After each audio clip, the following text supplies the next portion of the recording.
Welcome back here, most important day of the tournament, 2023 ICPL Sunshine Classic. I'm Adam Marshall here with Tom Cole. Jumping into the action here, pro games going down, Farside taking on Fight Club. And Tom, it does look like Farside is getting the better of Fight Club right now. And Tom, on the board, man, Fight Club has not been able to put any wins up.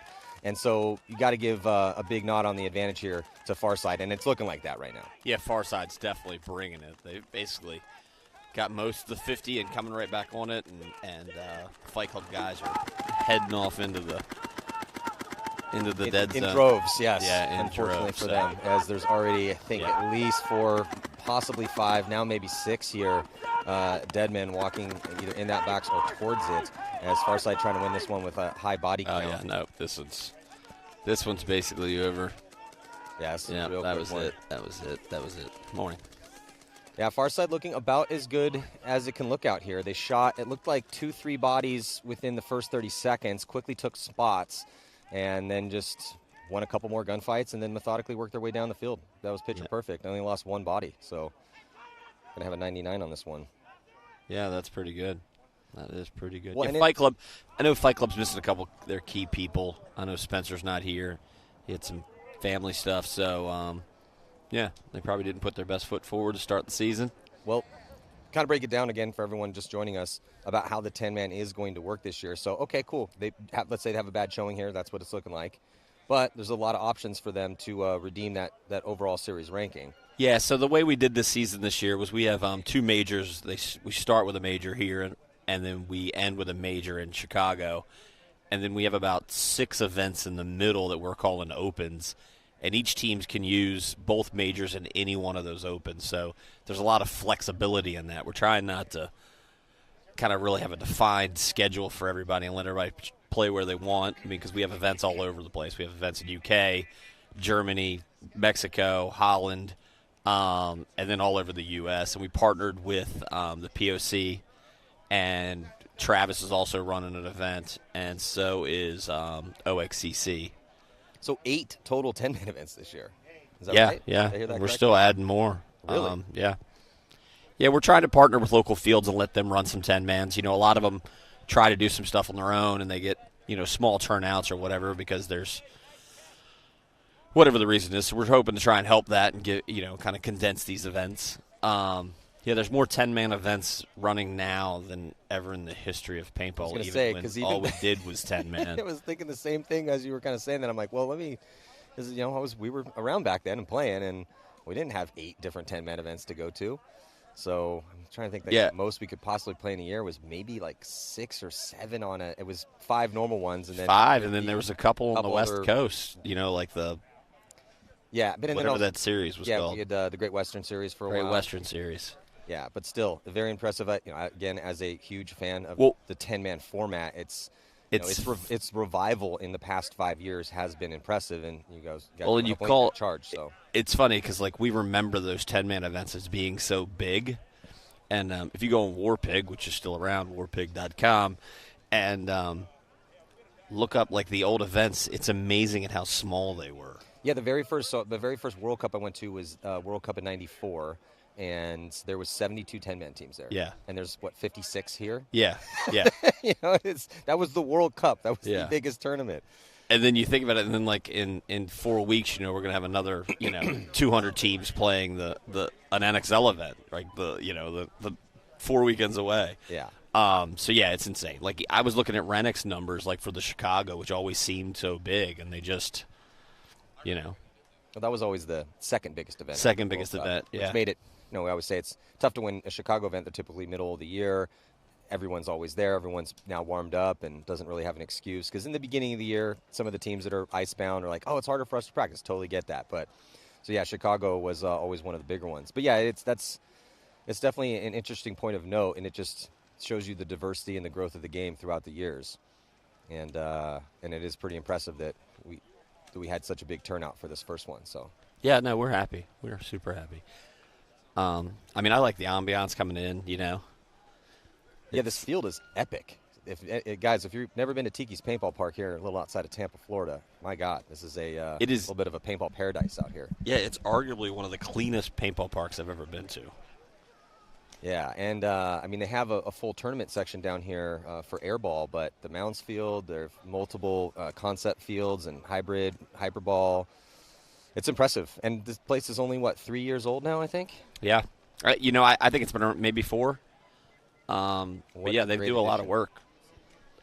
So big shout out to those guys. They've done a lot of work with it. I mean, it's got a paved parking, right? How many places have paved Not parking? a lot. Not a lot. No, it's very impressive.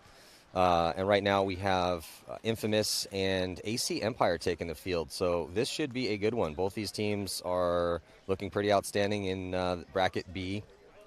Both teams have only dropped 1 game. Farside's looking really good in this bracket as well, too. They have 1 more game to go, but 5 wins and a loss. Infamous, this is going to be their 6th game. They got 4 wins and a loss. It's getting tight in this one because the Chess Club also, they've dropped 2. Misfits have dropped 2. They just won. And then now AC Empire. So, yeah, it's getting kind of tight because only the top 3 move on. So yeah, it's going to be a brutal bracket. Yeah, that's a brutal bracket. We thought Bracket C was going to be the bracket of death, but it looks like maybe Bracket B might be the bracket of death because in Bracket A, Cat Factory and Image are running away with it. The next closest is Armada, so it's going to be amazing. Yeah, that's great. They never won a game. And now they've won 3. Yeah, and then so I asked them about one of the games, and I said, "Oh, you guys beat the Chiefs," and they were like, "Of course." And I was like, "You never won a game until this event." They're like, "Yeah, don't start with the of course yet, okay?" Of course. I love the confidence. Yeah, I love the guy. Of course, we won that game. What? We're Armada. But yeah, they're 3rd in the division over there, are they? Looking that way, yeah. That's close though. It is. Definitely it's close because one of their wins was a 42-point win. But they put up 97 and a 92. They have 1 more game to go. But that's going to be more of that battle for 3rd. Who's going to get that 3rd seed coming out of Bracket A. And then, yeah, it does, after looking at the 3 brackets, we thought it was C that was the bracket of death. But it's looking like Bracket B is, which is what we're watching right now. So AC Empire is going to be starting on the blue side and Infamous on the red side. And these teams are stacked. Obviously, Infamous always bringing a laundry list of all-stars here, but so did AC Empire. AC Diesel going to be making a big run as a superstar team, but AC Empire has Shane Howell, CJ Cantor, Logan Dyer, Mark Johnson, Nico Hyde, Pauly out there as well too, helping coach. It's a pretty stacked squad here. So, and looking pretty good here for AC Empire, Tom, as they've taken some ground in the center. So they're already at the 50-yard line. Yeah, they're already at the 50 up that center little bump there. And that's really a good spot because it really protects both the center 50, that next move, which it looks like Infamous wants to make. Ooh, penalty assessed on Infamous on that top side, as I think Harrison Fry going to be taking the walk, and can't see who got pulled on the penalty though, and Harrison not happy with that at all. He's still doing the slow walk off, little argument with the ref. So 2 bodies coming off here for Infamous. Yeah. So, and I don't think anyone's dropped from AC yet. I think it's a 10-on-8. Yeah, no, it's 10-on-8. It's 10-on-8. Oh, 10-on-7. 10-on-7. Not looking good for Infamous here. Though I will say, though, Tom, as we've seen yesterday quite a bit, that just because you lose a couple bodies on this Mounds field, it's not over. No, it is not over. We saw a lot of dramatic swings. But I do think it's more likely to be over. Oh, wow. He went through the middle and did. He's still alive. No. He got. Well, he came through, stayed alive, and then went and traded out with that the player on the top side. There's no one on the top side at all for Infamous. AC is looking really good right now. They might be losing another body in the center. Running referee coming to check out. Infamous just lost 2 in that little flurry. So, yeah, it looks like I think that's Mark Johnson taking the walk for AC Empire, and they did lose that body that was attacking up the center, but that's it. So they have 8 bodies alive. They have the 50 on that top side, your bottom portion of your screen. Infamous has got 3 bodies, but they're in good spots. They got both back corners and a guy in this little mid-30 spot here in the center, so they have a pretty good little fort. Yeah, and they have a lot of time to work with. This has been a really fast field. Didn't see one stalemate yesterday. Another body coming off for Infamous. I think that's Ryan Brand taking the walk. It is not looking good for Infamous at all out here. No, it's 7-on-2 at this point, so Infamous is going to have to cross this up, but you really can't. You can't protect either guy. Yeah, and again, talking about how crazy this bracket is, and this is a stacked team. Ryan Brand, Harrison Fry, Robbie Goldsmith, Ryan Hall, Lasoya, Travis Lemansky, LJ Parrish, Ryan Rodarte, they brought him back. Drew Templeton out of retirement. They got AJ Trill. I mean, that's arguably one of the best, not the best roster out here, but they are getting handled easily pretty much by AC Empire right now. It is amazing to me that how, 7-on-2, and then you got an attacker just getting wore out for an extended period of time there without anybody doing anything to help him. Yeah, we have seen teams get chewed up a little bit trying to go into the last 2-3 bodies because they're just trying. Oh God, it's not. Oh, yeah, that's what I'm saying. Things are starting to look a little bad. But Tom, this is this field though. This is this field. So two bodies coming off for AC. It's 7-on-2, and now it's 5-on-2, which is a much more manageable number. The issue though is that there's only one body here for AC on this bottom end attacking. He does have a back player. But then there's no one in the middle, and then you have 3 bodies on the Travis top side. in the back corner, and he just got taken out. Yeah, so that's just it's a tough spot with those crossfield shots from that top end to stay alive back there. But Infamous has made a good move. They've left the wire, the far side wire, and they still think he's there. So now he's creeping back over to where they just eliminated Travis from, and they have no idea. So they're still battling. Yeah, the battle's still going down, and if you're they're all still shooting at the wrong guy. You're begging for a low body miracle right now because, like we were talking about, they need this game. They need to also get as many kills as they possibly can. The low body miracle has expired. Yeah, it's not looking good. I mean, because if Misfits, it's all going to come down to what happens in this last game. But it's interesting on a points thing, right? So instead of a dominant win by AC, they end up looking like they barely won the game, right? And points-wise, they give up a lot of points there. Yeah, so this puts AC and Farside in the driver's seat. Infamous now drops this second game. So they're going to be Infamous, Golden State Chess Club, and Misfits all have 2 losses. So it's really going to come down to what happens in that last game because Desert Edge and Fight Club are out, Farm's out, but these 5 teams are all fighting for those 3 spots, and it's looking like Farside. What's really going to come down to how many points Infamous scores in this, right? Oh, I guess not. No, because they're all in the top 3, so it's going to be Misfits, whether Misfits or AC or Empire. Oh yeah. So it's going to come down to that last game. There's not some easy math in this system. Yeah, I gave it a quick head check, and I'm like, we're going to let Rail figure this one out. This is the last game, though, right? Is this the very last game? Yeah, you got Infamous versus. Well, I updated it right before the start of this, so let's see if we. Yeah, there's only 2 games left in this bracket, and that's this one.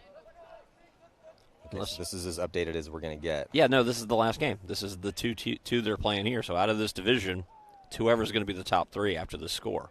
So will AC Empire move up? That's tricky. Losing those bodies might not let them in. That close. Yeah, this is close. Again, that's why 10-man does get a little fun on the points because it's not like X-Ball where bodies don't count. Live bodies count, dead bodies count, pulls and hangs. And so it's interesting, though, because it won't knock Infamous out. It would knock out the Golden State Chess Club. So if AC Empire, with that win,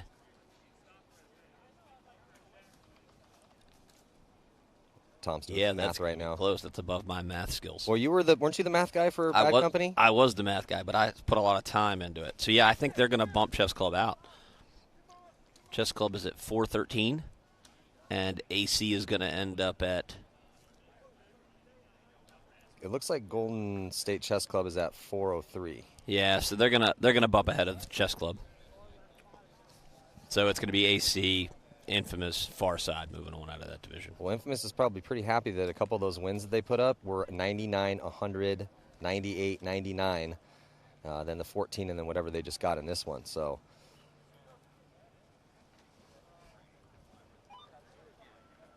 coming up next here, going to be Orlando Blast and Fight Club Cincy. And we're going to take a quick break. We'll be right back with that action here, Center Court, Moundsfield at Tiki's Paintball Park for the ICPL Sunshine Classic, the opener of the season here this year. I'm Eddie Marshall. We'll be right back.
Back right!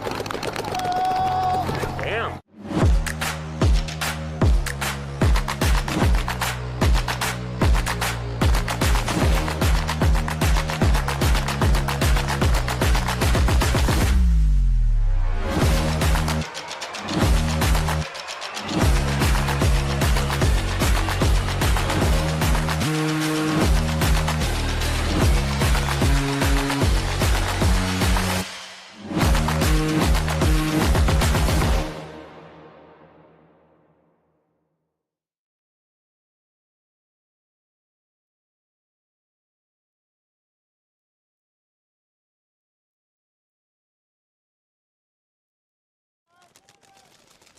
Jumping back into it here on center court on the Mounds field. Orlando Blast starting from the blue side, taking on Fight Club Cincy here in the amateur division.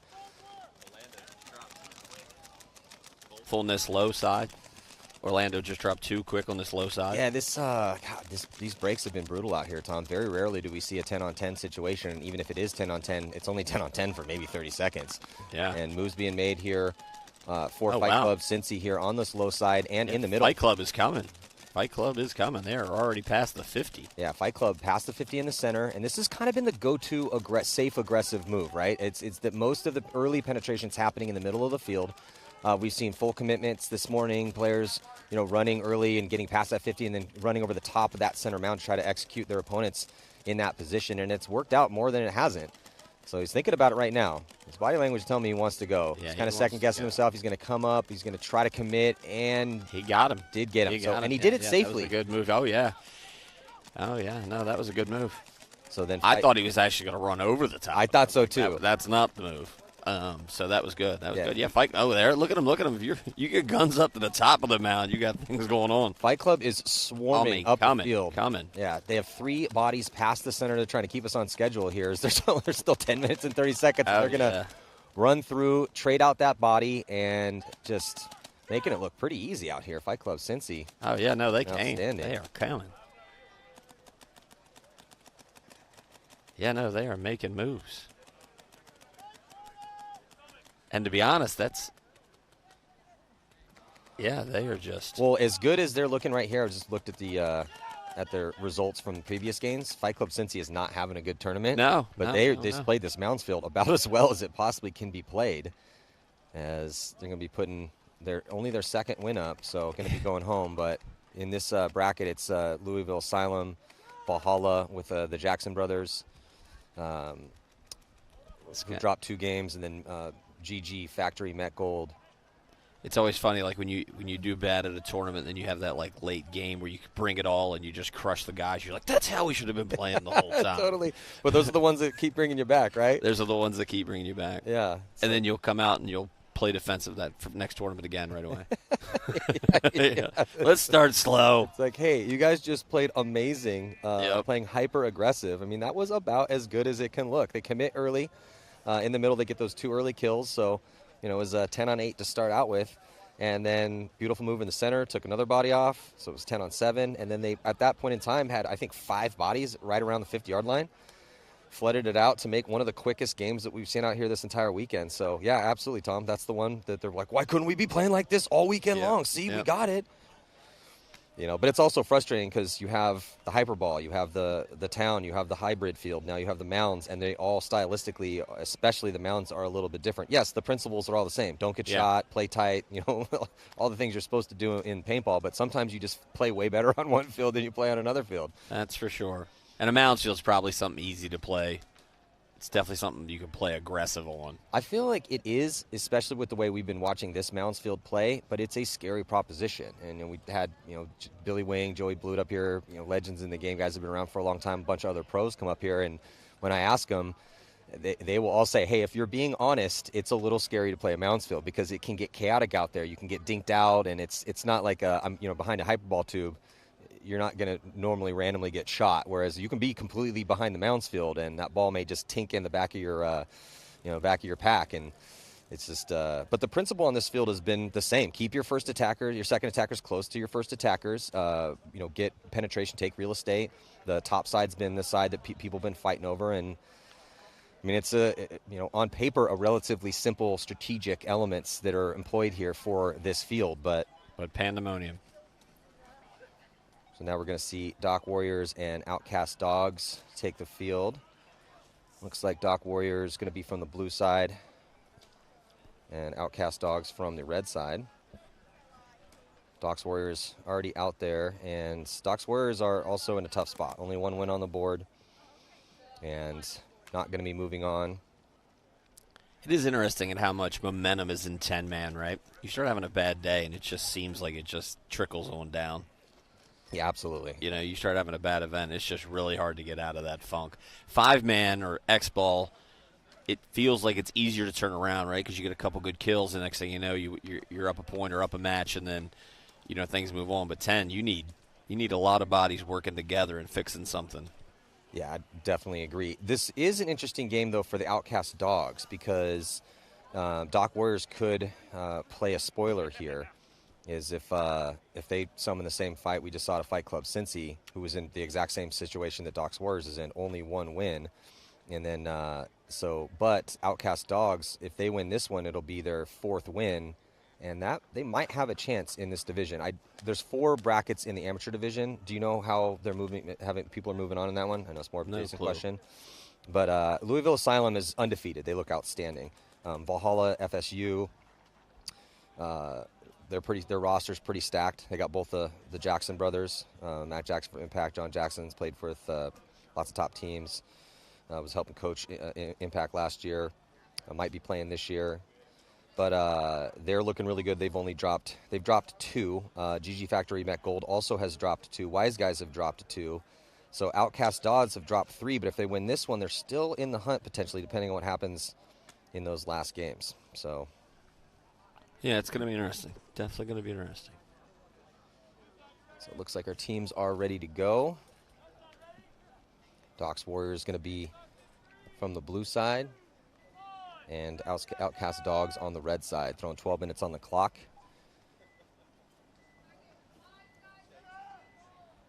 Ooh, a little bit of a bad start there for Docks Warriors, but able to tag back up and get a legit start. So see if we can get a 10-on-10 break. We are not going to get a 10-on-10 break. Body. Definitely. Oh, my God. Docks Warriors are coming. Yeah, they already. Are. Again, nothing to lose, right? We just talked about they could play the spoiler right here, and they're going to be losing. They've dropped 2, but so bringing it up to 8 on 9. Yeah, 8 on 9. They got all the ground. I mean, all the ground. Outcast Dogs went with a much more conservative break here, keeping 3 bodies in the back with heavy guns. But they have let Docks Warriors, Tom, get all the way under their side again. So this is almost, I'd say a good 75% of the games we've seen this morning have had a player already past the 50 within 20 seconds. Yeah. In the middle. And Docks Warriors has also got a guy at the high side 50. So now they got 3 guys at the 50 and past it already. And so, yeah. And they're really pushing it. Yeah, they have a ton of firepower now we got even bodies. Now they've evened it up. So now it's 8 on 8. 8 on 7. Docks Warriors is bringing it. Yeah, Docks Warriors looking really good here. They have 2 bodies at the 50, 1 past it, and then they also have another 3 bodies at the 50 as they have the top 50 as well, too. Yeah, but Docks looks like Outcast just filled out the back right, or the low side right. Well, they chopped up a kill here, Tom. Yeah, they did get a kill. That's what I'm saying. That guy's filling out to the right. Is going to go. But they just dropped 2. Oh, man, make that 3 as a player coming from that back corner. Yep.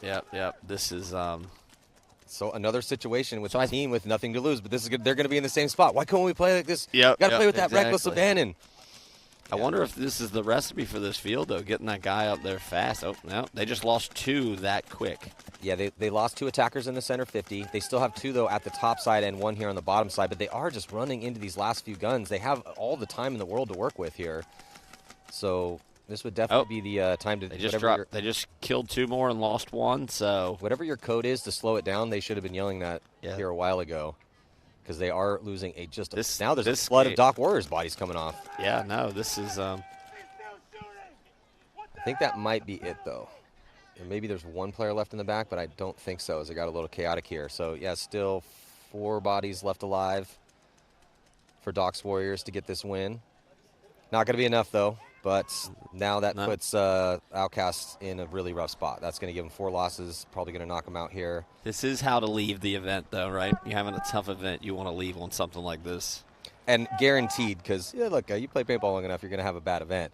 Yep. And we've all been in those meetings where it's like, all right, we got nothing to lose. Let's go out on our swords here. And that's exactly what they did. Looking pretty good out here. So next up is going to be GG Factory Mech Gold taking on the Wise Guys, also in Bracket B here in the amateur division.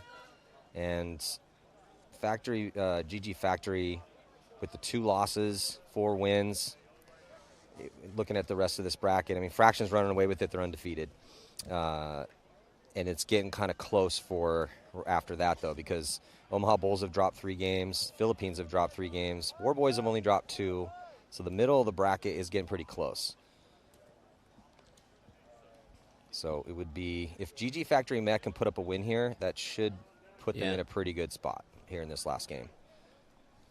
I am interested to see who's going to be moving on here in the pro division, because it's all the battles are going to be going down here on this Mounds field for the semifinals, finals, and when we had some of the legends in the 10-man game just spending a lot of time on this Mounds field. Some of them did not play it well. The last event that was held here, and it was a little bit of a puzzle to them. So spending some extra hours out here to figure out where the win is going to be decided.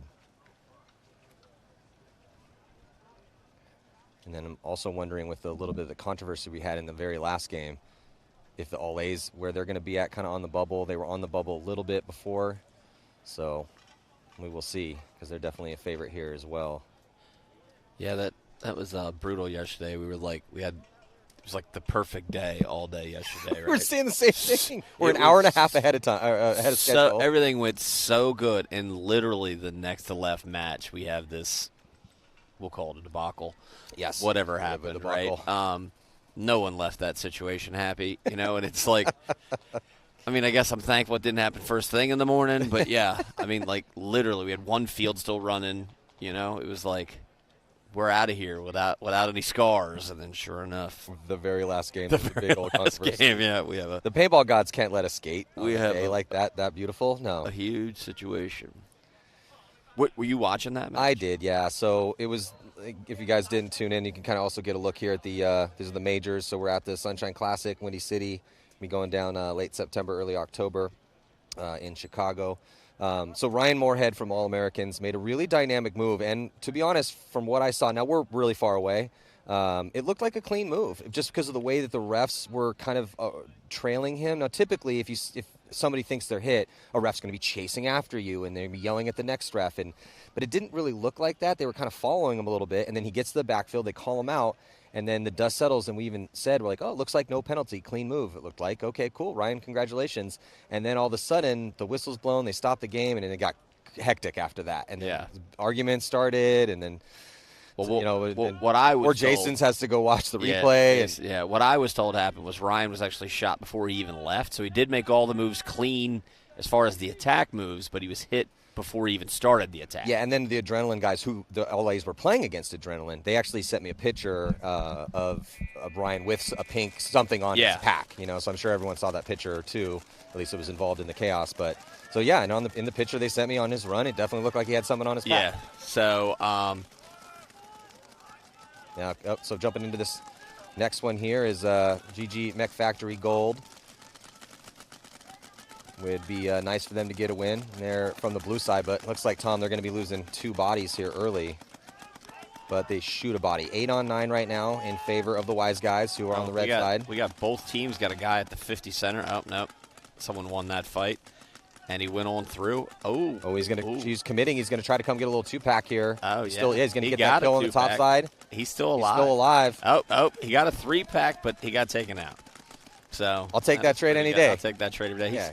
But it's, again, Tom, same move, right? It's the guy coming past the 50-yard line, getting onto your opponent's side of the field, and this time it really works out well for GG Factory Mech Gold, because that body and that move caused 3 deaths on the Wise Guys. He shot 2 of them, and then the third one had to come trade his body to get him out of there. Yeah, that was the move right there. I'm just wondering if okay, everyone's watching this happen, right? So as we move on in this tournament, when we get to the quarterfinals, semifinals, are they both teams going to try to make that move at the same time? Because we haven't seen that yet. That's what happened right there. Oh, was it really? Yeah. They both tried to go past the 50? Yep. His first. Well, they both got to the 50. Okay, got to. And then I don't know if he was creeping around when he got shot, but it's funny because all day yesterday, almost no one was doing that move. Yeah. And now this morning, it's the move.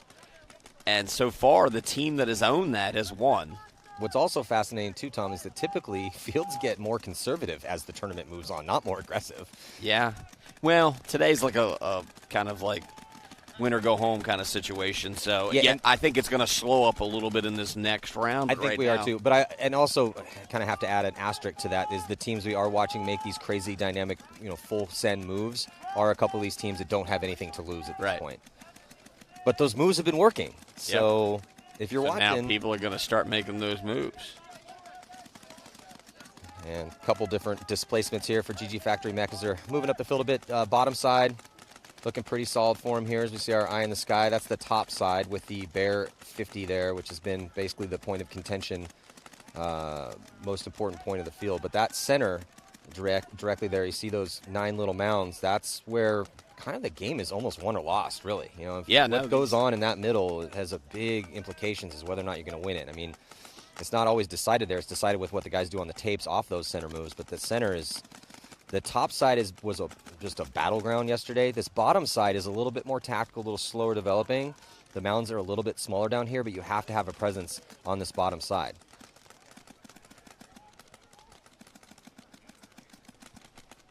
Also, don't forget, got the first NXL event going down March 10th through 12th.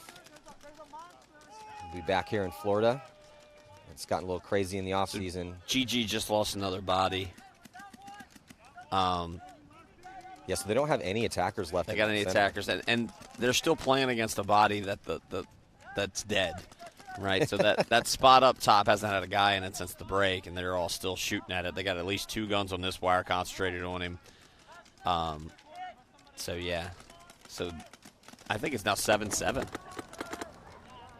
Yeah, there's 3 bodies in the box on the Four side. Four. Four now as he's walking, so just 6 here for GG Mech Factory. So, I got 1, 2, 3. Still a ton of time left here. I don't know how many wise guys are still alive.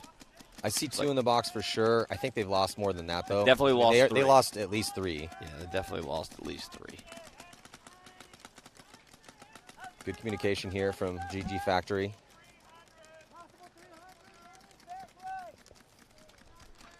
I see at least 5 live guys still. Yeah. And Wise Guys do have a body in that crucial 40-yard line center bunker. He's looking towards the top side. The closest opponent to him on that top side is still pretty far away. He's only at mound 3 up there. Yeah. Oh, but they did shoot the back guy. But yeah, that, like I said, they're just raining paint on this same that launch point for the high side 50, and there's no one in there. It's just tough for the big. It's safer as a front player on this field than it is than these back players. We've been seeing more back players get dinked out of their spots than any other field because that's what the Mounds field does. The arc of the paintball, it's very tough to stay alive in those back bunkers when someone knows what they're doing. So we keep seeing back players get what you would typically call a bad death, but I haven't really been calling them that here because it's tough. You're occasionally going to catch one back there. And they've safer as a front player. They've refilled it. No, it is definitely safer to be a front player. A little more painful, but Rocky Cagnoni, you would have been so proud of any of the old legendary guys like yourself. But Rocky had one of those moves off the break, and he hit his head on a hyperball tube yesterday and had to get staples on his head. So he did a full commit, shot 4 bodies in the center with a big dynamic run off the break, but then he had to pay the toll because he got shot point blank right in his staples. Really? And he's a tough guy, and I haven't seen Rocky ever drop to the ground, but he had to take a knee for a second with his hand on his head, and then he came up afterwards. He's like, "How did that look?" I'm like, "It looked beautiful, brother. Always worried. It looked absolutely beautiful." Oh, me. Gotta love Rocky. Oh, gotta love Rocky. Rocky's one of those beloved individuals that, if somebody came up to me and like, "Oh man, I can't stand that Rocky Cagnoni guy," I'd be like, "What's wrong with you?" No, I don't something know wrong if with I've you. Ever heard anything? I've never heard that before. That's for sure. So yeah, really good communication here from GG Factory, trying to figure out where these last bodies are. I don't know if they know where that body is in the 40-yard line center for the Wise Guys, because he's been going back and forth. He's a little bit closer to the bottom side right now. GG Factory Mech they're at the 50-yard line here, low side, and they have an opponent, the Wise Guys, right in front of him at mound 4. Yeah, I think he's going to, at some point, he's going to go get him. Or he should. How's that? Another body. Wise Guys just lost that back guy again. Yeah, the GG Factory really has They're going to refill that back. They have a really good shot on that, so he's going to go up to that spot. And get shot. Who shot him? Back corner. Oh, okay. Yeah, that was a poor timed move right there. Yeah, that was because that guy hasn't looked this way in a while. Yeah, still had 5 minutes and 15 seconds to work with. He had his teammate right behind him. That is. Oh, he's still got a back guy back here. Yeah, I was thinking that was. Oh, this guy is just winning gunfights over here on this tape line. Here on the low side, that's 2 bodies that have come off for GG Factory. Yeah, it was looking really good for him for a second, Tom, but now they got the player for the Wise Guys is creeping up to the 50-yard line. Yeah, Wise Guys have turned this around for sure. Oh, nope. Boy, we're going to stop talking, Matty. Every time I say something, Wise Guy. Oh, there's your first commentator first this morning here, Tom. Yeah.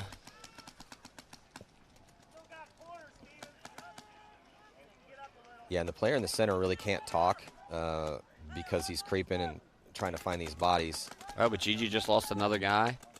So it looks like it is 2 on 3. Yeah, it's never good when you're heading back to the box and 2 or 3 of your buddies are all converging in the dead box at the exact same time. 3 on 3. But the problem is this high side GG guy has no idea that he's got a creeper coming through in the middle.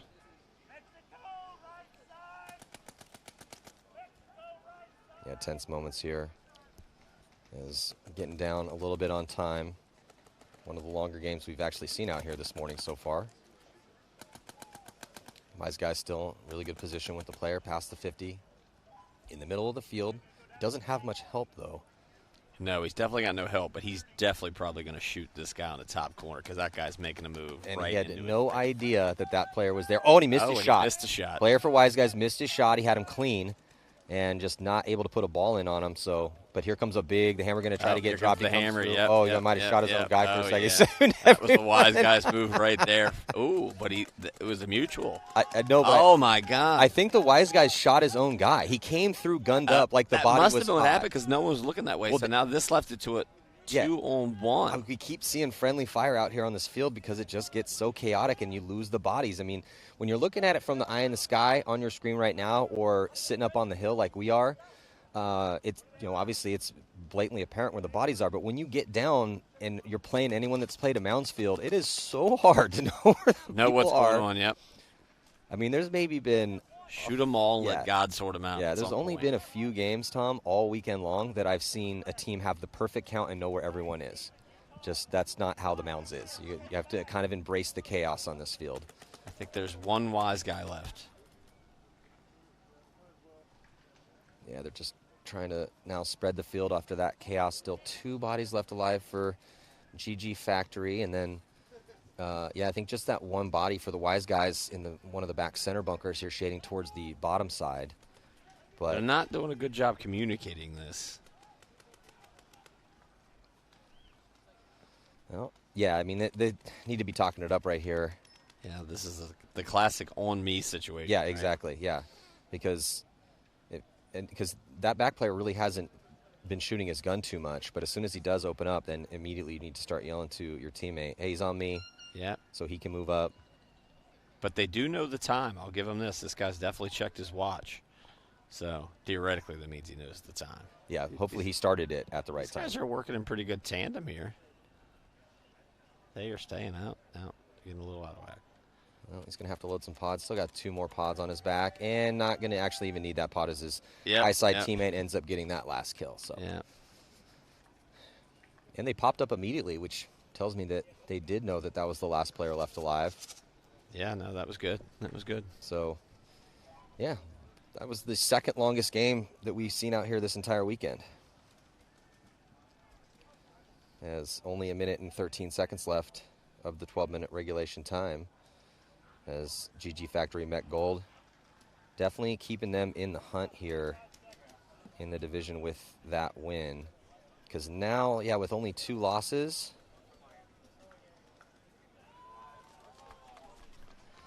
yeah, I'm just looking at this spreadsheet here with the scores. I think that's going to be, that's probably going to do it here for GG Factory. Again, I don't know the 4 brackets, how many they're taking on to the next round here in the amateur division. They're taking 3 from each bracket. In the pro division, there's only 3 brackets.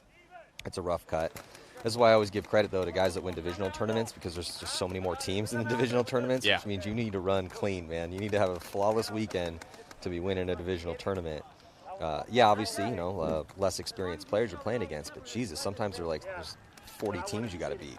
Well, yeah, and also the opponent preview isn't the same, right? The pro guys all kind of know each other, right? You know what's going to happen when you play AC, you know what's going to happen when you play Dynasty or whatever, right? Here, there's hundreds of teams to choose from, right? So you're not really getting a good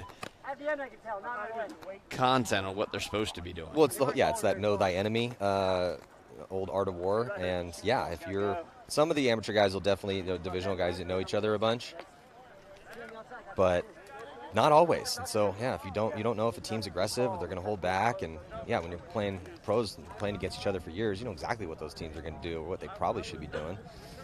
So. Do have a couple pros playing on Valhalla FSU with the Jackson brothers. And they're going to be playing against Louisville Asylum. So these are the 2 of the top teams in Bracket A. Louisville Asylum has not dropped a game yet. They've run a flawless run. They do have a 19 up there, but that was a tie. Other than that, though, they've been really solid. Valhalla dropped 2 games, but still looking pretty solid. GG Factory Mech now with that. So this win would really help out Valhalla here, because with GG Factory sitting where they're at, just taking a win there, though they only had 2 bodies left alive when they did get that win. Yeah, but then Wise Guys is next in line, so that's who they just beat. Yeah, so Wise Guys now have 3 losses. Yeah. GG Factory sitting with 2. Valhalla, yeah, so Valhalla, they need this win. But again, they are playing against the team that's undefeated so far here with Louisville Asylum. So Valhalla going to be on that red side. Looking at the blue side here from this angle with Louisville Asylum undefeated. With both these here top teams in their bracket, 2 of the top teams, I'm wondering if they're going to play this field hyper aggressive as we've seen some of these other teams play this morning, or are we going to get a little bit more of that traditional Sunday paintball where things do slow down a bit? Yeah, it'll be interesting, because if I was Asylum, I would probably slow play this, right? Because I'm already in. You don't want to get anybody hurt. Absolutely. You don't necessarily need to risk the crazy run up and over the top, diving into your opponent's spot when you already put 5 wins on the board. Yeah. Or 6 wins, sorry. Unless you want to send a strike of fear through everybody. Or you got like a crazy deep roster, and you're trying to get the young 15-year-old some spins, and he's really hungry for it, right? Us 45-year-olds are not as durable as we were when we were 15. I was thinking about that when we were talking about everybody. They should have tried all those crazy moves earlier. I'm like, maybe they only have it in them once. And they were saving that, because that might be, that whole I'm as good as I once was once. So, yeah, let's not try that too much. Once a weekend. Billy Saransky had some nice moves out here yesterday. And then with Rocky's move this morning, some of the legends have really stepped up here in this 10-man battle. I told him I saw him and Paxton, walking away to go, air up and chronograph in, and I'm thinking to myself, if I've seen that so many times, dreading that was my next 2 opponents, right? And they look exactly the same, for 20 years, I would have recognized them anywhere. Just a little bit more gray in the beard. And a lot less hair, at least in the Billy situation on the top. But he still has the beard, though, It's just gray like mine. But there was a clip that, I can't remember which one of the media guys posted up, but he just got this beauty shot of Billy running down the field in slow motion, shooting people with his autococker, and just brought back a wave of nostalgia for me. Yeah. Though sometimes I was the guy he was shooting, so, that wasn't always that pleasant. It's so funny, and he's a California guy, right? So I never think of him as a California guy. To me, he was always a Chicago guy, right? Because his personality, Chicago, you know what I mean? Yep. There's nothing California about them. Yeah. So I forget that all the time. Yeah. The Aftershock stole a decent amount of our California guys. Danny Love is a NorCal guy. Also another guy that seems like a Chicago guy. So on the breakout here from that blue side, Louisville Asylum, undefeated. Right, yeah, they do drop that center body here. They're going to be dropping another one of those back players as well, too. So just 8 bodies alive for them. And this is a really good break for Valhalla. FSU they got 10 bodies alive and pretty good presence there on the top side and in the center. Bottom side a little bit more conservative for them. They did take mound 2 in the back corner, but not really any risks. Did pay off, though. The heavy guns shooting 2 bodies give themselves a little bit of an advantage. They definitely got more penetration. They're definitely closer to the center. And just got another kill. Yeah, that's is that tactical retreat? Yeah, it is. So that's 3 guys off that back line in the first minute. The back line. The back is not a safe place to be. It's far away. It seems like it should be safe. It is not safe on a mounds ball field. You got to watch out for the mortar fire. Yeah, exactly. So now up 4 bodies, or 3 bodies here for and Valhalla's now at the 50 and with another kill. So it is 6 on 10 with Valhalla owning the high side 50. Good communication, too. Yeah, good communication. Yeah. And the bodies have been coming off Valhalla's now slowly but surely, so they probably have a decent idea of the count. Now on Asylum's side of the field, guns up, too. Not creeping, just guns up. Yeah, gunned up here towards the bottom side to stop any movement over there. And they have that 50-yard line on the top side as well, too. And then here's another body's going to join. Asylum made a good move out there to count that, but now Valhalla's got 2 guys across the 50. Yeah, it's just tough because now that they have 2 past the 50 and they're each shooting one way, so it's just going to be tough for any counter moves for Louisville Asylum. So they might be dropping their first game. This would be real good for Valhalla. Asylum's got 6 guys alive, and they're in good position for that. And we have seen guys get chewed up. Seen people getting chewed up. But usually it's a non-gun. Oh, and there you go. Valhalla just lost a guy. But usually it's a non-guns up situation where they're getting chewed up. Here, everybody on Valhalla shooting.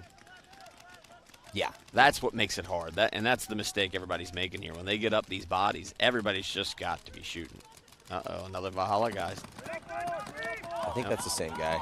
He's doing the slow walk off from the 50. Yeah. And now Valhalla's going to retake that 50 on the top side. But here on your screen, you see the 2 bodies past the 50-yard line for Valhalla in the center of the field. Yeah, they're looking to – oh, nope. And that thought of moving just got him sent to the dead box. Oh, yeah, but he just said clear that, not knowing there's a second body in there. So they all believe it's clear.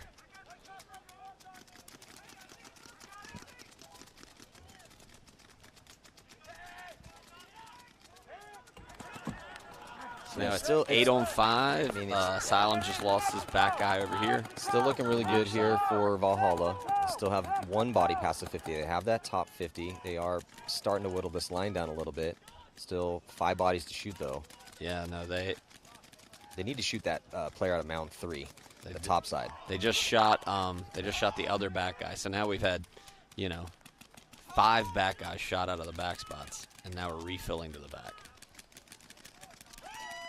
Well, they lose player in the center here for Valhalla. So now they don't have any attackers in that center. They still have a body back at the 40, and they've taken the bottom 50. So they have both the 50s on the tapes, on the sidelines.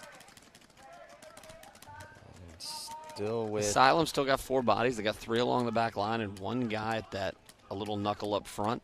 So they got a pretty good defensive position. But when you were just talking about how well Valhalla was shooting their guns and putting pressure on them, when you have these players trapped in these back spots. Look at the big move up on the back wire here. You just need to take another step, brother. Don't stop there. You need to keep going, trade out with that body. Yeah, trade out with the body. And he got the dude deep. Yeah, it's looking pretty good here. Just 1 body left in this, what has kind of been the last spot to, when you're closing out, you need to worry about back corner bunker here on the low side. Yeah, that's not a good bunker. That guy gets shot early a lot. It's the last guy you want to have being the last guy. Yeah. One nice thing, speaking is the last guy alive a lot in those back little spots. At least here you're going to get shot at a distance. No one's going to come and stick it in your neck in that little corner spot. You will get dinked out before then no matter what you do. It's not a blood welt you're going to be wearing. Yeah. Yeah, and sure enough, he just got dinked in his hopper. Yeah, we got dinked in his hopper right there. The least painful place to get shot. So Valhalla going to finally dish out a loss for Louisville Asylum, who ran perfect before that. And looking at Valhalla's roster, pretty stacked. They got Marky Franz Jr., who new pro team, Austin Notorious this year. So it's Notorious FSU. This is Valhalla FSU. And they got Matt Fuzzy Jackson. They have Haley Leva on their squad, who plays in the WNXL. But I saw her here, but I didn't see her geared up. So I don't think didn't she's see her playing. geared up yet either.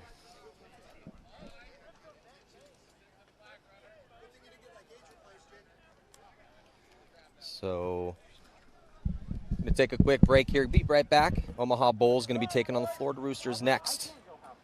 Here, first event of the season, the ICPL Sunshine Classic from Tiki's Paintball Park in Tampa. We'll see you in just a few.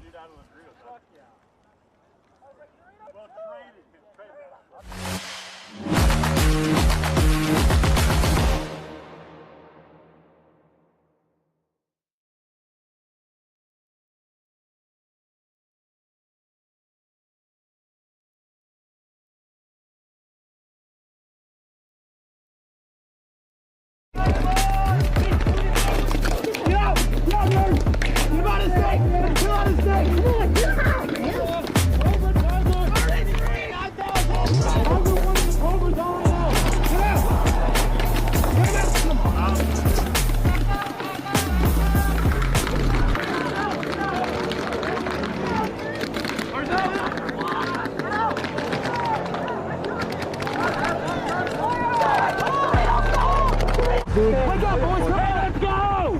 ICPL, baby! That's right!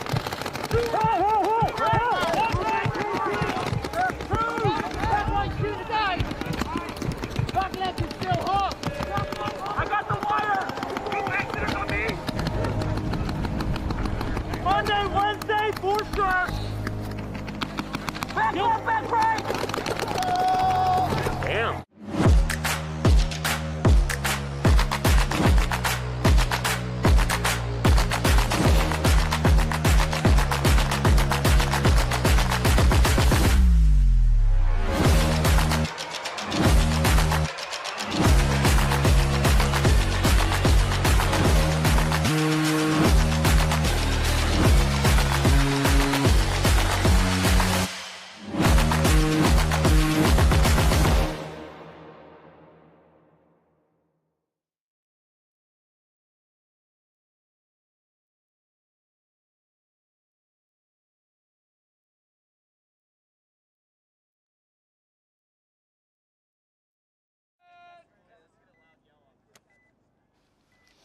Welcome back. 2023 ICPL Sunshine Classic. I'm Matty Marshall.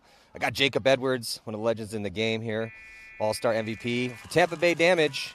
Helped me call this next set. So we're in the amateur division here still for a couple more, and it's Omaha Bulls taking on the Florida Roosters. Omaha Bulls are on the red side, and Florida Roosters on the blue side here, Jacob. All the way to the 50 on the break, gets a kill in the middle. So, Jacob, we've been seeing a lot of teams. So that's actually I haven't seen too many guys get shot off the break trying to get up to this 50, and actually they're going to lose 2. They might be losing 3 over here for the Bulls. Yeah. Or so for the Roosters. Those middle dudes. I mean, if you get so I'm playing this field, I played it once yesterday. I pretty much walked all the way to that 50. I didn't mean to go there. I just went there, like, secondary, and I was like, oh, okay, I'm in the 50 already. I just looked in the middle, and you just see backs, especially if they're not looking at you or protecting a zone. It's just free kills. So if you can get that ground off of the break and make it alive, it's definitely rewarding. Yeah, we've definitely seen that be a big part of the component of the teams doing well on this Mountains field. Yes. The center, it's way safer to be a front player or a secondary attacker than it is to be a back player on this field. Keep seeing back players get dinked out of these mounds because it's a mounds field. The arc of the paintballs just makes it very treacherous back there.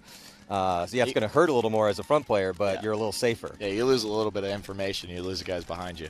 Yeah, so if you're running head down, they're supposed to be shooting at the guys that are running. Yeah, totally. But taking the ground and playing it, embracing the chaos on this Mounds ball field has been very beneficial to the teams that can keep up that pace. Yeah. As we're watching another body come off. Definitely wins. Yeah, for sure. So I'm interested to see as we kind of get deeper in this tournament, the best teams start playing each other a little bit more frequently. If that's going to continue, is it going to get a little? I don't think you can play this field that slow because the back bunkers are treacherous, and you're going to be losing those back players occasionally if you decide to play defense. Yesterday was way worse because the grass was a little bit grown on the top.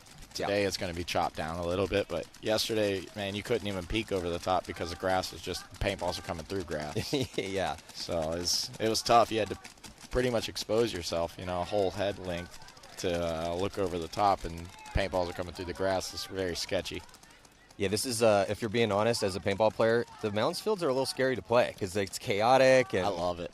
Yeah, it's super fun. It's incredibly fun. But because of the chaos, you can't really control everything out there, Yeah. So if you're not, like we've been talking about, embracing that chaos, Yeah. and you're playing a little tentative out here, trying to hide in your back spot, like that's not how this field plays. You can't do that out here. Yeah, everything looks like dirt and grass to you. Yeah. It doesn't look like a mound. Well, and it's so hard to keep the count. Yes, from sure. when we're looking at this beautiful field, it's a natural amphitheater out here. So being up on the hill, or when we have our drone shot up, it's, okay, yeah, here that's where all the guys are. But when you're actually down in the trenches, You're down in there, the trenches. You don't see trenches. past the hill in front of you. It's really hard to see. So I mean, maybe 3 or 4 times this entire tournament have I seen one team like keep the count perfect and know where everyone is. That's typically not how it's going. No, not at all. Another body coming off here for the Roosters. Is that a little retreat? Yeah, it's a retreat here. So the Roosters have been losing some bodies. It's looking a lot better for Omaha Bulls. You can see the Omaha Bulls here on the left-hand side of your screen. Pushing up nicely, controlling that 40-yard line, and really putting the pinch here on these last couple Rooster players, Jacob. Yeah, they got 4 dudes on the 40-yard line, 1 in the 50, 1 in the 30. Like, they definitely have the positions. This field's also been playing super fast. We have 8.5 minutes left. There's only been 2 games that have gone to less than 2 minutes. Yep. And we haven't seen any stalemates on this field at all. Oh, wow. Nice. Not a one. Everything goes to this field after, right? Yeah. Yeah. I just heard that the rest of my games are on this field. I'm excited. Yeah, well, this field's tailor-made for your style of paintball, Jacob. Aggressive. Yeah. Just wrap, shoot, go. Yeah, put a guy in, take some And risks. that is curtains. Florida Roosters. Yeah, they're talking it up. They've been calling, just to kind of keep things simple, or for a lot of these players, I've noticed that they've been saying snake side and D side out here. Yeah. Even though there are no snakes or Doritos on a mounds field, but just for simplicity's sake. So we've been calling it bottom side here, close to the spectator side, and then top side. Yeah, we say Dorito 1, Dorito 2, Dorito 3, and then 50 Dorito as well. Snake 1, Snake 2, Snake 3, 50 Snake. But, yeah, what's a snake and what's a Dorito? It's a pile of dirt. Yeah, for sure. So the Omaha Bulls going to be taking this one.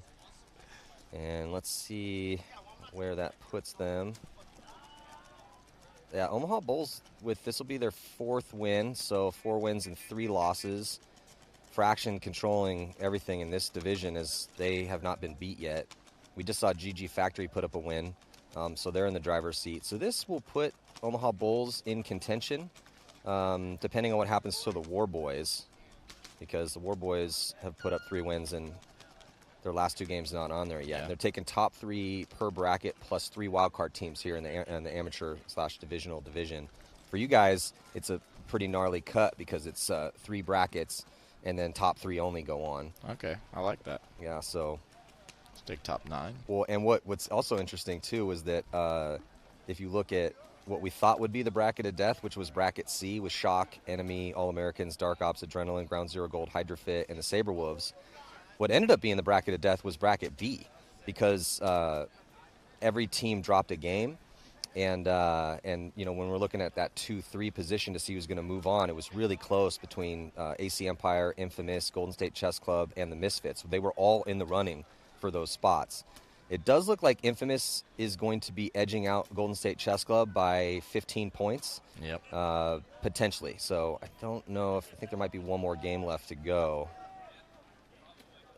So, but yeah, that ended up kind of being the bracket of death because everyone was so evenly matched in the middle. Depends on how they do the next game. Yeah, and then, Cat Factory, undefeated. You guys are just kind of handling the business out there, which as a Cat Factory guy myself, I appreciate that. Way to hold it down for the team. Yeah, we've been shooting some people, talking it up. Yeah, playing good paintball. Your worst win is a 95. Yeah, That's everything else 96, 98, 97. 96 and then 2 95s. That's about as good as it's going to get. I got shot one time yesterday, and it was this 97. I was one of the 3 dudes dead. Yeah, I was the first one, but I shot 4 I made the 50 Dorito on the mounds field, shot 3 or 4 dudes out of the middle, and then went to call it, hey, kill four. I go back, and the guy is right there in front of me. I remember that, yeah. I was like, no. Well, I was also, again, a little biased here because when I play Tampa, I play with Cat Factory typically, and I was wondering how you guys are going to do on the Moundsfield because, again, the Moundsfield is chaotic, obviously with the stacked roster, Right. but we saw a couple teams out here. All A's struggled out here a little bit with their stacked roster. But, man, that was one of the most flawless games that we saw. But you did your damage before you walked off. Of course. Yeah. I'll always try to do some work. So next up we got GG Factory Hush in the Philippines. Going to be taking the field here. And let's get a quick look at the Philippines. If they win this one, maybe. This is also a bloodbath of a bracket. It looks like Fraction and GG Factory Mech are going to be in. And then between Philippines are on the bubble right here. If they get this win, could catch one of those wild cards. Yep. So all up in the air. Yeah. The fate is on you. So we got Hush going to be on the red side. And Philippines on the blue side. I saw the Philippines. They had a really good game out here in Game 3. Put up a 97 on this field. So nice. See if they can keep it going. Ooh, they're taking a huge look at this, Jacob. Look at this. This is man. as aggressive as it's going to get. Oh, we're past the 50-yard line on the break. And gets a kill on the left. Yeah, Did he miss him? I think he missed him. He ran up there and tried to get gunned up on him as he was getting into that top mound. He missed him. But they've taken the 50 on a secondary as well, this from guy, that top side. Goes through, gets his guy on the. No, he missed him. Oh, he's going to get that kill. I thought I saw something break off of him. Go over the no. And then he's finally going to come off. So, yeah, battle in the center does produce a kill. Going to see a major penalty. Major penalty assessed on the low side here for the Philippines. They do not pull out their first attacker, though, on the 50. So, even with that penalty, they still have a good crossfield spread. He up threw the a field major here. and pulled one body. Yeah, though. I saw the same thing you saw. I saw a red penalty flag go up and only one body get pulled. Sometimes, though, occasionally a ref will do that. They think that it's going to be, in their head it's a minor, but they accidentally grab the wrong flag. So body coming off for Hush from that middle. Another one, too. So a couple bodies dropping at the same time from the middle of the field. Bomb going off on the Hush side. Yeah, I think that's 5 bodies that just came off in a matter of 10 seconds. Not ideal. Not ideal. Not ideal. And then who's this other team that's playing Hush and Philippines? The Philippines, they own the 50-yard line. And they have center 50, left 50, and right 50. Yeah, and they're putting pressure. They're not hiding in there. They're shooting their guns. There goes another one for the Hush side. Now, we have seen 4 bodies a lot. Jacob a little bit is when teams are in this position like the Philippines, having a little bit of a hard time cracking into those last 3, 4, 5 bodies. It's scary, man. You either got to go over the mound or around the mound, but you don't know what's on the other side. And it's a mound. It's not an airball bunker. You're listening to a hyperball tube or an airball bunker get shot, and you've been doing it long enough. Yep. You know just from where that paint's hitting, how far away the guy is, what angle he's shooting from. A mound, that bunker, quote unquote, that's not moving. It does not give. It does not give. Given. So maybe it's a little couple grains tougher. of sand or a little bit of dirt flies up in the air. Yeah. If chunks of the mound are coming off, you know he's close. You know he's close. That's about it, though. So Philippines now they're probing a little bit here in the 50. They're going to go past the 50-yard line in the center. And then he finally picks up on mound 3 down here, down low. Found him. But they did lose it. But it looks like Philippines lost another body, and they're going to be losing their center player, too. So this is what we kind of just talked about. A bomb went off again. Yeah, this is they got airstrikes out here. This field's been entertaining, Jacob, watching this all weekend long. Had Joey Blute, your coach, up here, who's this old salty dog, and it doesn't mince words. And I also had Billy Wing up here, another guy that's been around forever. Those are 2 guys that they've watched all types of paintball, but they were legit entertained by what was going on out here. Absolutely, dude. You never know what's going to happen next here. Yeah, so Philippines it's up in the air. Getting shoot up a little bit here, losing all those bodies in the middle and backfield. This guy in the middle is getting checked. He's clean.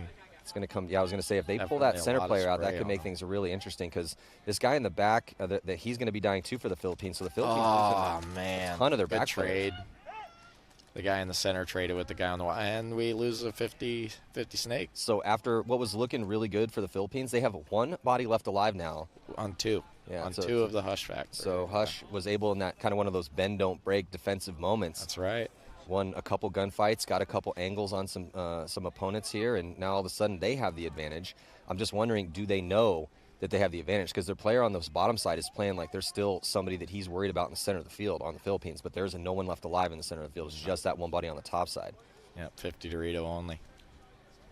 And there he is on your screen, the lone soldier for the Philippines. If this guy just says one word to his teammate, the guy's dead. Yeah, he may be thinking. Oh, no, he saw him. He bounced him. Oh, he started to call himself out. Yeah, he shot him in the back, but it bounced off his back. That's a tough bounce, too, because it's That is a early. It's tough not bounce. humid. This is not when you're Man. expecting to be bouncing people right now. That Like, was if it's a far shoots shot, him, though. it's a one-on-one. It's fair game at that point. We haven't seen any Here it is. one-on-ones. How do you hold on? He must know where that He angle. went He right just got past the shot guy. from that angle. Yeah, right. I mean, that's He the should biggest tell in the definitely world know. is when you get shot from an angle. Oh, and they lose the guy anyway. I thought we were going to have a little low body magic here for the Philippines with that 1-on-2. One of the players from the All-Americans, Jacob, pulled off a 1-on-3 early in the tournament yesterday. You know who it was? I didn't. It was super early in the morning, and the glare was nasty, so I couldn't see who it was. We thought it was Adam Gardner for a second, but it was not I Adam. wish it was. It was not Adam. But, yeah, one of them pulled off a 1-on-3 to win the game. That is an OG at the most. Yeah, we saw some OGs out here, some legends had some good games. So Bill Saransky finished one off That's what I yesterday. love about this type of paintball, man. It brings all the old heads out of the woodwork, and they come out and play paintball. And, man, watching them have that much fun playing again is like, it's like reassurance to me, like, oh, okay, this is Yeah, when why I'm I do 50, this, you can still do know? it. Yeah. Yeah. Because, Billy Scrancy, I think, is legit 50 years old maybe. And Rocky, I think, is also pushing I was 50. scrolling on Instagram yesterday. I see Billy Saransky In the bunker slow-mo, the guy, and yeah. I was like, Shooting his autococker. that's it. Yeah. That's it. That's Yeah. so sweet, man. Yeah, and the old guys, it's like Marty Bush used to tell me back in the day when I was 20 and just got on the Ironman, and he's like, yeah, Matty, a rusty knife can still cut. That's true. That is true. And it looks a little slower in real time than it did 20 years ago, but how rusty they knife play the does game in your do. mind never goes away. And Right. and then we saw Rocky earlier today. He ran through off the break, came over the top, past the 50-yard line, and then just dunked on 3 dudes. Yeah. 4 bodies came off in the cataclysm, but he hit his head on a hyperball heard tube about yesterday, that. I and he was has just about 8 to say that. staples in the top Yeah. of his head. So Just heard about and he had to take a point-blank shot to the staples. Wait, he played with staples in his head? Yeah, he played with 8. He's playing with 8 staples in his head. All right. And he got listen up, shot in guys. it. You have a stub toe or a hangnail. You can play paintball. All Suck it right. up. It's okay. Yeah. You will live past it. Yeah. It's not the end of the world. Yeah, speaking of, as Jacob's sitting here with like a giant gash in his leg that you're playing with. Yeah. I forget about it. It doesn't bother me. Pain is weakness leaving the body. Oh, Jacob, I love you. So right now, that game ended up barely getting pulled out by Hush, even though it was looking pretty good for the Philippines for a while. They definitely had the advantage, and now we're heading into GG Factory Mech Black and War Boys, and then Fraction and the Wolverines, and that will do it for the amateurs, and then we'll get into the last pro prelims, and then we're going to figure out who's going to be moving on here. And you guys still got quite a bit. Yeah.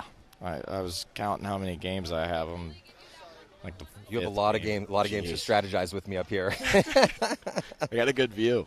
I have a good view. Yeah, I always tell guys, I'm like, hey, you want to come get in a set? And they'll be like, yeah. I kind of got to watch this game. I'm like, you're forced to analyze it here. You have to. Yeah. Because if you're sitting around over there, guys are coming up, hey, what's up, man? How's your golf game been? How's the off season? How are your kids, et cetera, et cetera. But if you're sitting in this seat, you are forced to analyze every little bit of it. So you got to call on what's going on. Yeah. So GG Factory is going to be from the blue side here. They are on your screen. And they've been looking pretty good. They've only dropped 2 games, so they should be in no problem. But, again, this is where everything will be decided moving forward. So these are the St. Louis boys. GG Factory is a new field in St. Louis. Oh, nice. So I think they're going to have a semi-pro squad this year. As they should be. Well, they're looking good. I Yeah. mean, again, they've only dropped 2 games. Fraction is ruling this bracket, though. They have not dropped a game. They're worse. They've had 292, so they've been a couple close matches. But for the most part, Fraction's been looking outstanding out here. Running. And we are going to see Fraction actually coming up next playing the Wolverines. Now, we have seen some interesting stuff out here. A couple games this morning, Jacob, is teams that were sitting on like 1 win for the tournament just full send, Yeah, running nothing down to the field lose. with no fear at all, and played the spoiler, winning a couple games. Yep. There was 2 teams that either had no wins or 1 win that ended up getting their first or second win out here and beating a team that kind of needed a win still. Right. But then they went a little bit too defensive. This is not a field you can't really play defense too well in this field. You can pull things back from the brink. Yes. But you kind of still have to embrace that chaos. So if you're just joining us, got Jacob Edwards here, All-Star MVP from Tampa Bay Damage, playing with Cap Factory, one of the favorites in the Pro Division here in 10-man, the legendary roster. And on the breakout right now, GG Factory taking ground in that important center, getting to the 50. A lot of center presence for GG Factory. We got almost both 50s. We went 40-yard line. This guy's creeping up to the Dorito 50. He's made it in there clean. He thinks he shot it. Yeah, he did shoot a middle dude. Warboys able to take that 50 on the top side here clean as well, too. So it's going to get interesting as GG Factory has the 50 in the center. But Warboys, and he's going to come through, and does he get that kill? He does, but he has to trade his body to do it. That's still a pretty decent move, though. That's a lot of headshots. Yeah, dudes in the middle are paying the toll. For sure. Typical, right? I mean, the middle guys always kind of pay the toll the worst. Your more than bloody anybody. boy.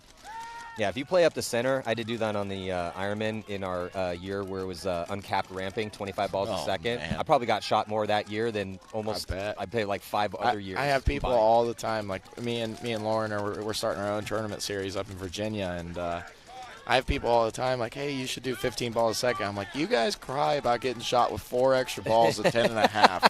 You want to get sawed in half?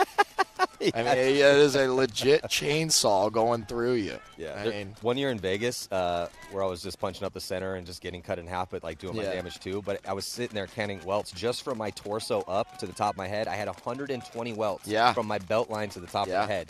Not even counting anything below that. No, just leg shots torso. don't count.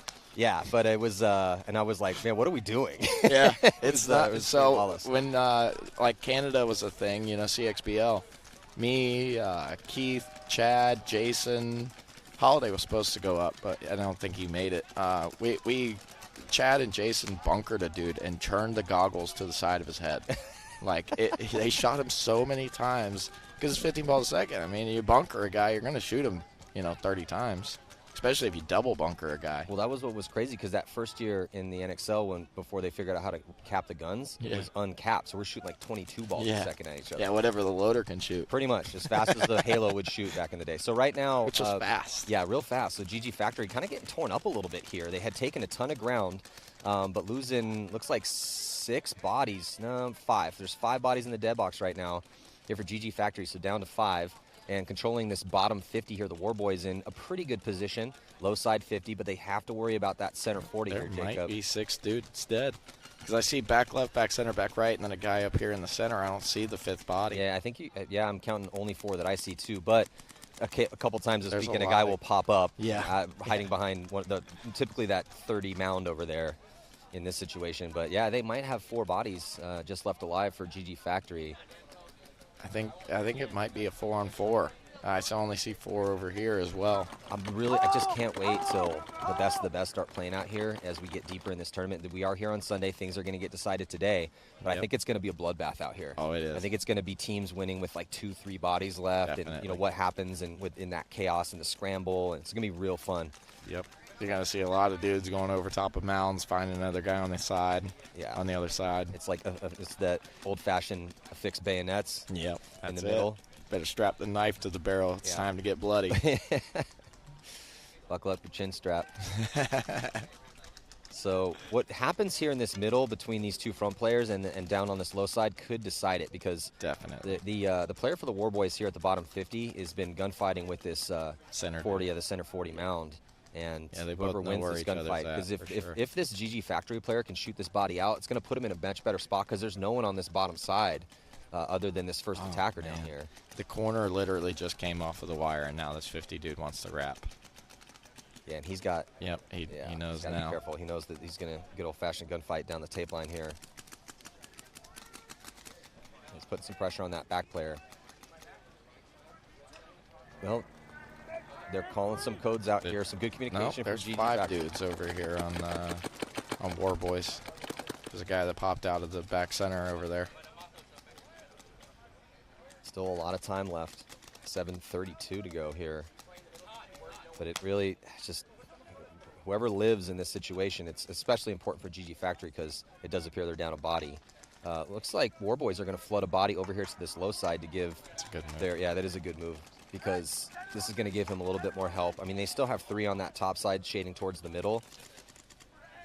He needs to do his pressure back up, like where mirrored up with his own guy. Oh no, that is a tough we spot. lose one out of the corner. That's a tough spot to live in, man. That's one of the hardest spots to stay alive. It's interesting though because that will often be the last guy. But if that guy is engaging in gunfights, it's just a small mound and it's just tough to stay alive even when you're tucked in. If this 50 guy wraps all the way around, there's no way the center guy could survive unless he goes all the way over there where he did. So the center player's retreating. Well, once he lost that, like you said, I mean, once that back player dies, if he does start wrapping around, he's going to be able to have an angle. Have to get now, but he's playing it right, playing on the wrap, just containing his worst threat, and they keep looking into his paint. There goes another guy out of the back right corner. We're down to 1 guy on GG Factory. Yeah, again, it is safer to be a front player than a back player because during these moments, as long as you go intelligently and you know where those last bodies are, and that's curtains. So they're saying kill 7. So again, it's just it's almost impossible. It's almost impossible to keep the count. Especially when they put the banners in the front of the dead box, you can't really count the bodies. Yeah. So it's real tough. Yeah. You got to be super cautious, like you're clearing rooms. Yeah, this is CQB right here. I actually had to miss some CQB. I've been doing some CQB training with some company called Tactical Hive, some Navy SEAL guys that own the company that we know through paintball. Okay. It's badass. Yeah. I'll send you the video. There's a video on YouTube of me kind of going through some of the scenarios that they put people through. Yeah. But I've been playing the opposition force, the Op 4. And then these, it's rare to kind of get those types of training sessions, but it is open to the public. But a lot of the guys that are taking these classes, and girls too, but they're either former law enforcement, current law enforcement. Anyway, it's very interesting, but I'll send you the link. You can check it out. You would dig that stuff. Yeah, for sure, man. That sounds badass. So that is going to do it here for this one, as the Warboys able to put another win on the board. So now we're going to see Fraction, who have yet to drop a game, and they're going to be playing the Wolverines, who have dropped 4, 2 wins, 4 losses, which means they should be getting eliminated from this tournament. But they could play it. You always want to go out on a high note, and a couple of these teams have just been flooding down the field. It looks like they're going to be ready to go, so we're going to take a quick break. We'll be right back. ICPL Sunshine Classic. I'm Matty Marshall. Got Jacob Edwards up here with me from Tampa Bay Damage, playing with Cat Factory here at this event, one of the favorites. We'll be right back. Thanks for having me.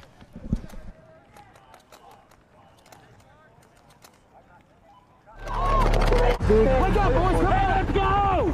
ICPL, baby! That's right!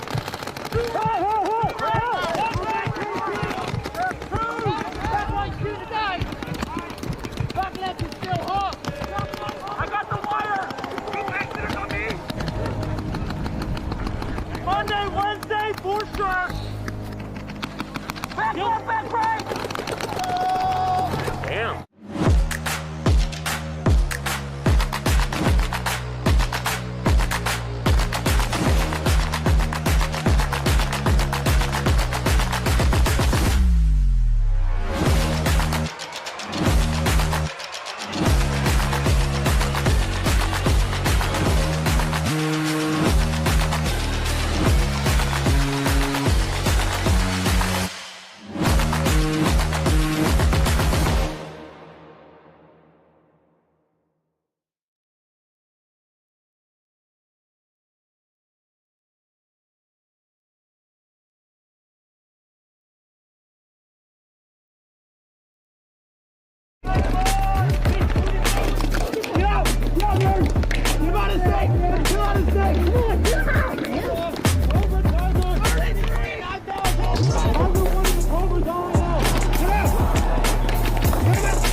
And we're back. 10 seconds to go before the start of this next one.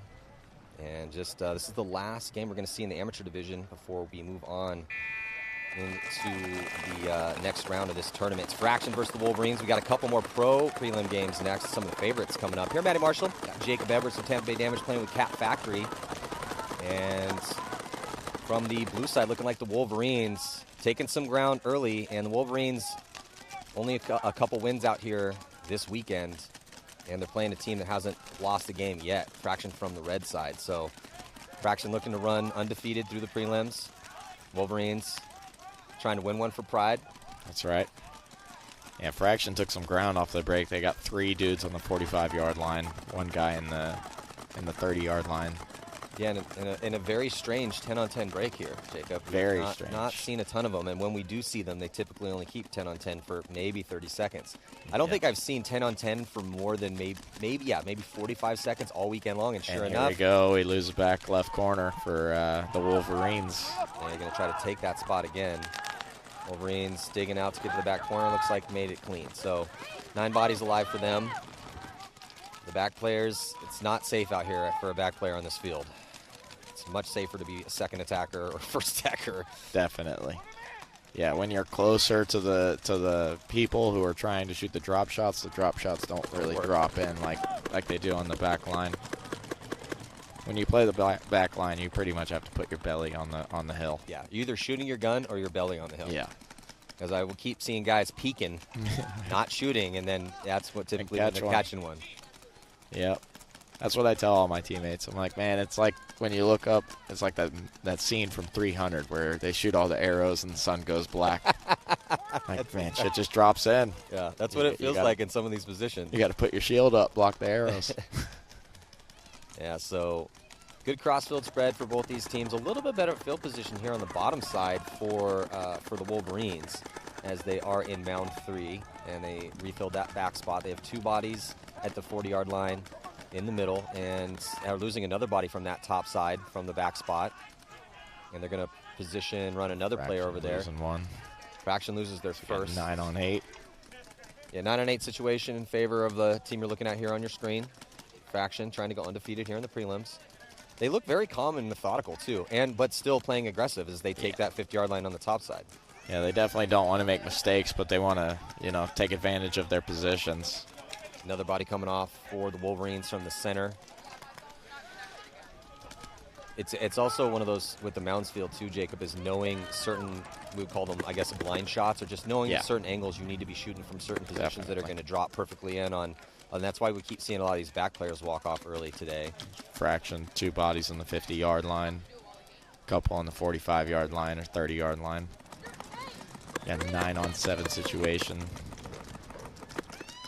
Yeah, they might be losing another one in the center. It's not just popped the top. Yeah, popped right up into a stream. Yep. 9-on-6. Looking for the play to develop a little bit more on the bottom side here for Fraction, but they're not really in a hurry. Obviously, if you look at their scores, they've been doing a good job of keeping live bodies. Yes. So really not taking any risks. 10-man bodies count, man. You don't want to give them up. Good communication here for Fraction, and then also a nice little move to get across the gap in the middle of the field. Almost got caught, but able to make it clean. A retreat in the center of the field here for the Wolverines as they're abandoning those center positions. They still have one at maybe the 35 on that top side. He needs to get his gun up. In a bad spot.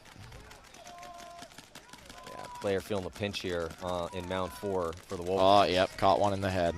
That one seemed inevitable with the way things are going down there. Yeah, he had good position. If you drop your gun, the guy's going to get dominance and just take advantage. Yeah, well, with the way this play was developing, once he didn't shoot that opponent on the first gap that he ran through, getting onto their side, and it was pretty much curtains for him. They're going to retake mound 2. Yeah, in that situation, you got to just press forward and either take the body, get lucky and stay alive, or, just trade out.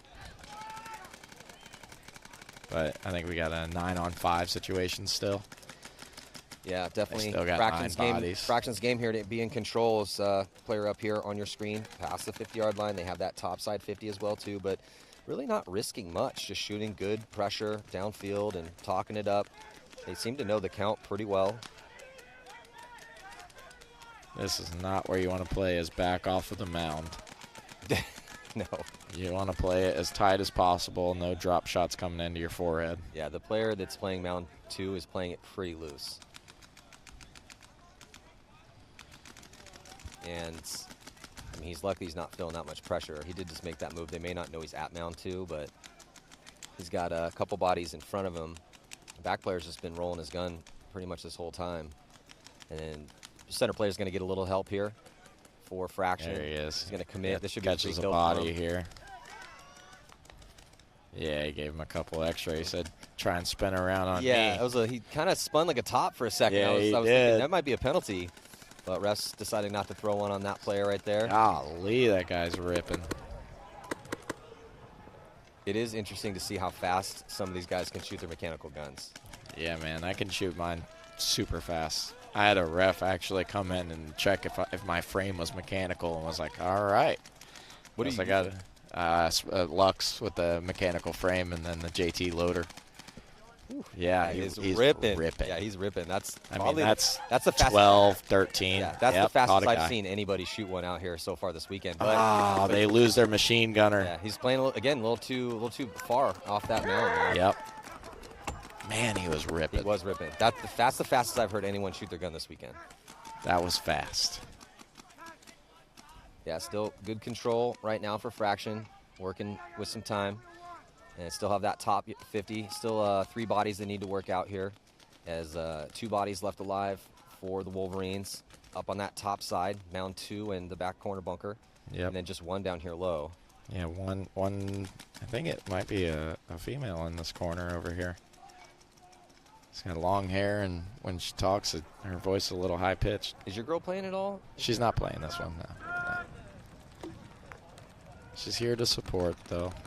Gotta love it. Yeah, it's always good to have the supports crew, you know? Yeah, man. It's cool.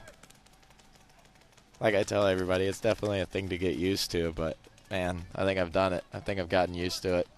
You know, it's been Because a now little when bit she's now. not around, I'm like, I feel lost. Like, where's my support crew? That's a good sign.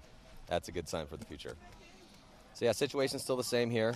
Fraction taking their time. They don't even. I mean, they could drop this game and still be okay. Yeah. It doesn't look like they've. I mean, they've had pretty much this game in control for them since the outset, since about maybe 45 seconds in. Are they down 5 bodies or 4 bodies? I think they have 6 bodies alive, right?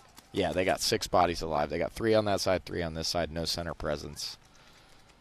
So now they're going to make some moves here, low side. But we have some positions, and the Wolverines lose another, so there are 2 bodies alive, down 8.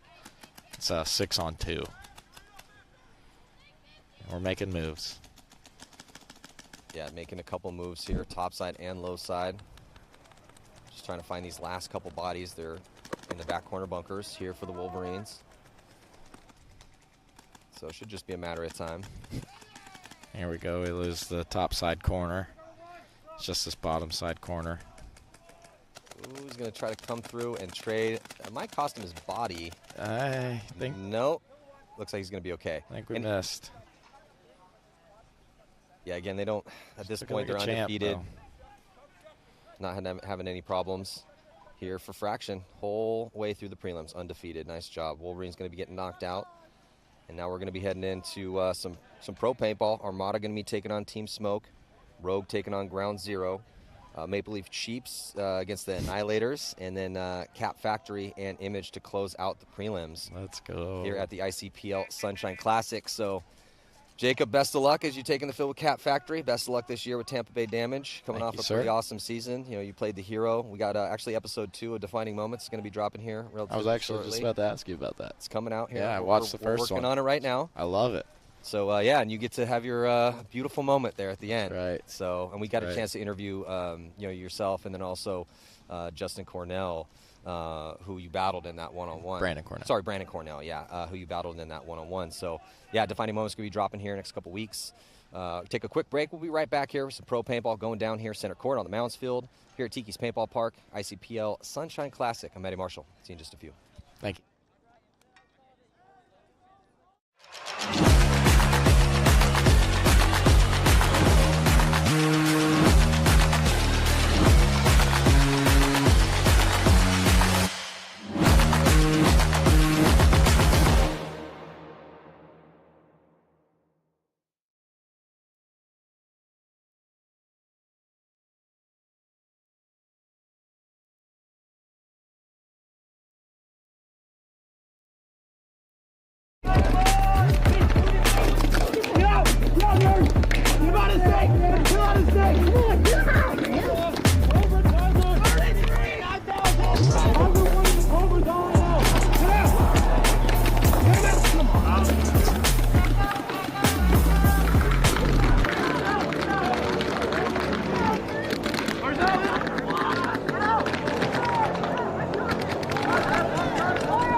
Wake up, boys! Come on, let's go!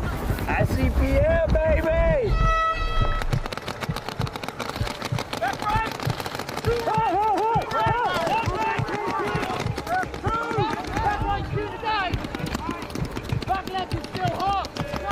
I got the wire! Keep exiting on me! Monday, Wednesday, 4-star! Back left, back right! Damn.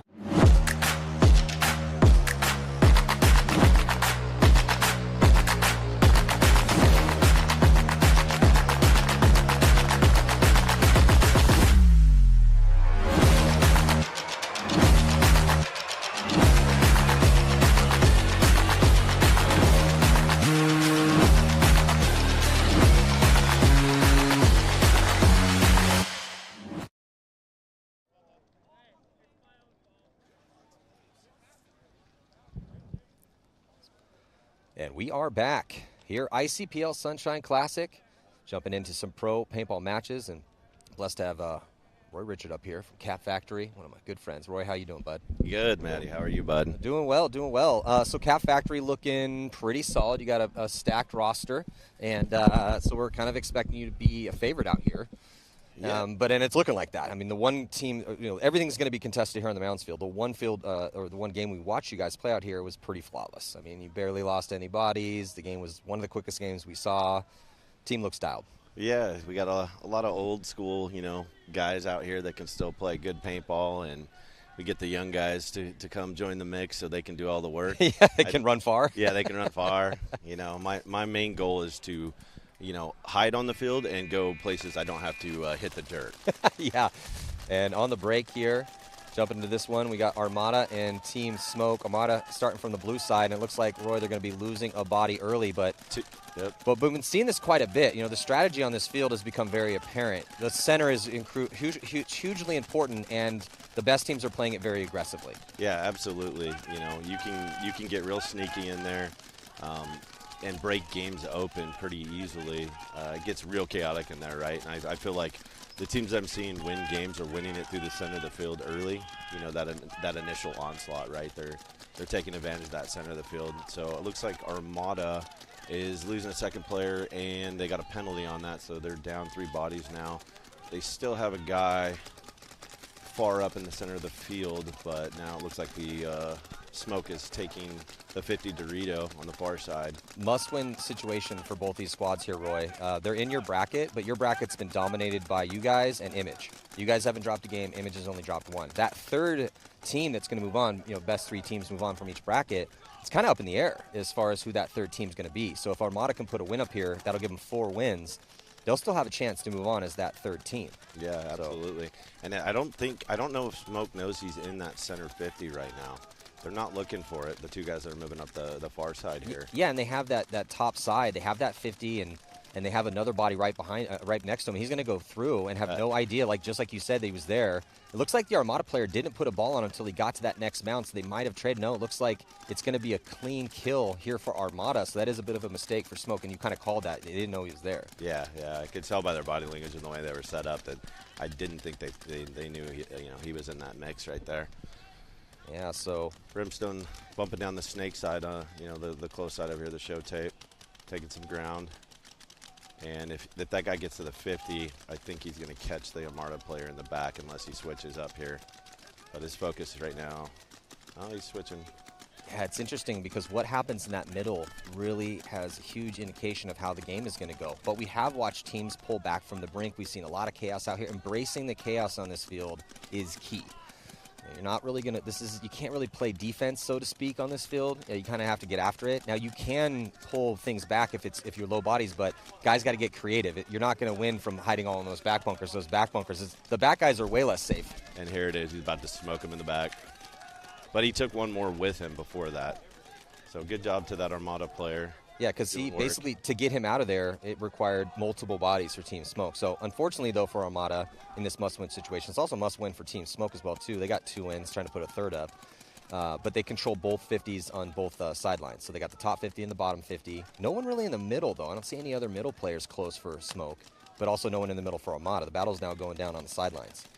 Yeah, and, The mounds are always chaos, right? It's controlled chaos as best as you can, right? Yeah. And so you have to read and react on this type of a field, and it can be scary out there. It's hard to see people, and there's a lot of bunkers, a lot of stuff in the way. So communication is absolutely a key factor out here, and really understanding the names of the bunkers is a huge thing because, if you're yelling he's at the mound, that's no help. Yeah. So having those key spots named and being aware of where they are at. Yeah, the correct communication, absolutely critical out here on the mounds field to have, a lot of people have been calling the high side the D side and bottom side the snake side or vice versa. And then having specific names for some of these mounds. But then also knowing your shots when you're up close, what angles to watch, and then knowing the blind shots, so to speak, when you are at some of these bunkers on those back players. We're just seeing so many back players, Roy, get dinked out because even if you're tucked in, sometimes, with the way the ball's arced down in this really big field, you just can't hide over there. So it's safer really to have the bulk of your force up near the 30-yard line than it is to be in those back bunkers. But having a turret back there with a guy that knows those shots, sometimes those back bunkers are the guys getting the crucial kills. So that's, again, why it's hard, right? Because it's... Yeah, absolutely. The back line, it gets real dangerous because of the way the paint drops over the mounds, on this field. We were just talking about that when we were walking fields. It's just the back line's the scariest place to be sometimes. And looks like he's going to get a shot in on him. Yes, he does. Smoke player gets another one. And it's not looking so hot for Armada here. Oh, but they shot the guy off the far side 50. So we've got 3 Armada players left that I can see. And it looks like 1, 2, 3, 4 at least smoke players. Oh, and they just took out the guy, the second man on the wire. It's looking like this is just about over. It's real hard to cross up and play defense on that back line. It is. Game. But we've seen guys do it, maybe kill 2, 3, but almost no games that have been seesawed back from a low body situation have been won from the back line. It's more a guy gets lost in the middle, shoots 3 dudes, and then it gets, they can pull back from that. It's almost maybe one time have I seen a team all weekend long pull it out with, 4 dudes in the back and 7 dudes pushing at them. That's not how it goes down here on the mounds field, so far at least. Yeah, absolutely. And then I say that, maybe it'll happen in the very next game. You never know, but yeah, it's a real tough one to play that defensive game from the back line late, right? Like, the hyperball field, you can do stuff like that, the hybrid field, and, certain mound fields you can pull it back, but I feel like this mound field out here, if you're on the back line and they're coming and they got bodies, you're probably done for. So congratulations to Team Smoke putting a win on the board. That gives them 3 wins and 4 losses. Probably not going to be enough. It's going to make life interesting for Armada. Now they have 3 wins and 4 losses. I mean, it still could possibly be. It really depends on what happens in this Rogue and Ground Zero game, because Ground Zero has 4 losses, 2 wins. Rogue is on the bubble, 3 wins, a tie, 2 losses. Yeah, it's going to get close for that third body. You guys look to be incredibly safe. Image looks to be safe. And we will see Cat Factory playing 3 games from now. One of the favorites here. Take a quick break. We're here at the ICPL Sunshine Classic. Matty Marshall, Roy Richard. We'll be back.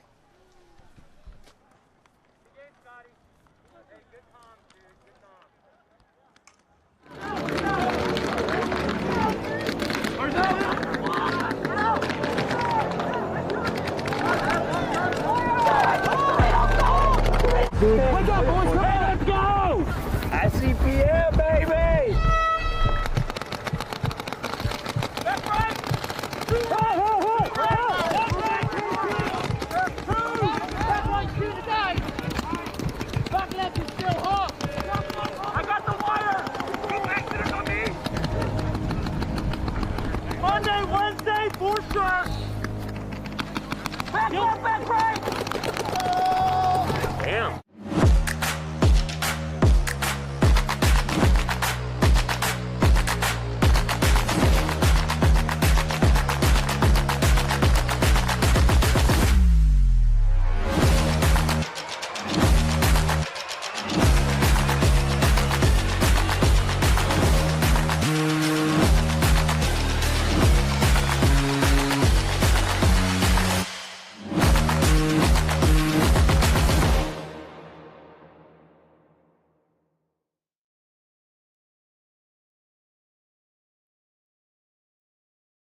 And we are back. A couple more pro games here on what is center court, this Mounds field. I'm Matty Marshall. Got a paintball legend up here with me, Richie Maszewski from Image. You guys will be playing Cat Factory coming up here. A couple games, yep. But right now it is Rogue taking on Ground Zero. Ground Zero from the blue side, taking a little bit of ground in that center, but not a ton. And they actually, looks like Rogue going to be losing a body from that center, Richie. But they still have that 50. And they still got the guy in the center 50 playing possum there. Yeah, this middle has been where it all starts on this field. Yeah, there's a battle for the top end as well, too. Oh, just dropped one here. Yeah, it looks like Rogue dropping a body, Ground Zero dropping a body from this lower side. Oh, another guy. Oh, not looking good for them. Yeah, Rogue took it to us on the hybrid field a couple games ago, so they're playing pretty good. Yeah, well, Image and Cat Factory, even though you guys are playing each other, it's kind of for the 1 seed because you guys have won 5 games and dropped 1, and they've won all their games. But for that 3rd position, it's still to be decided. It's still to be decided. Yeah, it's up in the air. Actually, I didn't think anybody wanted the 3rd position the way the points were looking. Well, it looks like Ground Zero losing 4 bodies early, and it looks like, yeah, a couple bodies coming off for Rogue. Is it still a guy in the center, or did that all get neutralized? I think it got neutralized. I don't see anyone peeking up. Just Ground Zero is heavy on that far side.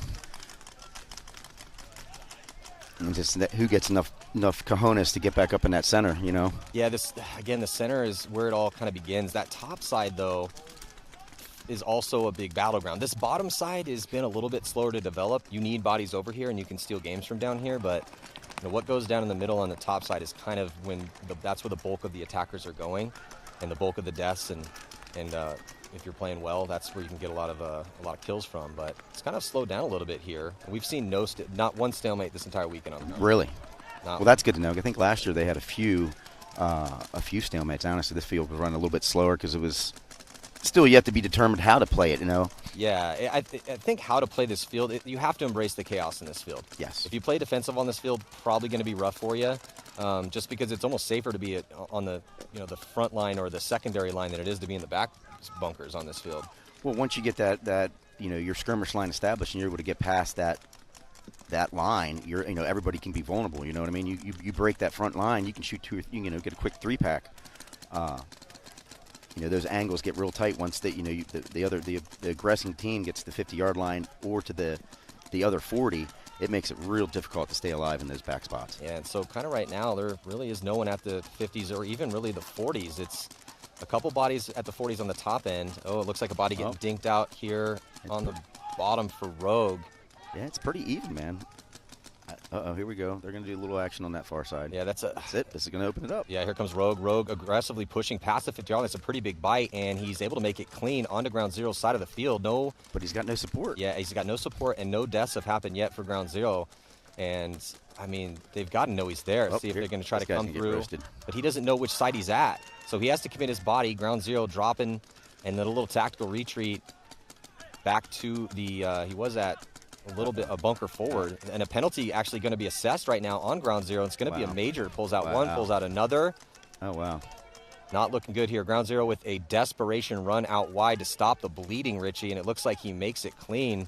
Yeah, but I think the damage is done. Yeah, the damage is definitely done as tons of bodies are flooding off the field here for Ground Zero. They only have 2 bodies alive, it looks like, Richie, in back corner bunkers on both sides. Rogue trying to figure out where these last few bodies are as they're pushing the top side, but then they get dropped out. Wow.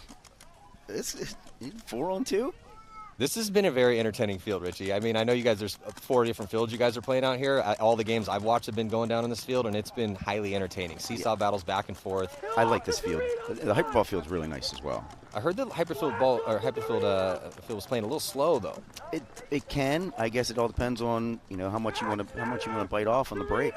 But there are real easy bumps on that field. So I guess it all depends on your strategy and what you're willing to try to risk. Well, Richie, I'm glad I have you up here because for people that don't know out there, Richie invented the run-through in Boston in '99, and I was the first guy you shot. I'm glad you were the first guy, for sure. Well, I was in the hyperball tube, and then I just saw a blur run past me, and I got shot in the chest, and I come out, and you're in our back line, and 6 of us are walking off. I'm like, how did we just let Richie run through, quote unquote? Because before there'd be bunker moves, but having one guy run down the field and shoot 5 or 6 dudes didn't really happen that much. And hyperball fields, it kind of just became a thing the year before, and airball fields were becoming a thing. Yeah, so I'm sitting next to the man that really much kind of invented the run through. It was an act of desperation, not gonna lie. But the fortune favors the bold, so it ended up working out. Indeed, it does, Richie. Indeed, it does. You son of a gun. But I appreciate the highlights that we relive every once in a while. Oh man, thank you. Great, and that's what's fun about 10 man to see guys like yourself out here. Moves being made right now. Ground zero is pushing the issue on the top side. They do a little ring around the Rosie. How is he still? Rosie. Is that Rosie? Yes. Yeah, ring He's around still alive. Rosie, and Rosie is still alive. Is an animal. He's a beast. Ah, damn it. He's 65 years old. That man collects Social Security, and he is out here just running people down. He bunkered 3 guys on the hybrid field. I was like, slow it down, man. But, when you get out there on the field, you can't throttle it back. You know what I mean? No matter how old or young you are, you're going to give it all. Well, I don't know how it is for you. This is now a game because of that big move from Rosie. You'll see if Rogue can find this last body. There's still just 1 body left alive right now, 4 ground zero off of that crazy move. And what, 2 Rogue? Yeah, I don't. Is there a body? Yeah, okay, 3. There's 3. Just popped out of that back line. So it does look like there's, I think 3 bodies left alive, and that's going to do it. Yep. That was a valiant effort. But, valiant effort. I was joking, though. It was funny. People are like, Maddie's still playing. I'm like, yeah, I try to play when I can. Obviously, I got this job to do, which I love. And the stories must be told. But, now that I'm in my advancing age, I'm 45, and I don't know how you are, but it's like, I'm like, hey, Maddie, do not Superman dive, okay? Just try to get But then you think you're 20 all over again the second the guns start shooting at each other. I have to knee braces, knee wraps, kidney belt. I got to put everything in so it doesn't fall out while I try to do a knee slide, belly slide. You need to buy stock in 3M because you're just going to be putting tape on every bit of your body. You ain't kidding. Yeah, so Rogue going to be taking what ended up being a very close victory, and that is definitely going to make things interesting. That's going to propel them in, I think. think so, yeah, because with that win, even though, I think with a 92, but that gives them 4 wins, a tie, the 2 losses. Yeah, that's better than Armada, better than Maple Leaf. Yeah, I think that is going to put them in here in your bracket. They were make it, break it kind of mode, and they were on that earlier against us. They had to, they took it to us. They had to win that game, and they did a good job doing it. So your boys are going to be taking on Cat Factory in a battle for the first seed in this division. You guys did drop a game. They're undefeated, so you're trying to give them their first loss, and then depending on what the points are going to be in that one, because if you do beat them, depending on the points. But regardless, you guys are going to be in. But for me as a fan, I'm wondering, okay, well, who is the top team in this division, right? What, with our division? Yeah, when you guys play each other, because obviously with this how well as you guys did with just dropping to 1, they're undefeated. If you beat Cat Factory, they'll probably still be ahead. I mean, I don't see it going as a perfect game on this field. You know what I mean? Bodies drop. But still moving on, if you beat the superstar quote unquote team that is Cat Factory, it's like, okay, well, again, and again, we're playing the finals on this field. So if you beat them on this field, it's like, okay, well, Image has a legit chance to win this tournament. We're going to see what their looks are coming out here. They have a really good squad. They have a lot of versatile players, and they've done very well the last couple years in this format. So, Rodney and they picked up, I think, LB, and they got a bunch of talent out there. So hopefully our guys, we have a pretty good game plan. We're not going to telegraph too much either. I mean, we're both into the we're both moving on. It's just a matter of placement and what the brackets get set up from here on out. Yeah, I'm actually, though I'm obviously very excited to watch that game, it's one of those matches where, because both the teams are already in and you're going to be playing potentially against each other with how things shake out. Who knows how it's going to shake out. But that's kind of when you don't really want to show your hand. Correct. That you may not see the crazy collision in the center or like a big bite here or there. It'll probably be a little bit more of a traditional breakout because, again, both of you guys are in no matter what. And maybe not want to bring that play out of the playbook quite yet that we might see as we get a little bit deeper into this competition here. When we walk the fields, we're out here for a couple hours, on Friday just to get everything dialed in, because we don't get a chance to come down and pre-play the event or prepay the mound structure that's here for that matter. But we spend a lot of we do a lot of homework out here, so we try to get the shots lined up, try to get the guys running lanes in, and we do a couple different things on paper, and then as the tournament progresses, we see what works. Other people may do something similar to what we do, and then you got to tweak it out a little bit here and there. If you need to make an adjustment, adjustments are made, and you try to keep moving on. Yeah, it's just interesting with this field, Richie, because you can have a pretty solid game plan, but the game plans there aren't a ton of different game plans you can actually employ on this field. It's really more about execution. It's all about the execution. You're right. And I don't know how the crazy the penalties are on this field. I know a couple years ago it was a little wild, but that can make or break you too. You get a rogue 3-for-1 as you're making moves down the field, and then that neutralizes that push side, and then it, just like you saw, it just balances it out. Now you're back to 6-on-6 or 6-on-5, and you got to go find people. That happened to All-Americans actually in our last set of the game. That was an interesting turn of events, to say the least. Yeah, indeed. That was quite the debacle. Yeah. Very entertaining for a bit. I did feel bad for the people playing it because it was pretty lawless. Jumping into this one, though, we got the Chiefs and the Annihilators. Chiefs going to be on the blue side here. Annihilators on the red side. And for these two teams, Annihilators they haven't put a win on the board yet. They have a tie, so this is one for pride. And the Chiefs with 2 wins also going to be getting knocked out. So this is their last game. Well, this is their first taste, of the 10-man pro format. So True. They can't be disappointed in what they did. By any means. Coming in here, it's a different style than playing X-ball, and it takes time, right? It does take time. And then if you look at Armada. Armada didn't win a game last year, and then they won 3. I know. Here, so I was very highly impressed with Armada. Actually, I told the guy there, I was like, man, you guys are killing it. That's great. Like you said, and it's good for your morale because you come to these events and if you don't win anything, and it's like at least you win. We lost a game in Chicago to a team Rushers, and they were so thrilled to literally beat us off the field.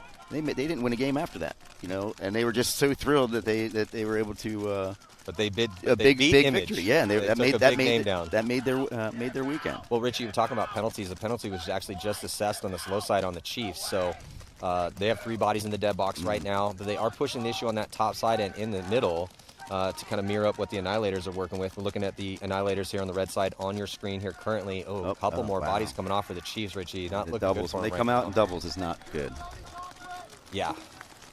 So we'll see if they can pull it back. I mean, they are in some decent spots, and this is kind of one of those situations where the one team with 5, even though but having some good positions, if the team that has the extra body starts pushing sloppily into them, that's when things have been getting interesting out here on the Mounds field.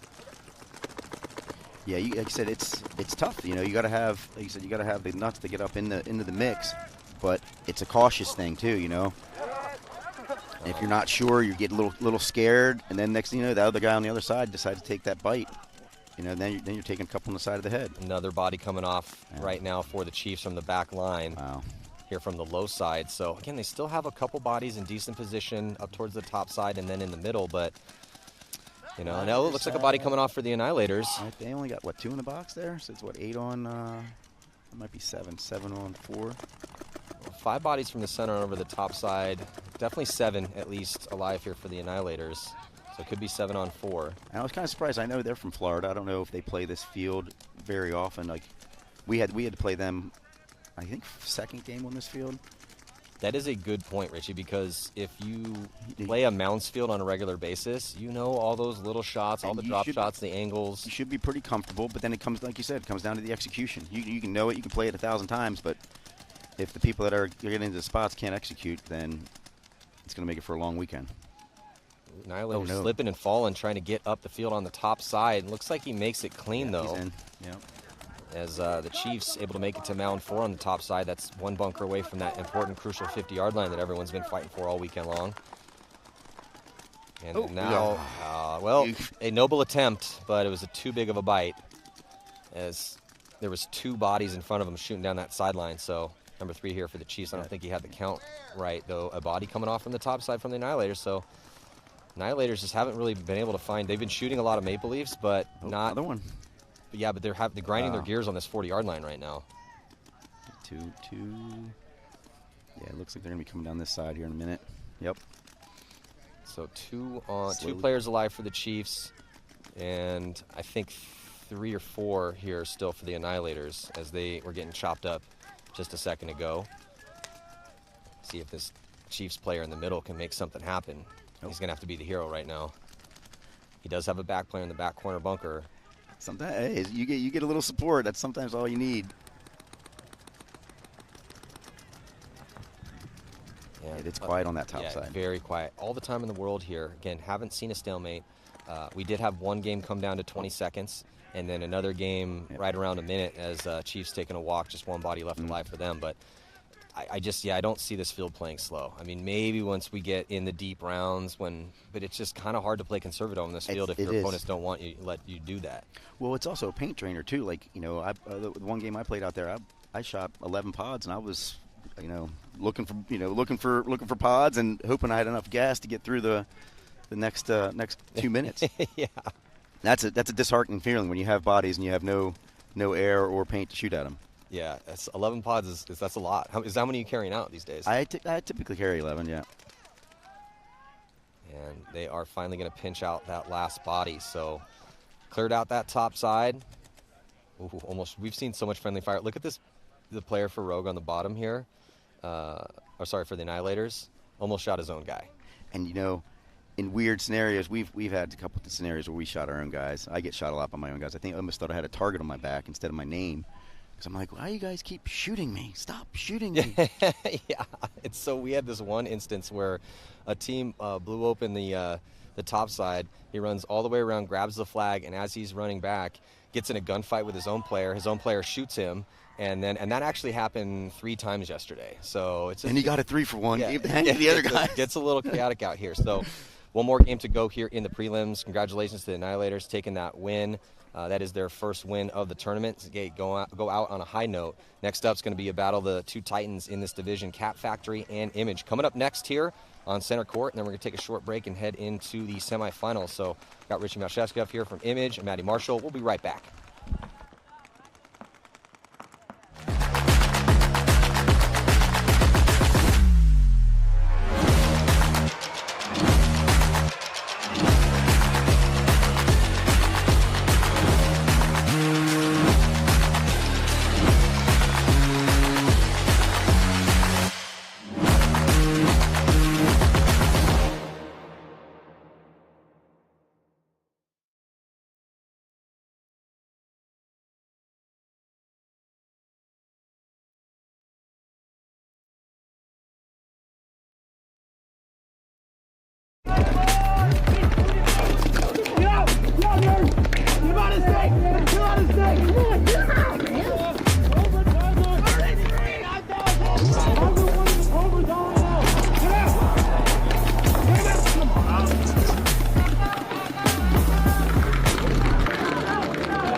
Wake up, boys! Come on, let's go!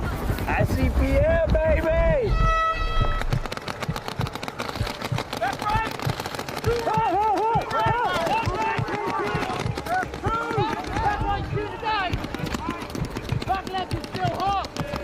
I got the wire! Go back there on me! Monday, Wednesday, 4-star!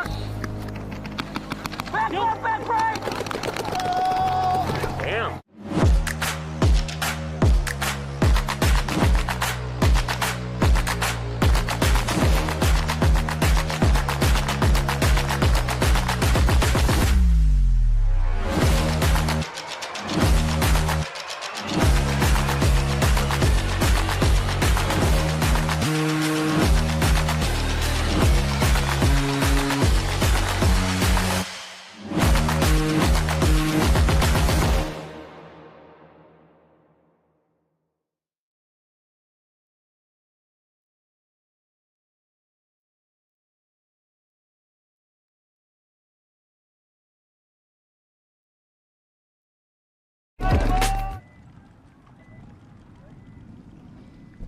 Last game of the prelims about to go down between the heavyweights in this division. Cap Factory taking on Image. And I got Richie Malcheski up here from Team Image. Got one down off the corner, one off Image's side.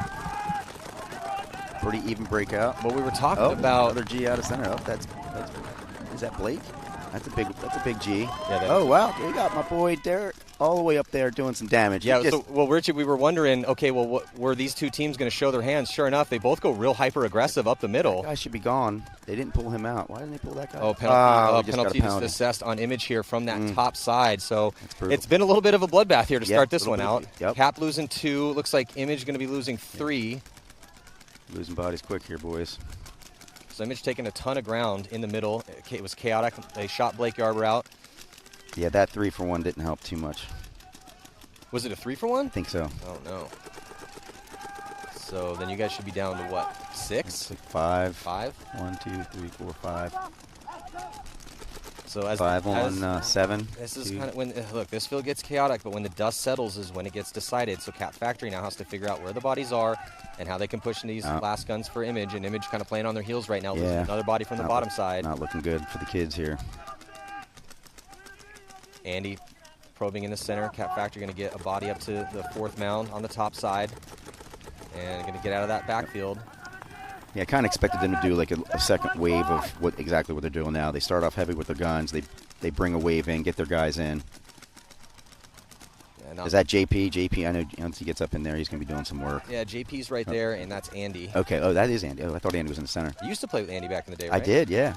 Andy played with Image, this is back, 2000s? Another guy who's aging like a fine wine. Oh, he is. I think he's 50. He keeps it together real nice. You wouldn't know it, though. And he's still going to he's still way up there. Still playing as a first attacker at 50 years old. I'm on a specific pitch count when I come out to these events. Like, all right, Richie can only play so many games. How old are you now, Richie? 47. Prime of your life, bro. Prime of your life. 57. Feels like I'm 57, but 47.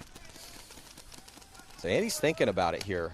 There's Andy Kokorak on. He's going to try to make the move on Steve. Yeah. Oh, so Andy, did he trade? No, Andy got. I don't see a body walking off for Image, but I don't know if Andy traded with him. Yeah, he definitely got shot down the sideline. And then JP's going to take over the attack.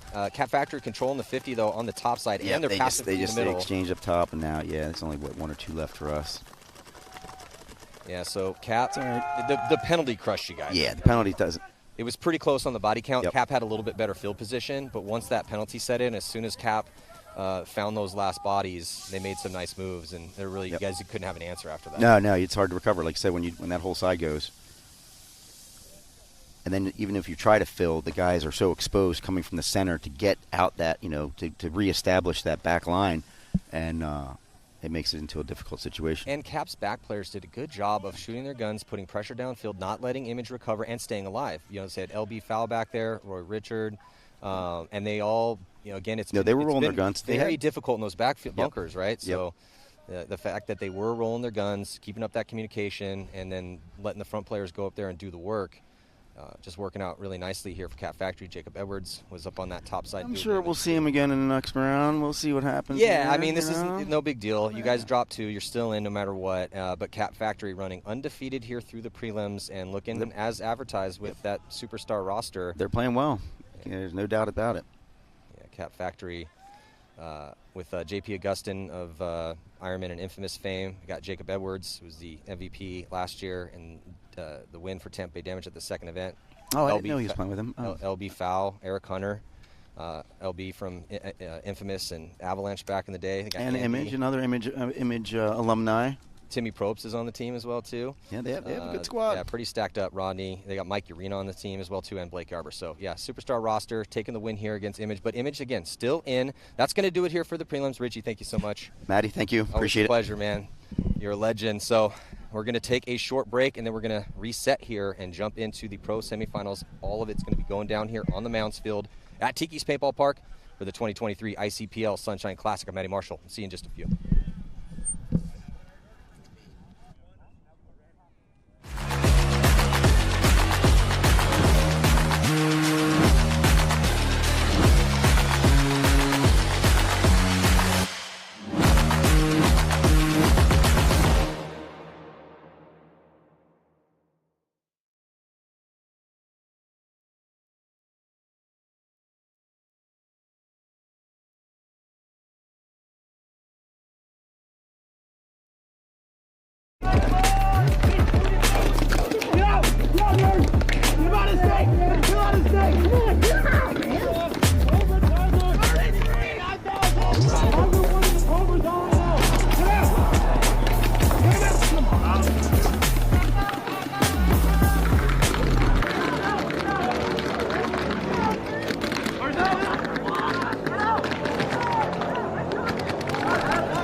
As you track the fate of the teams that go deep into the late rounds on Sunday, certain moments rise that not only end up defining a player and a team's story, they can alter the very trajectory of the sport itself. This is the story of paintball's defining moments, of those who struggled and persevered through the battles at the top of the NXL Pro Division. Entering into the 2022 NXL season, there was a familiar theme. San Diego Dynasty, after 20 years of precedent-setting greatness, again sat at the very top of the game. They've been undefeated for 2 events, winning 14 matches in a row, and also playing with the confidence of taking the past 2 World Cups. And they just pulled off one of the biggest player pickups in the offseason, adding multiple-time MVP Archie Montemayor. Yeah, I think this offseason was really good for San Diego Dynasty. You know, we got to keep the whole team together. We had a great year last year. Things are really starting to click with the team, the chemistry, and the confidence. Confidence is huge. So when you can keep really the core of the team, and more than that, we kept everybody and we're able to add Archie Montemayor, which is one of the best players ever to play the game, and a new young kid in Damien. We're in a really good spot. We're in a good spot to have a lot of versatility. We've got a lot of guys that are really intelligent, play everywhere, and the team's hungry. You bring in some youth. They're hungry to get one of their first wins. And yeah, I'm excited for this first event. It's been a crazy offseason. A lot of movement, a lot of other, stuff going on, new teams coming into the league. So there's a lot of hungry people, a lot of hungry teams, a lot of teams and players with chips on their shoulders. And yeah, I'm excited. It's going to be a good year.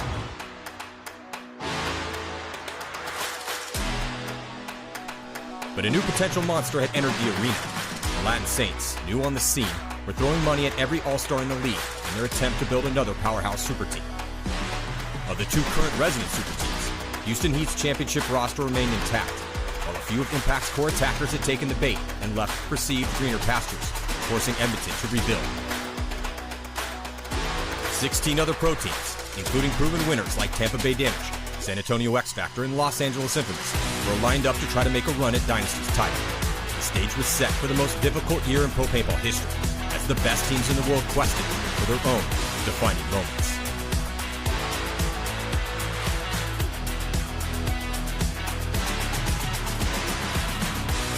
Games, man. We've already gotten an overtime game today. People are attacking. It's the beginning of the season. People are prepared, ready, and everybody seems to be off to a good start. So 2022 season is officially underway.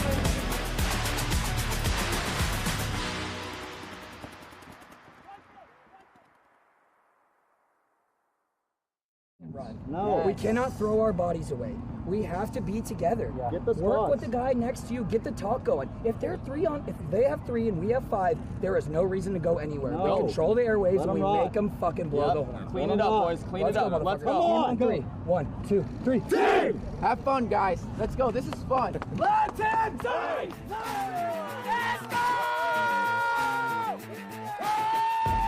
After a chaotic but productive offseason, the Saints were able to convince a sizable chunk of Impact's team to jump ship.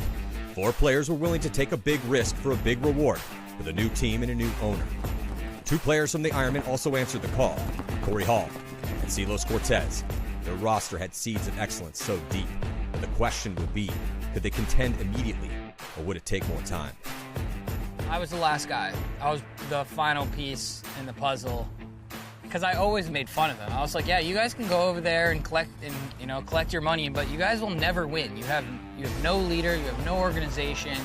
Like, who is gonna run that? I was like, Mouse, you're gonna do it? Absolutely not. Kyle's not gonna do it. There was no one on the team that could really bring everyone together from front to back. They were missing that piece. I was like throwing out ridiculous numbers. I was like, they would have to offer me something like absolutely stupid for me to even consider leaving.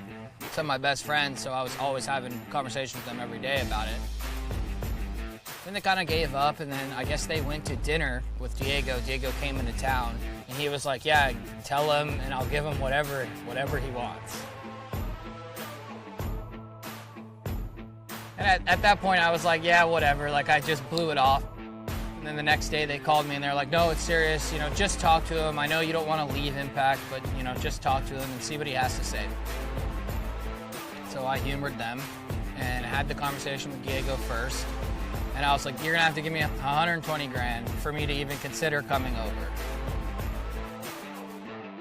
And he was like, okay, done.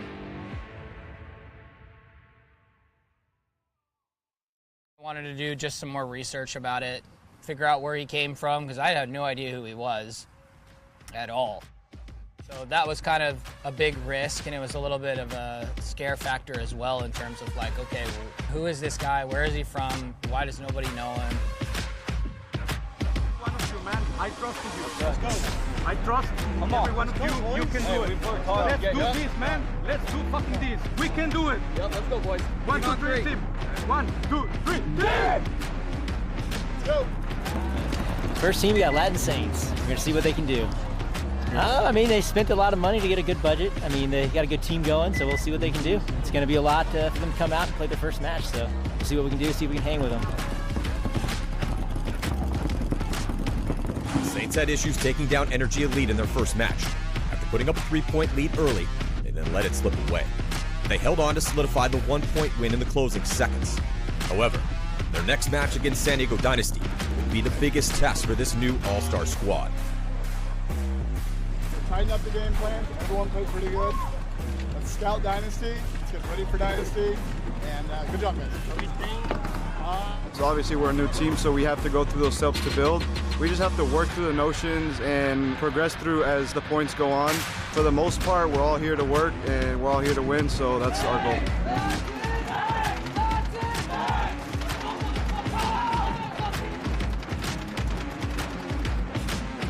We have, some of the best players in the world helping us and walking us through everything.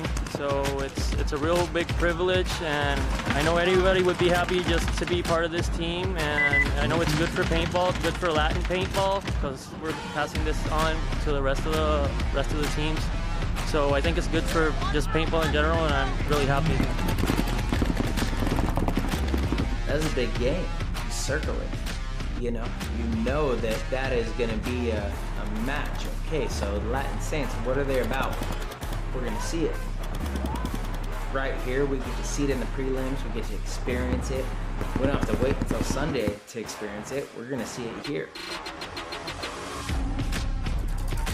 The Saints had a rocky first day, barely beating Energy Elite and then losing to Dynasty by 5. Right now, let's go, the fuck in, boys. The Latin Saints would fight back to tie, but it ended up being all Dynasty on the scoreboard as the minutes ticked down. The final score sat 7-2. They would need to play much better to accomplish their goal.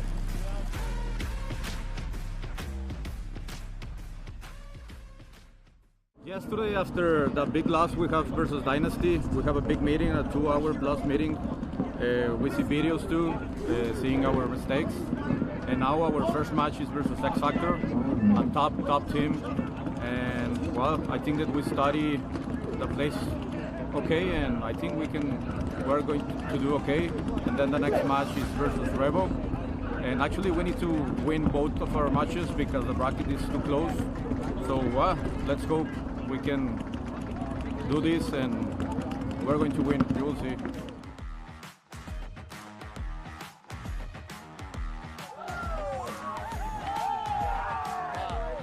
Hey, there we go. Got another win today. Got one more to go. Hopefully that locks us into Sunday, but I know the most important thing is winning. Colt, good job, buddy. Good game. Rainy, good seeing you. During the second day of the prelims, the Latin Saints went undefeated, beating San Antonio X Factor by 3, and then securing a close come-from-behind victory against a tough Baltimore Revo squad. Towards the end, everybody started watching the match, and then when we needed help, no one was there to help. We got to be there for each other, together, remember? Go, man. do it, man. Go. Hey, Keep keep having fun, too. Yeah. 2 on 3. 1, 2, 3, team!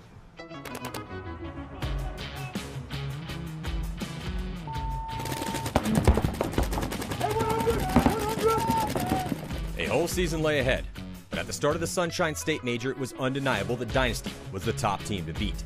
Their original core of Ryan Greenspan, Yosh Rao, and Alex Frazier, all now nearly 40 years old, were still raising the bar of what's possible after 2 decades of precedent-setting greatness by surrounding themselves with a lethal mix of players with eclectic personalities and special talents.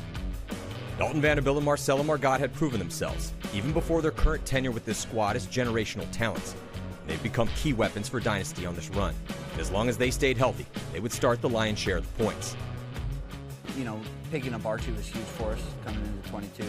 He's always been a weapon. The question that was on the table was, how was he going to be mentally coming onto the team? And he came just like he had never not played with us. He was there in the practice saying, okay, guys, this is what we need to do. You know, he was very at home. And, you know, that kind of goes back to the time in Europe that we got to play with him. So a lot of us had experienced Archie already.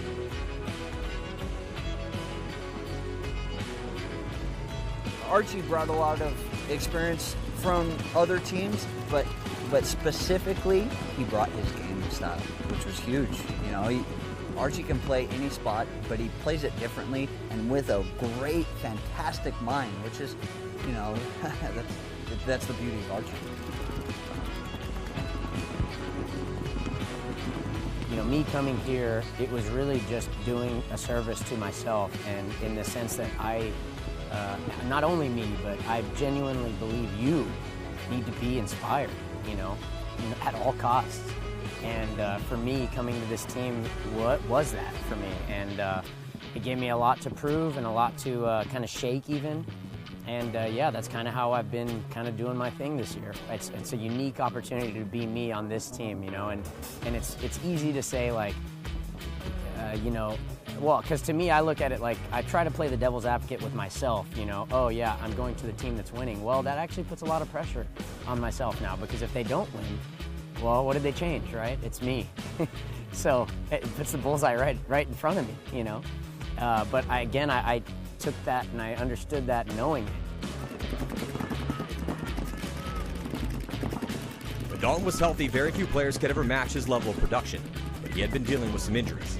Marcelo Margot, fresh off a World Cup MVP, was the on-field glue in close games and low-body situations, and his versatility in every role had earned him many accolades. That's what it's going to take, man. Everybody out here is a good player. The Dynasty was missing one of their core attackers, Blake Yarber. Coming off a co-MVP performance at World Cup, he had a most unlucky run-in with an axe in the offseason and almost lost a thumb in the process. He'd be sidelined for the next few months. Last year was huge. We come into the next year, we pick up Archie Montemayor. Unfortunately, you know, in that transition, we pick up Archie, we have a practice, and I feel fantastic at that first practice. I go home, and the Wednesday after I go home, I get my thumb chopped off. You know, and that's just living life, you know, and I just, of course there was dark moments and all that. I just took it for lessons being learned, and that's get your fingers out of there. But, Dynasty's first two games ended the way the past 14 had, with victories over hungry opponents. They had their hands full in the first game as it went to overtime against a scrappy Baltimore Rebel, who had lost a big chunk of their starting line the past 2 seasons but still found a way to threaten the top teams. On the second day of the prelims, Dynasty again dealt with an improved young squad in Energy Elite, as Dalton Vanderbilt had to win a one-on-one in the first point to take the early lead. Energy came back. They couldn't break into Dynasty's line, and the final score was 4-3 Dynasty. They had an easier time against X Factor, with a 4-point win against Montemayor's old squad. Dynasty went undefeated in the prelims. To be completely honest, after the Saints game, it was a big relief for the team because it was proof that we have everything it takes to beat the quote-unquote super team that was built.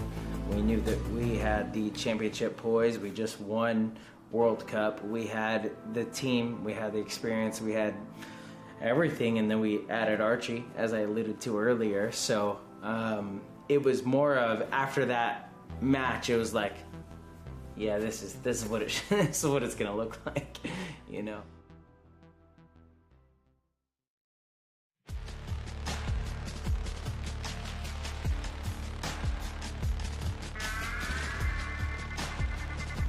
One in the NXL Sunshine State Open. We got fresh new dye masks here. Can't wait to rock them. We're playing Sacramento DMG. We'll be up about 2 games, and then we got Tampa Bay Damage after that.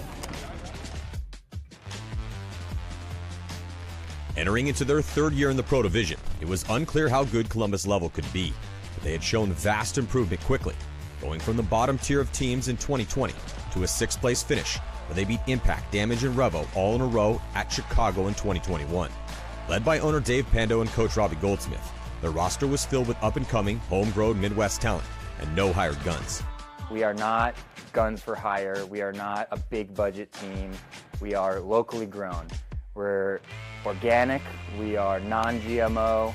We are just a bunch of homegrown best friends.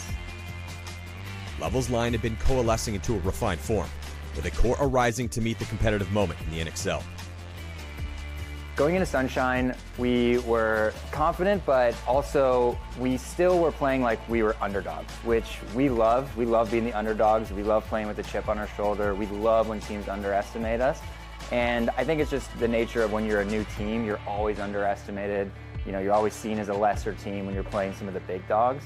Luckily, in the previous season, we had a little bit of success against some of the big dogs. And so we were always confident, but I still felt like going in, people weren't perceiving us as a legit team yet. And we were excited to try again and see if we could do it, if we could prove to the world that we were a legit paintball team. And luckily we did. Their two main weapons were Danny Schonauer as the starter on the Snake side, and Sam Silberg on the D side. But their ability to hang with top teams often came down to how they were able to thrive in the chaos that comes at the close of points, with their second attackers Corwin Weber, Matt Askren, and Josh Lemon. With depth and options off the bench as well, Columbus Level was looking like a team that could be a contender soon. Our first game was against DMG, and it was a pretty back and forth match, and we ended up coming out on top on that one. And between the games, Robbie actually gave us a little talk about our match is going to be grinders. You know, we're not going to blow anyone out. We're going to have to fight tit for tat and for every foot that we take on the field. Hit a double Lucy, man. You got the first one, I got the second one. Hey, man, you fucking win that game right there. Fuck yeah, dude.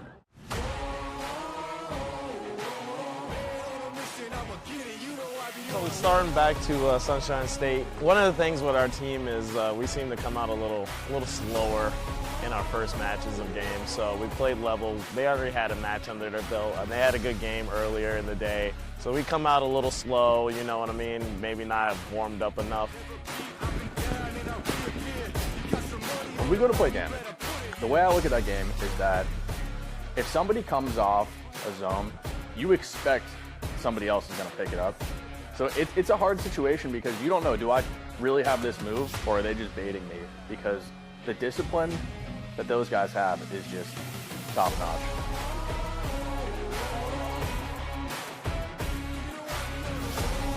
So we gave them a lot of practice time. Like, we were their sparring partner for 5 events. So we had an understanding of who they were. We knew their roster well. And at that time, we definitely went out and thought we were going to sun them. We thought they were the little brother, and little brother stood up and punched us in the mouth. You know, they were never easy on us, ever. And sometimes we'd go to these practices and maybe win a point or two an entire weekend. But the best part is when we play them in matches and we come out on top, because it's like, you know, it's when little brother finally got his dunk on big bro in the basketball hoop in the backyard kind of situation.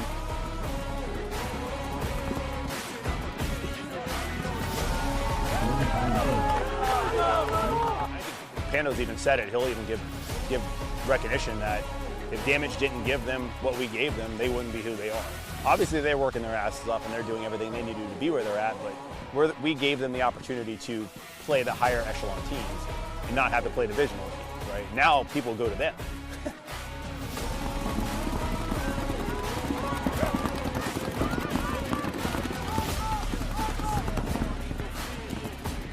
So back and forth, it was so chippy, and we were talking a lot of trash that you probably can't hear too much on the webcast.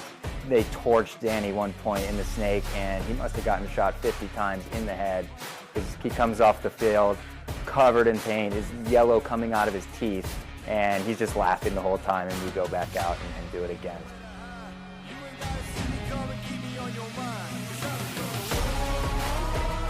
After the loss to Level, Damage would go on to take their anger out on the rest of the bracket, thrashing the Ironman, DMG, and Infamous.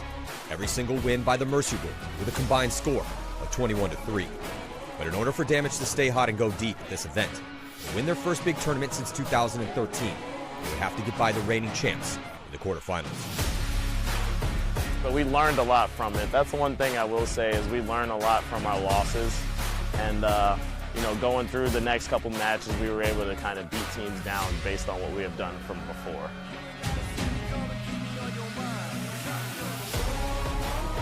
You know, and it was a good lesson to learn because we came out after that and smashed out all 3 teams. So we needed that kick in the balls to realize that we got to be better.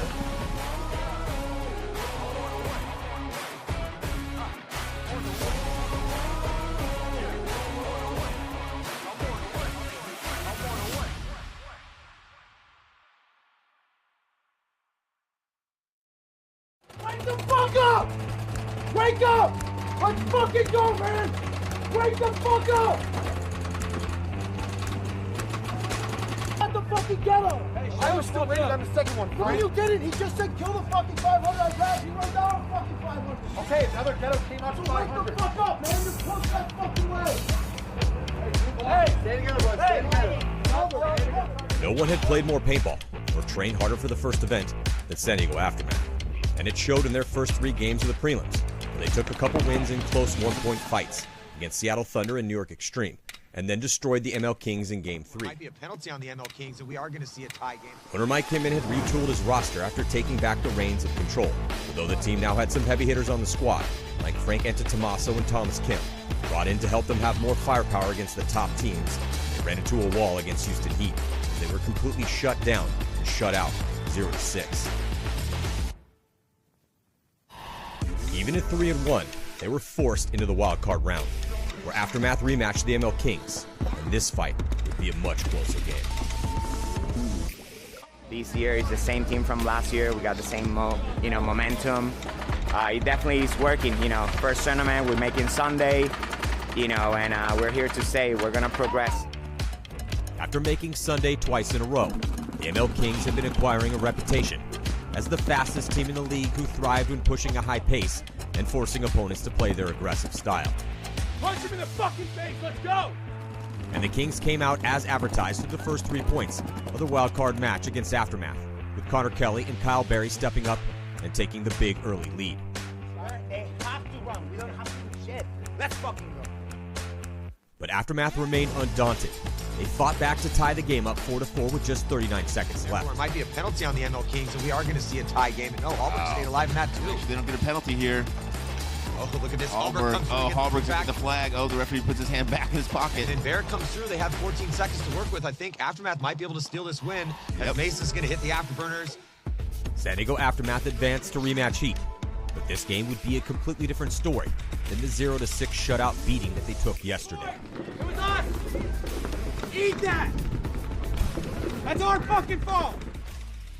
And we ended up matching up against them in the first round of the quarterfinals. And, it's hard to beat the same team twice in an event. And we played them, and they just kind of figured out a little bit of our game plan and played it a little bit different. We just didn't adapt right away, and we ended up going down a couple points. I think it was 5-0 with 8.5 minutes left.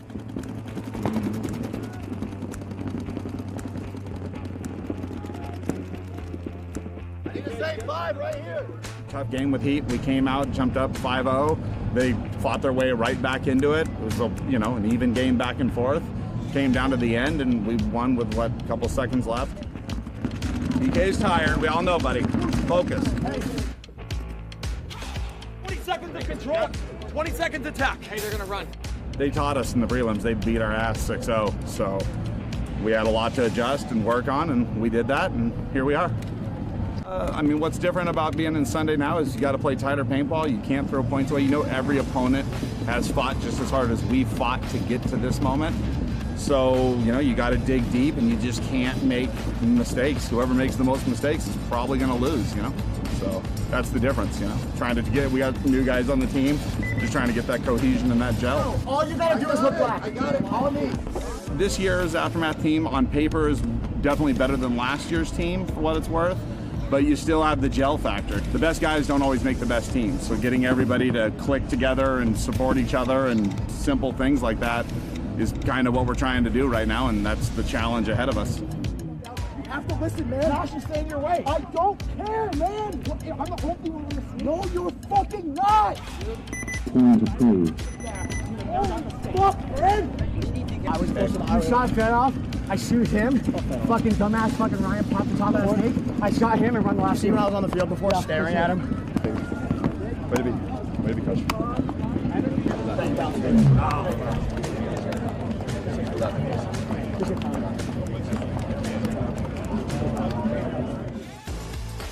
Playing for a tough coach, Like Mike Hinman, in a league with zero room for errors, exerts a toll, but it can build excellence.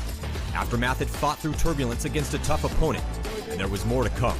They advanced out of the quarterfinals to face Dynasty in the semis.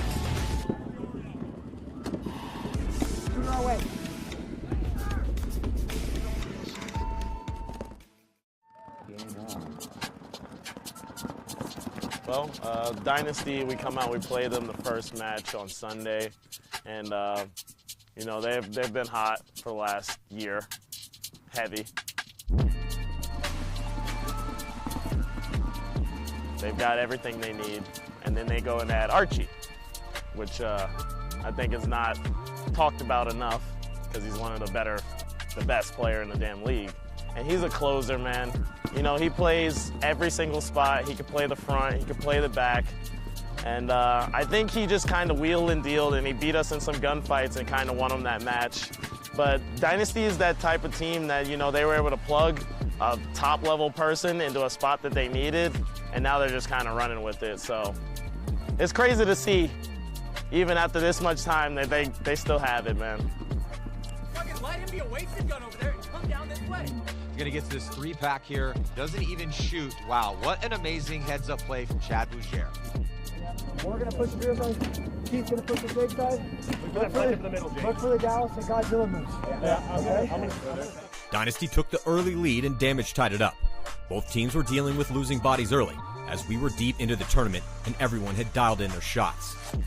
Obviously points we would love to have back. Ryan played out of his fucking mind. Marcelo, his shot was ridiculous. Skinny had a great plan to shut down Keith to the point where we couldn't send him anywhere. He was literally dying going anywhere. Dynasty went up 2 with 5 minutes and 28 seconds left, and Damage would keep pulling within 1. But Dynasty maintained control of the important moments. You know, got to a point in the Damage game where we knew they had to come.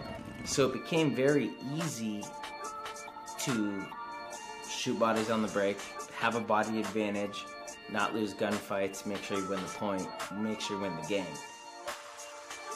We were able to punch back. You know, we started flying down the Dorito side on them, got a couple points back on them. You know, we made it a game, but at the end of the day, you know, it's a game of small percents when you get to Sunday. And all it takes is 1 or 2 things, coin flips to go our way, and we win that. So we knew we were close, but we knew we weren't good enough, you know? We had to be better. This is exactly what Damage needed with just 1 minute and 16 seconds left. They still have a chance. Got to close quick, though, and cannot let Archie get into the snake. Oh, and Archie's going to get blasted by Keith. And they actually trade out with Keith. And so, yeah, we're going to have a game still here. You want to talk about Damage. Damage is one of the best teams in the league. And if you think about it, World Cup 2021, they met us first round Sunday. We beat them. We move on to win the tournament. If they don't play us, they're probably in the finals.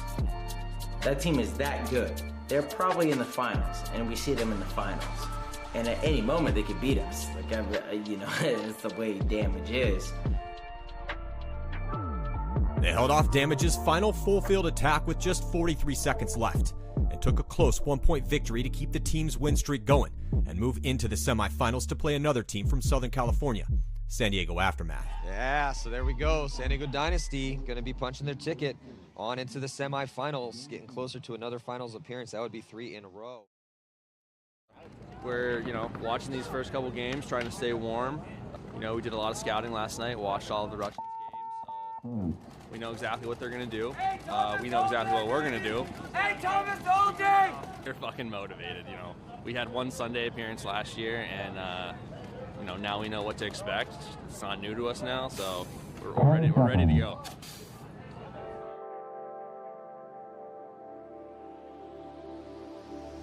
Our team is a momentum team. If we start off well, it snowballs. If we start off bad, it snowballs. So, you know, with each match that we win, we get better, we get more confident, we have less doubt, and we just keep playing better and better and better. I feel good. We're excited. They're running 5 guys. We got 10, so we got a bigger pick crew, better pick crew. We love it. We got this one. Yeah, I think we're gonna probably try to play a few more than normal, just because we do have a bigger squad playing true X ball. We know we have the advantage there, so.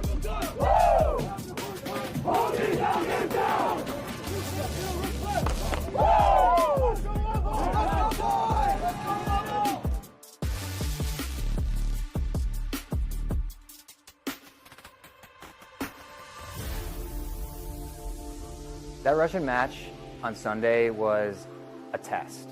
It was a test for us to see, had we really made it as an elite team, or were those prelims in the past just a fluke? Had we actually become a team that can contend, or were we just, some dudes that had really good batch of paint and some good lanes off the break? We really wanted to win that match. And for us, I will always remember when we found out that we drew the Russians, how the stars had just aligned. Of course this was going to be our test, to have to beat the Russians. Of course that's what we were going to have to get through to make it to the next step, which in our careers at that point was to win a match on Sunday. We'd been to Sunday, we hadn't won, and now here we were staring at the Goliaths of the Russian Legion to get there. Legion on the right-hand side of your screen. Yeah, don't know if they knew. Goes Askren. Just like I said, Askren's going to come through. He's going to take out Kirill's perfect move here from Matt Askren. Matt had seen that gap, but he does get a kill on Sergey before he gets caught. Oh, and it looks like he's going to draw a penalty. Here comes Weber. Going to stitch up Pridney. And then Pridney's going to catch a bunch extra. Kind of looks back like, really? Oh, and then Weber gets shot from his own guy.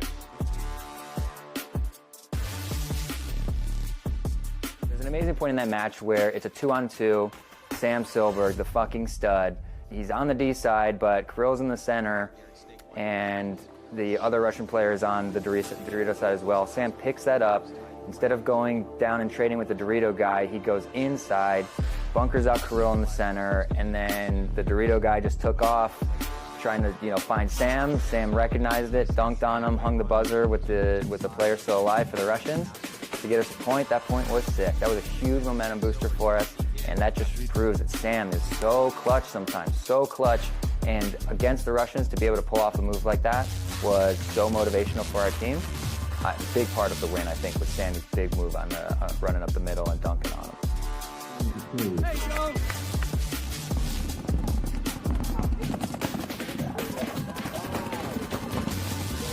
We win 3 in a row, and at this point we're like, holy shit. Not only can we win, we are winning, and we're winning against the Russian fucking Legion.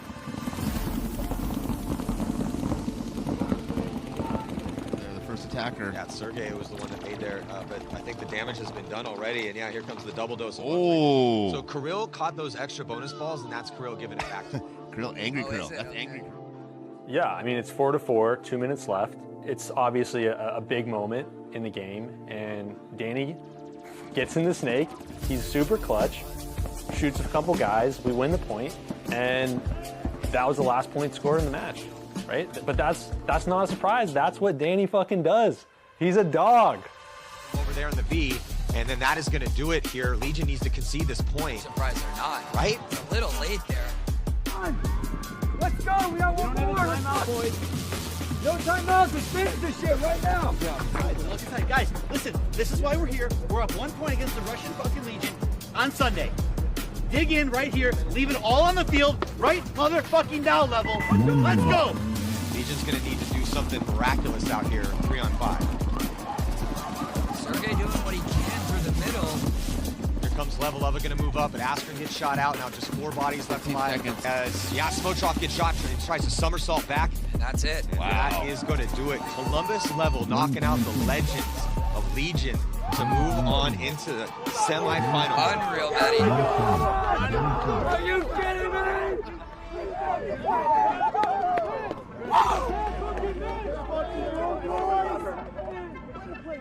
This was our biggest tournament we've ever had, and it was kind of proving to ourselves that we are capable of doing this. We are a team that deserves and belongs to be here. So everything after this was just going to be icing on the cake. No pressure. Captain. There we fucking go. Fuck yeah, dude. But it wasn't just for us. It was one of the best days of my paintball life as the owner. The players, I know it was a big milestone to check off on their paintball careers, but we also felt like we were winning for our entire network of paintball players back home. For all the players in Ohio, for Pennsylvania. I mean, most of us aren't from Columbus. It's a lot of Cleveland and Cincinnati, Toledo, Akron. I mean, we represent a big network of paintball players, and we were so proud to be able to deliver that win home for everybody. it means a lot. It means a lot not just to us, but it means a lot to the field, to the rec players, to the beginners. I mean, that win, I feel like, was more than just a win. It was more of a crown jewel achievement of our team and our careers.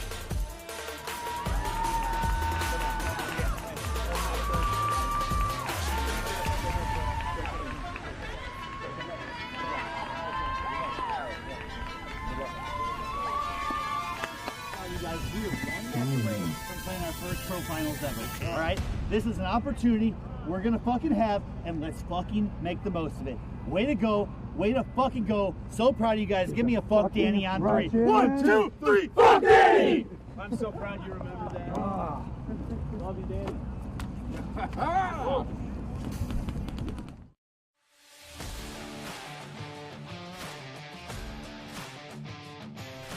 The Saints had fixed their problems and they were looking strong Sunday morning.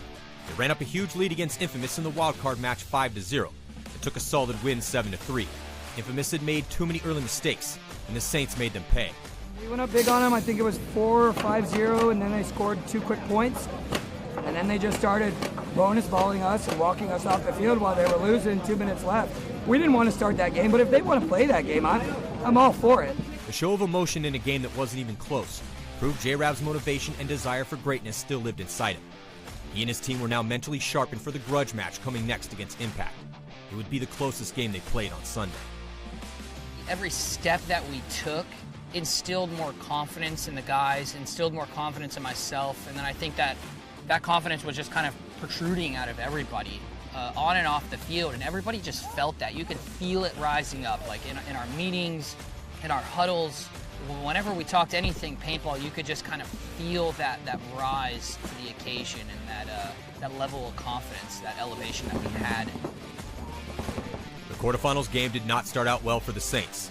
Even though they were shooting a body early every point, they had survivability and penalty problems. They were down 3-1, and then they went on to score 3 unanswered points to take a 1-point lead.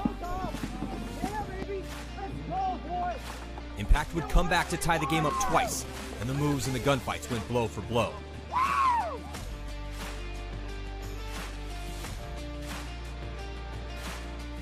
It was 5-5 with just 41 seconds left in regulation. Alex Rodriguez ran through the center looking for kills. Impact drew a penalty, which destroyed their chances. Alex Goldman used his speed to get to the buzzer with just 3 seconds to spare.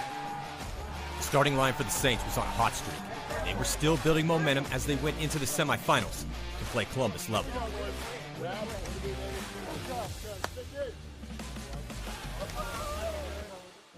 We're right there. One game at a time. Together. We are right fucking there. It's almost there, boys. Let's reach out and fucking grab it. Hey, I don't know about y'all, but I feel good. I want this! Latin! Latin! Latin! Keep that fucking energy, boys. Team on 3. 1, 2, 3. Team! Let's stay together. I played with Impact for 6 years, man. Nothing but respect for that organization. Bart, Dave, all the players from top to bottom.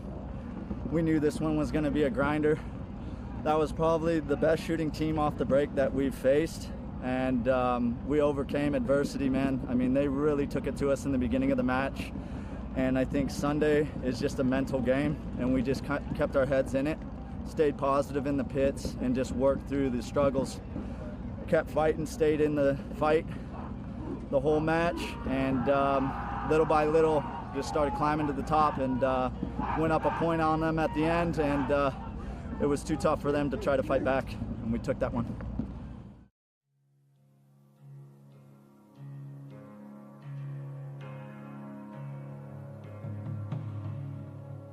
Going into the tournament, I had no confidence that we would ever make Sunday, ever.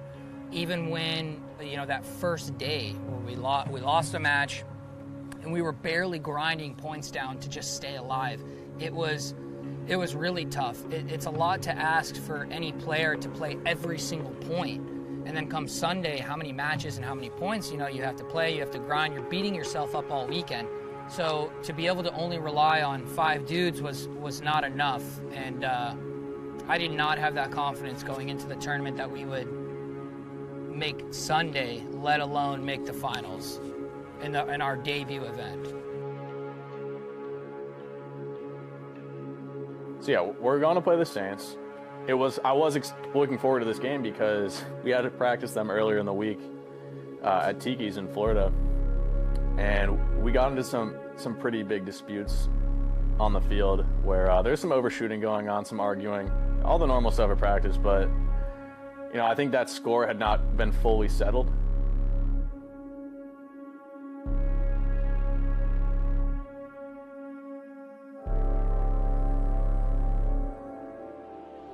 For both the Saints and Level, this would be their first ever semifinal appearance. But would it be the all-star veterans or the hungry Midwesterners who proved that they were ready for this big moment at the first event of the season?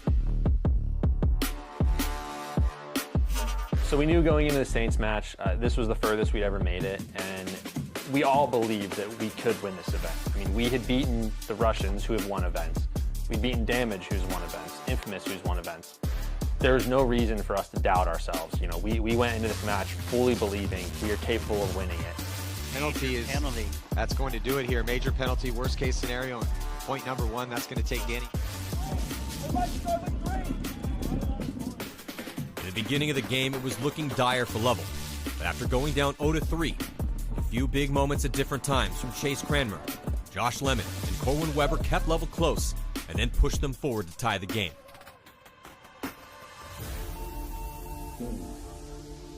Our roster is very dynamic and complete. And who starts the match and who actually impacts the match are sometimes much different. Chase and Justin in particular do an incredible job of coming in, having big points, big moments that not only create big opportunities, but usually either change or continue the momentum we have. And some of those guys coming off the bench just had a huge impact at this event in particular. It was 4-4 with just 2 minutes and 35 seconds left to go. Danny Diggs runs a little bit high, but makes snake 1. They finally shoot him out. Body come out. Yeah, they shoot mouse. 4-on-4, 3-on-4 advantage for the Saints. 3-on-3, man. Right there, snake insert. He's going to try and get the snake really quick. Weber coming up there. He's going to get one. Oh, major penalty assessed. Against Level, unfortunately. Yeah, boys. The Latin Saints took another close victory, and they headed to the finals. Level would pack their bags and wait for another chance at the next event in Texas. If you can get third place, obviously winning is the next step, but it's not that far away, and it's going to happen. Believe in each other, man. If you didn't believe in it before, believe now. We got one more. We have one fucking more. I don't know about y'all, but I still feel good.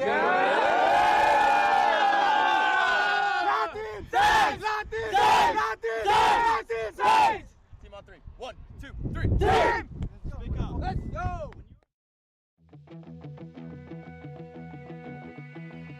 That team is, every time we play them, it's like they're gonna give you their absolute best, and they play a style that is hard to beat.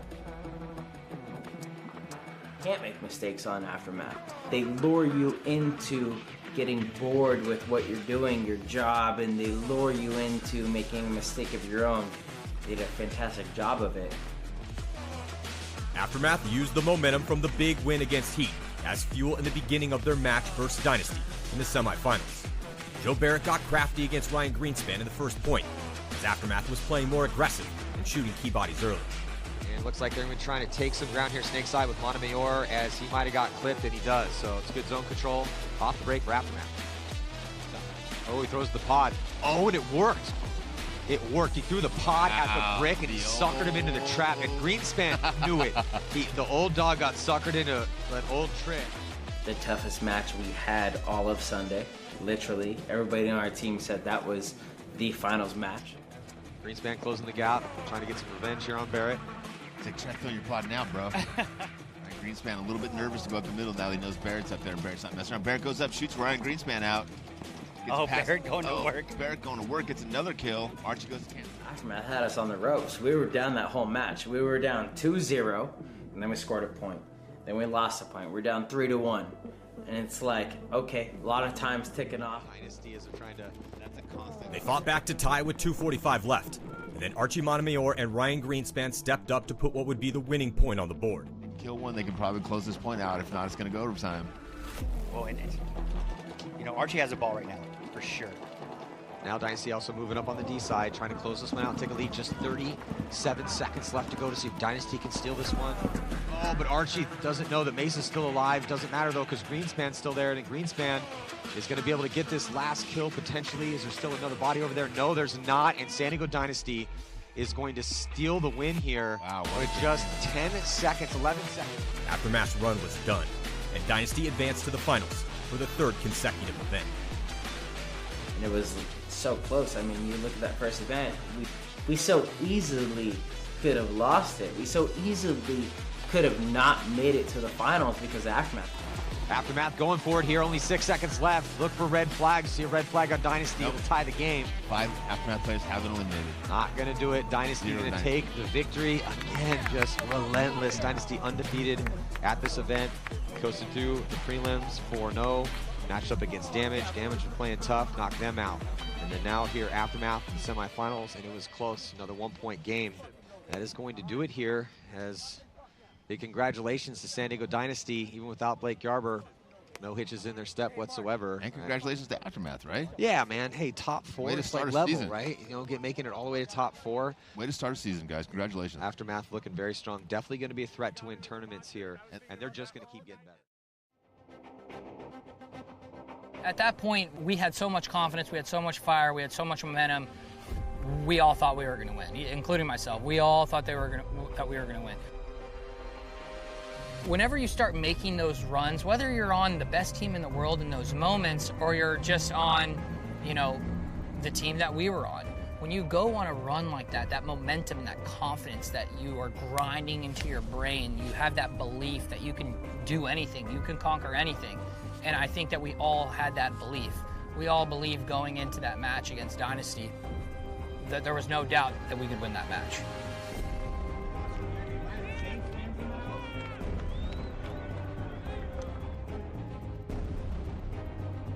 The way that J-Rab and Mouse specifically were playing on that snake side was not to be taken lightly. Like when we saw them in the final, it's like, okay, this is a completely different team than we played in the prelims.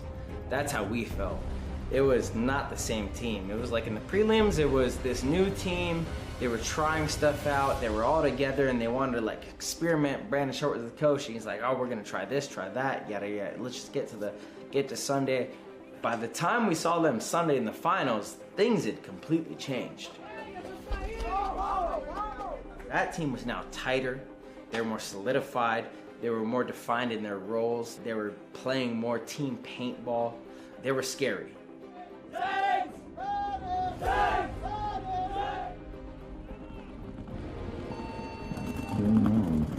In the first point, both teams dropped a body early. Vasilos Cortez for the Saints and Archie Montemayor for Dynasty dying off the break. Dalton Vanderbilt was on the Saints side of the field in seconds, but was quickly shot, as was Alex Rodriguez from the center 50 brick. It was 3-on-2 Dynasty within the first 32 seconds. Dynasty cleaned up the last bodies, and they put the first point on the board.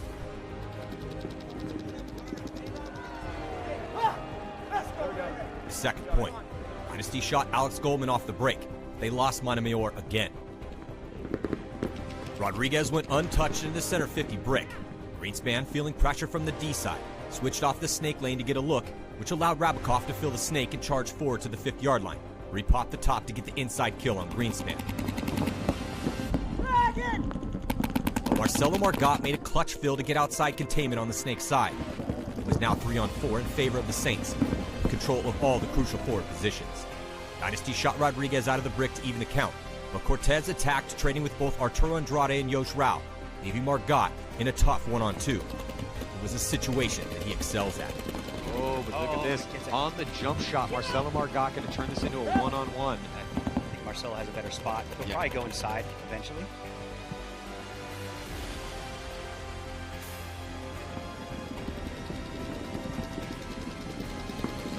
Oh, look at the move here by Marcelo. Doesn't even know he's there. Oh, and Marcelo gets the drop on him. beautiful job on Marcelo Margot. He's going to get some 5s and some big back pats as he goes into the pits, playing the hero yet again. D-Y-N-A-S-T! No, we fucking done that. We know that. We know that. Now down 2 with 8.5 minutes left, the Saints lost Cortez off the break, and Dynasty posted up on the lanes with the lead in the numbers, burning time off the clock. Look at the calm composure from Dynasty across the board. They're just rolling guns. They contained the Saints and attacked up the center, with Margot getting into the snake to match Goldman. Greenspan and Margot finished off the point to take a 3-point lead with less than 3.5 minutes to go. I would definitely concede this point right now. Yeah, they're putting a lot of weight on Mouse. But look at Alex Goldman, side to side, all the way to yeah, the but side. Ryan picked him up.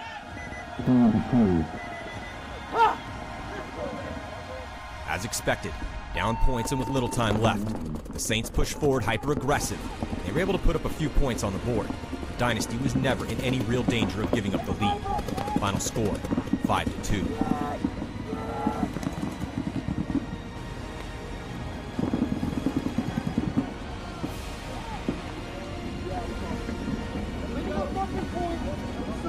Let's go, Saints! It's not fucking over. Keep fighting. Come on!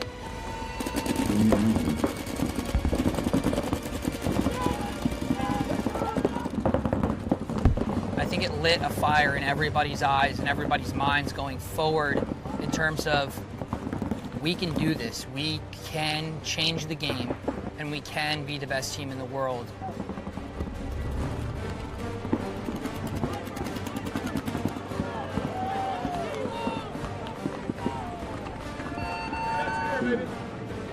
They're coming. They have no choice right now. They're going to run out wide, going heavy guns up, see if Archie can make it out clean, and he does. Alex Goldman and Archie get in each other's face right now, and they get separated. I like the spirit out of Archie. Yeah, this could get interesting. Yeah, this could get interesting because the Saints are going to take a loss here. Oh, big move. Steals Cortez. Goes all the way into, last second gets shot. Unstoppable. They haven't lost a game in 2 events. Playing pretty good paintball, man. Congratulations, San Diego Dynasty. Urena's going to get some water dumped on him and a big hug from Dalton Vanderbilt, but great job. Unbelievable historic performance here yet again from San Diego Dynasty. 2 World Cups in a row, 3 events in a row. They are the team to beat right now, and it's not even close. Archie had a huge event. He played the snake side completely different than everybody else. Never dove really once, in the whole event. But it was interesting being on the sideline watching my team play. Now I can see all these microscopic things, and it was good to just relay and feed that information to my guys. Just give them the positive notes and what they were missing.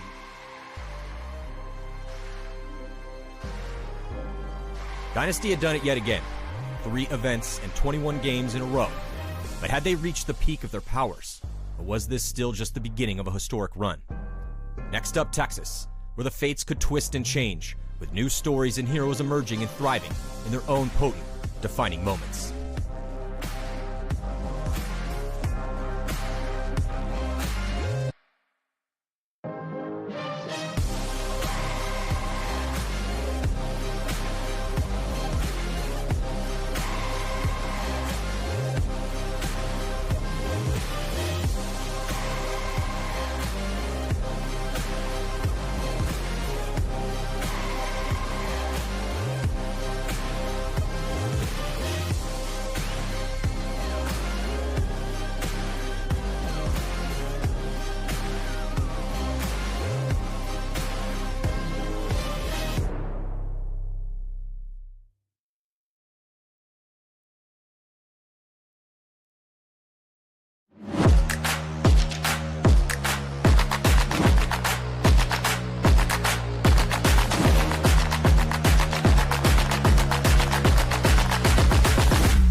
his neck!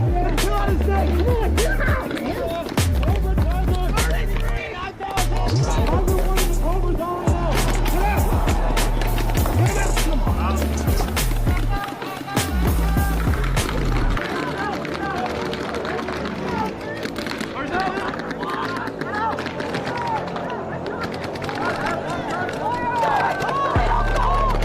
Wake up, boys! Let's go! ICPL, baby! That's right!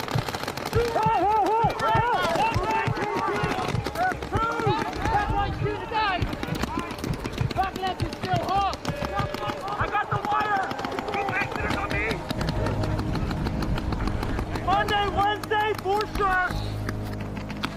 Back right, back right! Damn.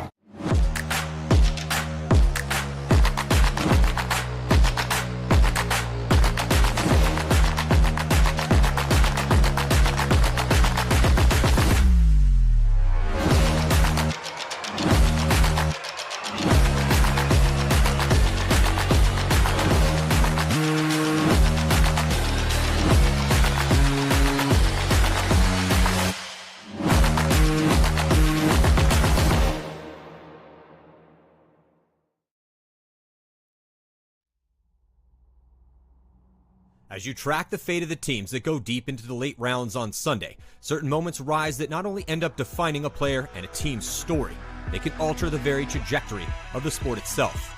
This is the story of paintball's defining moments, of those who struggled and persevered through the battles at the top of the NXL Pro Division. Entering into the 2022 NXL season, there was a familiar theme. San Diego Dynasty, after 20 years of precedent-setting greatness, again sat at the very top of the game. They've been undefeated for 2 events, winning 14 matches in a row, and also playing with the confidence of taking the past 2 World Cups. And they just pulled off one of the biggest player pickups in the offseason, adding multiple-time MVP Archie Montemayor. Yeah, I think this offseason was really good for San Diego Dynasty. You know, we got to keep the whole team together. We had a great year last year. Things are really starting to click with the team, the chemistry, and the confidence. Confidence is huge. So when you can keep really the core of the team, and more than that, we kept everybody, and we're able to add Archie Montemayor, which is one of the best players ever to play the game, and a new young kid in Damien. We're in a really good spot. We're in a good spot to have a lot of versatility. We got a lot of guys that are really intelligent, play everywhere, and the team's hungry. You bring in some youth, they're hungry to get one of their first wins. And yeah, I'm excited for this first event. It's been a crazy offseason. A lot of movement, a lot of other, stuff going on, new teams coming into the league. So there's a lot of hungry people, a lot of hungry teams, a lot of teams and players with chips on their shoulders. And yeah, I'm excited. It's going to be a good year.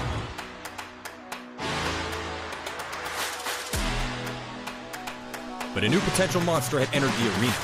The Latin Saints, new on the scene, were throwing money at every all-star in the league in their attempt to build another powerhouse super team. Of the 2 current resident super teams, Houston Heat's championship roster remained intact, while a few of Impact's core attackers had taken the bait and left perceived greener pastures, forcing Edmonton to rebuild.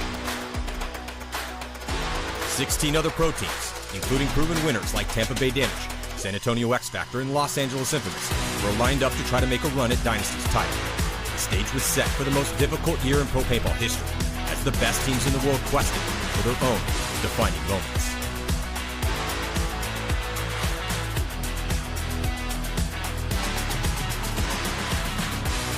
Games, man. We've already gotten an overtime game today.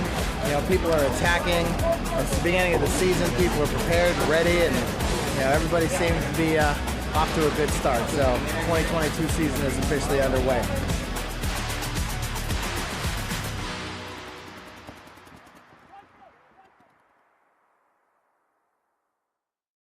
No, we cannot throw our bodies away.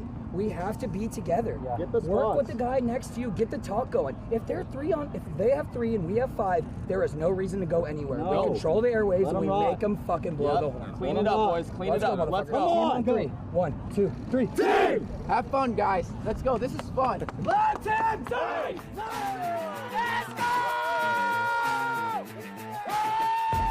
After a chaotic but productive offseason, the Saints were able to convince a sizable chunk of Impact's team to jump ship. 4 players were willing to take a big risk for a big reward with a new team and a new owner. 2 players from the Ironman also answered the call, Corey Hall and Silos Cortez.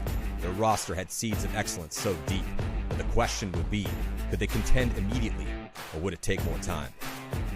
I was the last guy. I was the final piece in the puzzle, because I always made fun of them. I was like, yeah, you guys can go over there and collect your money, but you guys will never win. You have no leader, you have no organization.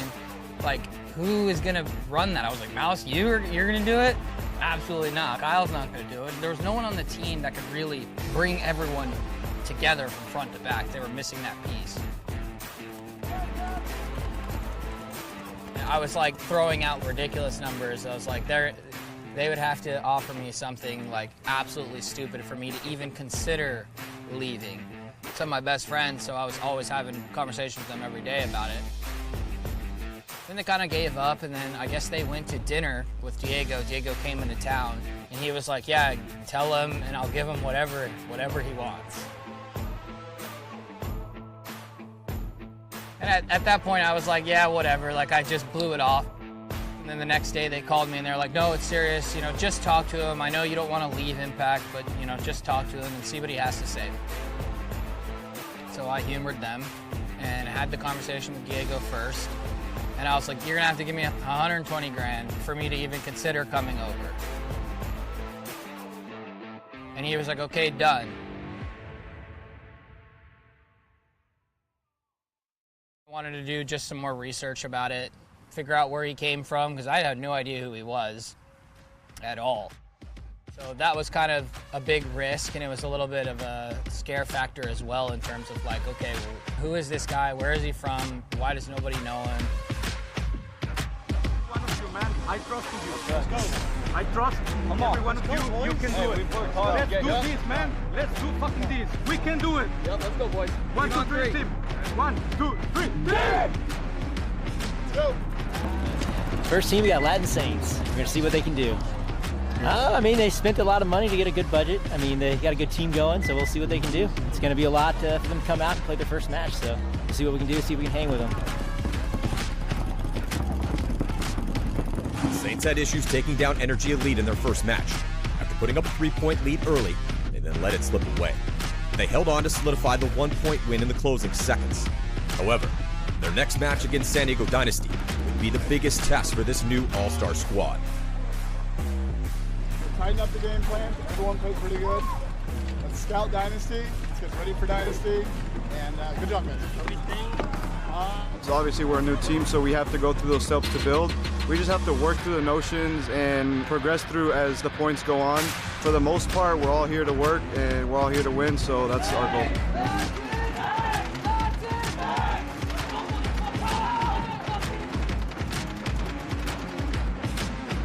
We have, you know, some of the best players in the world helping us and walking us through everything. So it's a real big privilege, and I know everybody would be happy just to be part of this team. And I know it's good for paintball, it's good for Latin paintball, because we're passing this on to the rest of the teams. So I think it's good for just paintball in general, and I'm really happy.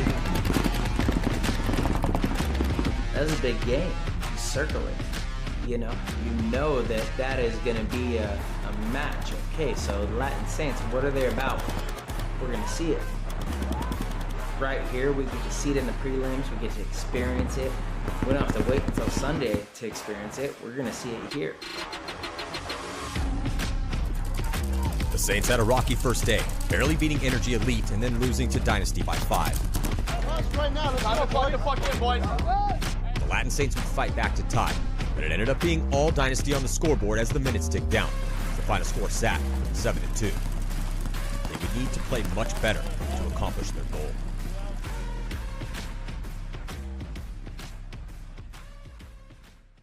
Yesterday, after that big loss we have versus Dynasty, we have a big meeting, a 2-hour-plus meeting. We see videos too, seeing our mistakes. And now our first match is versus X Factor, a top team. And well, I think that we study the place okay, and I think we're going to do okay. And then the next match is versus Revo. And actually we need to win both of our matches because the bracket is too close. So let's hope we can do this and we're going to win. You will see.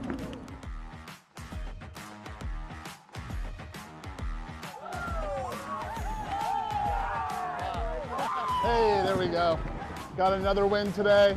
Got one more to go. Hopefully that locks us into Sunday, but I know the most important thing is winning. Colt, good job, buddy. Good game. Rainey, good seeing you.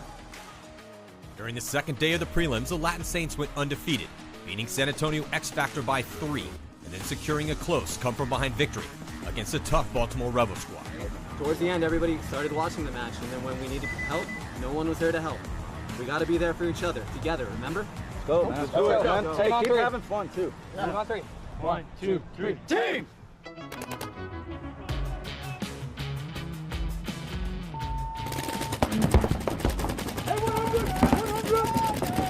A whole season lay ahead, but at the start of the Sunshine State Major, it was undeniable that Dynasty was the top team to beat. Their original core of Ryan Greenspan, Yosh Rao, and Alex Frazier, all now nearly 40 years old, were still raising the bar of what's possible after 2 decades of precedent-setting greatness by surrounding themselves with a lethal mix of players with eclectic personalities and special talents. Dalton Vanderbilt and Marcelo Margot had proven themselves, even before their current tenure with this squad, as generational talents. They've become key weapons for Dynasty on this run, and as long as they stayed healthy, they would start the lion's share of the points. You know, picking up Archie was huge for us coming into 22. He's always been a weapon. The question that was on the table was, how was he going to be mentally coming onto the team? And he came just like he had never not played with us. He was there in the practice saying, okay, guys, this is what we need to do. You know, he was very at home. And, you know, that kind of goes back to the time in Europe that we got to play with him. So a lot of us had experienced Archie already.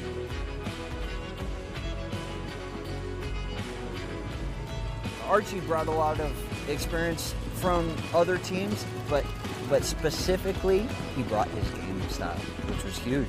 You know, Archie can play any spot, but he plays it differently and with a great, fantastic mind, which is, you know, that's the beauty of Archie. You know, me coming here, it was really just doing a service to myself, and in the sense that not only me, but I genuinely believe you need to be inspired, you know, at all costs. And for me, coming to this team, what was that for me? And it gave me a lot to prove and a lot to kind of shake even. And yeah, that's kind of how I've been kind of doing my thing this year. It's a unique opportunity to be me on this team, you know, and it's easy to say, like, you know, well, because to me, I look at it like I try to play the devil's advocate with myself, you know, oh yeah, I'm going to the team that's winning. Well, that actually puts a lot of pressure on myself now, because if they don't win, well, what did they change, right? It's me. So it puts the bullseye right in front of me, you know. But I took that and I understood that knowing it.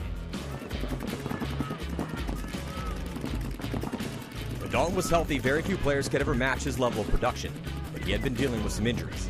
Marcelo Margot, fresh off a World Cup MVP, was the on-field glue in close games and low-body situations, and his versatility in every role had earned him many accolades. That's what it's going to take, man. Everybody out here is a good player. The Dynasty was missing one of their core attackers, Blake Garber. Coming off a co-MVP performance at World Cup, he had a most unlucky run-in with an axe in the offseason and almost lost a thumb in the process. He'd be sidelined for the next few months. Last year was huge. We come into the next year, we pick up Archie Montemayor. Unfortunately, you know, in that transition, we pick up Archie, we have a practice, and I feel fantastic at that first practice. I go home, and the Wednesday after I go home, I get my thumb chopped off. You know, and that's just living life, you know, and I just, of course there was dark moments and all that. I just took it for lessons being learned, and that's, get your fingers out of there. But, Dynasty's first 2 games ended the way the past 14 had, with victories over hungry opponents. They had their hands full in the first game as it went to overtime against a scrappy Baltimore Rebel, who had lost a big chunk of their starting line the past 2 seasons but still found a way to threaten the top teams.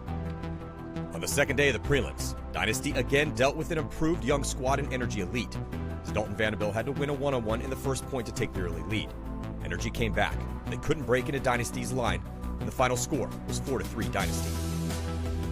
They had an easier time against X Factor, with a 4-point win against Montemayor's old squad. Dynasty went undefeated in the prelims. To be completely honest, after the Saints game, it was a big relief for the team because it was proof that we have everything it takes to beat the quote-unquote super team that was built. We knew that we had the championship poise. We just won World Cup. We had the team, we had the experience, we had everything, and then we added Archie, as I alluded to earlier. So it was more of, after that match, it was like, yeah, this is what it this is what it's gonna look like, you know.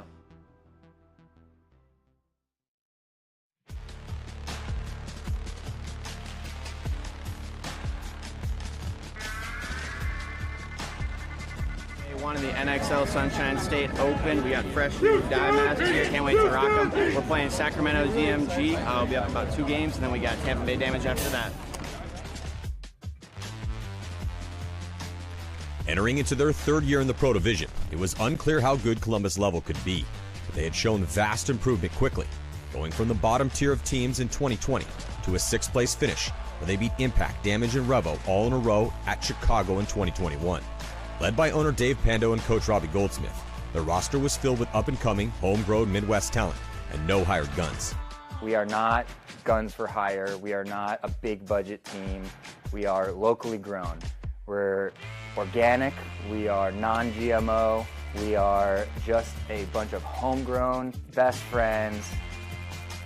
Level's line had been coalescing into a refined form, with a core arising to meet the competitive moment in the NXL. Going into Sunshine, we were confident, but also we still were playing like we were underdogs, which we love. We love being the underdogs. We love playing with a chip on our shoulder. We love when teams underestimate us. And I think it's just the nature of when you're a new team, you're always underestimated. You know, you're always seen as a lesser team when you're playing some of the big dogs. Luckily, in the previous season, we had a little bit of success against some of the big dogs. And so we were always confident, but I still felt like going in, people weren't perceiving us as a legit team yet. And we were excited to try again and see if we could do it, if we could prove to the world that we were a legit paintball team. And luckily we did. Their 2 main weapons were Danny Schonauer as the starter on the Snake side, and Sam Silberg on the D side. But their ability to hang with top teams often came down to how they were able to thrive in the chaos that comes at the close of points, with their second attackers Corwin Weber, Matt Askren, and Josh Lemon. With depth and options off the bench as well, Columbus Level was looking like a team that could be a contender soon. Our first game was against DMG, and it was a pretty back and forth match, and we ended up coming out on top on that one. And between the games, Robbie actually gave us a little talk about our match is going to be grinders. You know, we're not going to blow anyone out. We're going to have to fight tit for tat and for every foot that we take on the field. Hit a double Lucy, man. You got the first one, I got the second one. Hey, man, you fucking win that game right there, dude. Fuck yeah, dude.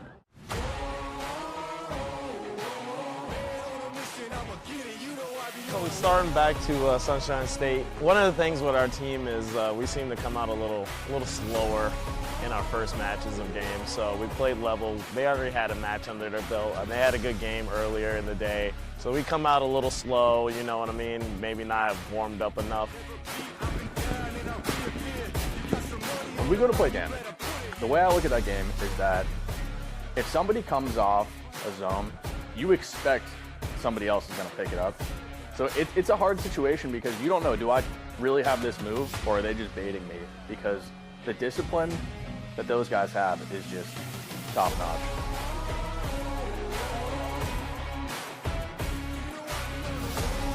So we gave them a lot of practice time. Like, we were their sparring partner for 5 events. So we had an understanding of who they were. We knew their roster well. And at that time, we definitely went out and thought we were going to sun them. We thought they were the little brother. And the little brother stood up and punched us in the mouth. You know, they were never easy on us, ever. And sometimes we'd go to these practices and maybe win a point or two an entire weekend. But the best part is when we play them in matches and we come out on top, because it's like, you know, it's when little brother finally got his dunk on big bro in the basketball hoop in the backyard kind of situation.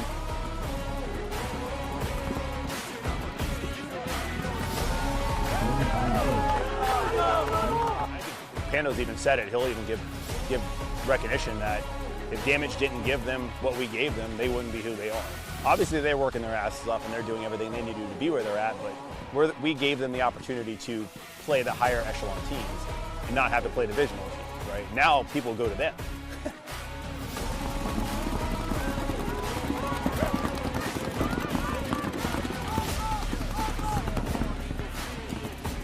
So back and forth, it was so chippy, and we were talking a lot of trash that you probably can't hear too much on the webcast. They torched Danny one point in the snake, and he must have gotten shot 50 times in the head.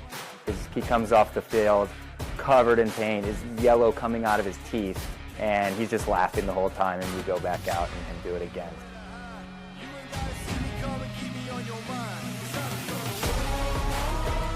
After the loss to level, Damage would go on to take their anger out on the rest of the bracket, thrashing the Ironman, DMG, and Infamous. Every single win by the Mercy Rule with a combined score of 21-3. But in order for Damage to stay hot and go deep at this event, and win their first big tournament since 2013, they would have to get by the reigning champs in the quarterfinals. But we learned a lot from it. That's the one thing I will say is we learned a lot from our losses.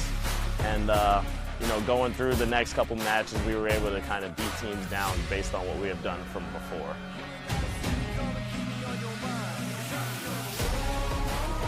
You know, and it was a good lesson to learn because we came out after that and smashed out all three teams. So we needed that kick in the balls to realize that we got to be better.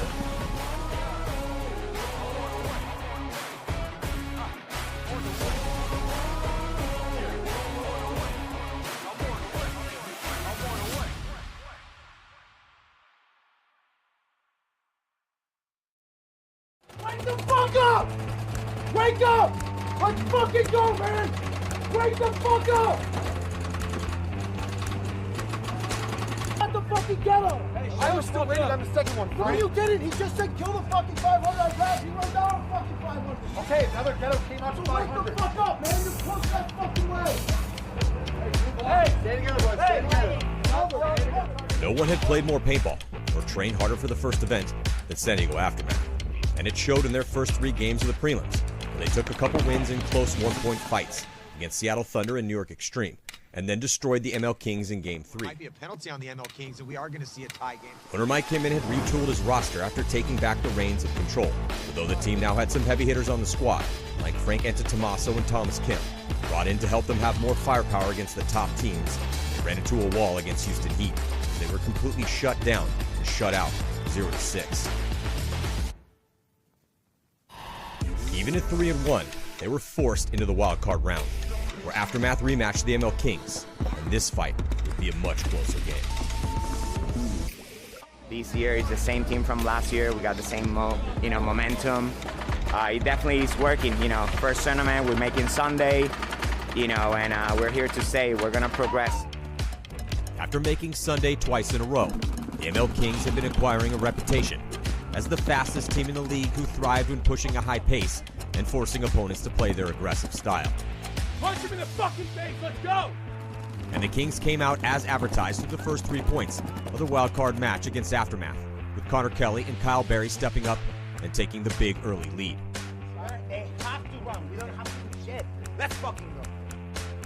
But Aftermath remained undaunted. They fought back to tie the game up 4-4 with just 39 seconds left. There might be a penalty on the ML Kings, and we are going to see a tie game. No, Hallberg stayed alive in that too. They don't get a penalty here. Oh, look at this. Hallberg. Hallberg's getting the flag. Oh, the referee puts his hand back in his pocket. And Barrett comes through. They have 14 seconds to work with. I think Aftermath might be able to steal this win. As Mason's going to hit the afterburners. San Diego Aftermath advanced to rematch Heat. But this game would be a completely different story than the 0-6 shutout beating that they took yesterday. It was us! Eat that! That's our fucking fault! And we ended up matching up against them in the first round of the quarterfinals. And it's hard to beat the same team twice in an event. And we played them, and they just kind of figured out a little bit of our game plan and played it a little bit different. We just didn't adapt right away, and we ended up going down a couple points. I think it was 5-0 with 8.5 minutes left.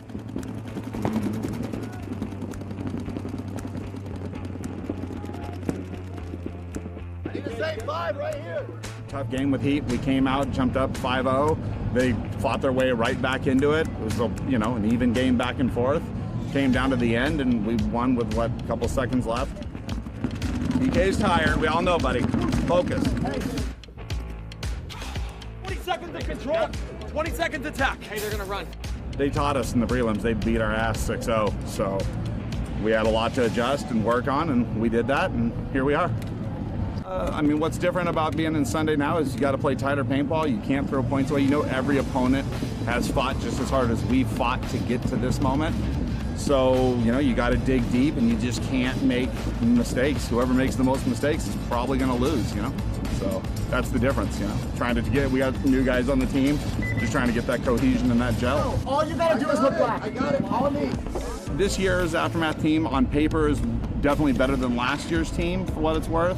But you still have the gel factor. The best guys don't always make the best teams. So getting everybody to click together and support each other and simple things like that is kind of what we're trying to do right now, and that's the challenge ahead of us. You have to listen, man. Josh is staying your way. I don't care, man. I'm the only one on the scene. No, you're fucking not.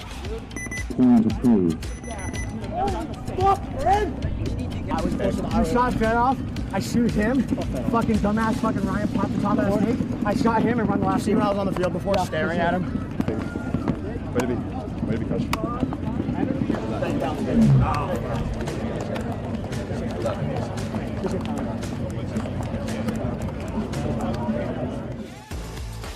Playing for a tough coach like Mike Hinman in a league with zero room for errors exerts a toll, but it can build excellence. Aftermath had fought through turbulence against a tough opponent, and there was more to come. They advanced out of the quarterfinals to face Dynasty in the semis.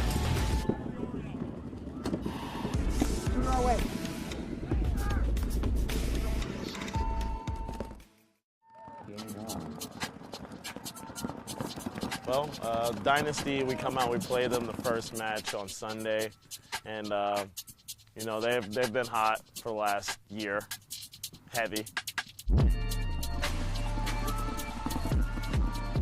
They've got everything they need, and then they go and add Archie, which I think is not talked about enough because he's one of the best player in the damn league. And he's a closer, man. You know, he plays every single spot. He could play the front, he could play the back. And I think he just kind of wheeled and dealed, and he beat us in some gunfights and kind of won him that match.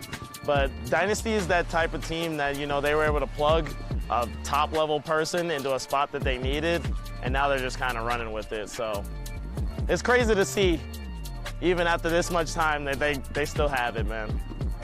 Fucking let him be a wasted gun over there and come down this way. Gonna get to this 3-pack here. Doesn't even shoot. Wow, what an amazing heads-up play from Chad Bougere. We're gonna push through, man. Keith's gonna push the big side. Look for the Dallas and Godzilla moves. Okay? Dynasty took the early lead and Damage tied it up. Both teams were dealing with losing bodies early, as we were deep into the tournament and everyone had dialed in their shots. Obviously points we would love to have back. Ryan played out of his fucking mind. Marcelo, his shot was ridiculous. Skinny had a great plan to shut down Keith to the point where we couldn't send him anywhere. He was literally dying going anywhere. Dynasty went up 2 with 5 minutes and 28 seconds left, and Damage would keep pulling within 1. But Dynasty maintained control of the important moments. You know, it got to a point in the Damage game where we knew they had to come, so it became very easy to shoot bodies on the break, have a body advantage, not lose gunfights, make sure you win the point, make sure you win the game. We were able to punch back. You know, we started flying down the Dorito side on them, got a couple points back on them. You know, we made it a game, but at the end of the day, you know, it's a game of small percents when you get to Sunday. And all it takes is 1 or 2 things, coin flips to go our way, and we win that. So we knew we were close, but we knew we weren't good enough, you know? We had to be better. This is exactly what Damage needed with just 1 minute and 16 seconds left. They still have a chance. Got to close quick, though, and cannot let Archie get into the snake. Oh, and Archie's going to get blasted by Keith. And they actually trade out with Keith. And so, yeah, we're going to have a game still here. You want to talk about Damage. Damage is one of the best teams in the league. And if you think about it, World Cup 2021, they met us first round Sunday. We beat them. We move on to win the tournament. If they don't play us, they're probably in the finals. That team is that good. They're probably in the finals, and we see them in the finals. And at any moment, they could beat us. Like, you know, it's the way Damage is.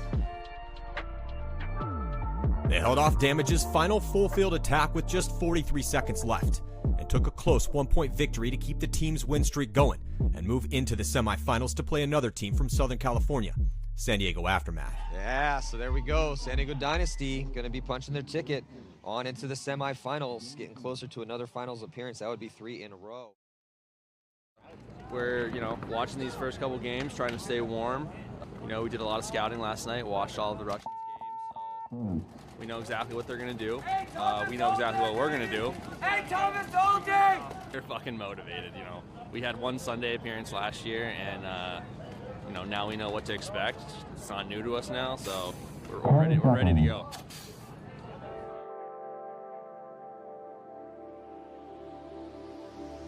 Our team is a momentum team. If we start off well, it snowballs. If we start off bad, it snowballs. So, you know, with each match that we win, we get better, we get more confident, we have less doubt, and we just keep playing better and better and better. I feel good. We're excited. They're running 5 guys. We got 10, so we got a bigger pick crew, better pick crew. We love it. We got this one. Yeah, I think we're going to probably try to play a few more than normal, just because we do have a bigger squad playing true X ball. We know we have the advantage there, so.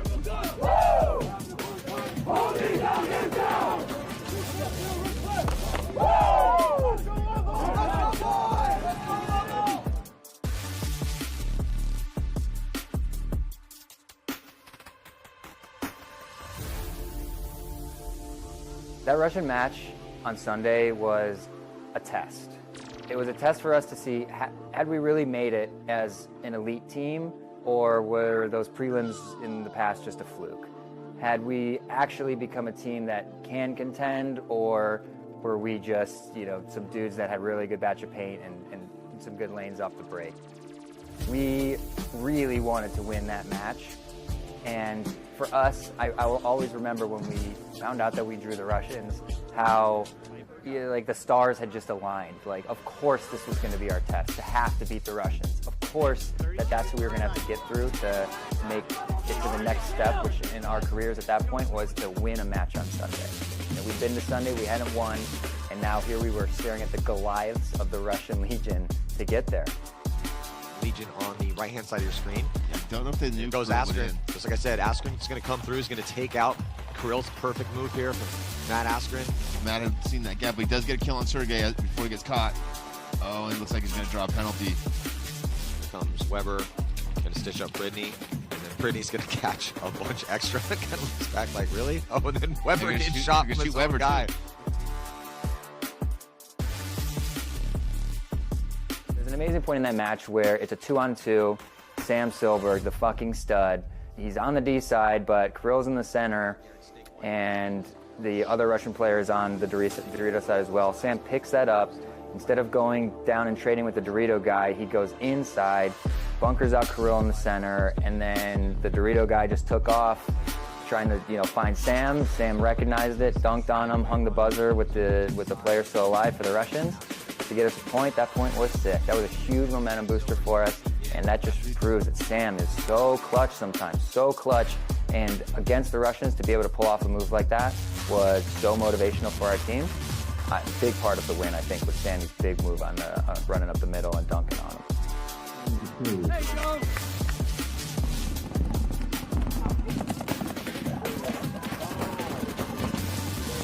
We win 3 in a row, and at this point we're like, holy shit. Like, not only can we win, we are winning, and we're winning against the Russian fucking Legion. They're the first attacker. Yeah, Sergey was the one that made there, but I think the damage has been done already, and yeah, here comes the double dose of Oh! So Kirill caught those extra bonus balls, and that's Kirill giving it back to him. Kirill, angry Kirill. That's angry Kirill. Yeah, I mean, it's 4-4, 2 minutes left. It's obviously a big moment in the game, and Danny gets in the snake. He's super clutch, shoots a couple guys. We win the point, and that was the last point scored in the match, right? But that's not a surprise. That's what Danny fucking does. He's a dog. Over there in the V, and then that is going to do it here. Legion needs to concede this point. Surprised they're not. Right? It's a little late there. Let's go. We got one more. Timeout, boys. No timeouts. Let's finish this shit right now. Guys, look inside. Guys, listen. This is why we're here. We're up 1 point against the Russian fucking Legion on Sunday. Dig in right here. Leave it all on the field. Right motherfucking now level. Let's go. Legion's going to need to do something miraculous out here, 3-on-5. Sergey doing what he can through the middle. Here comes Level Up, going to move up, but Askren gets shot out. Now just 4 bodies left alive. As Smotroff gets shot, tries to somersault back. And that's it. And that is going to do it. Columbus Level knocking out the legends of Legion to move on into the semifinals. Unreal, Matty. Are you kidding me?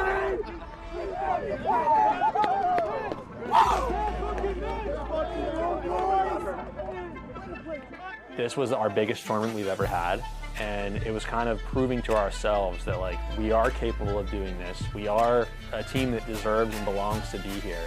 So everything after this was just going to be icing on the cake. No pressure. Captain. There we fucking go. Fuck yeah, dude. But it wasn't just for us, it wasn't, it was one of the best days of my paintball life as the owner.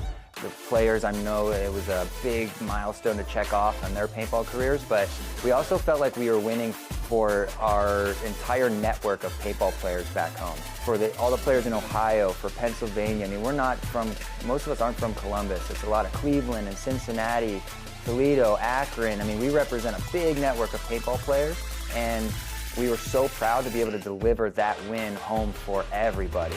It means a lot. It means a lot not just to us, but it means a lot to the field, to the rec players, to the beginners. I mean, that win, I feel like, was more than just a win. It was more of a crown jewel achievement of our team and our careers.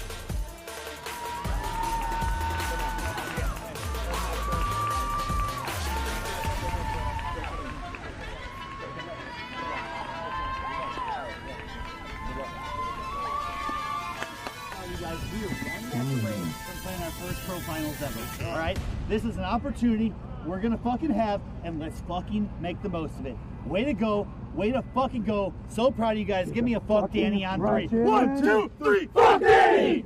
I'm so proud you remembered that. Love you, Danny.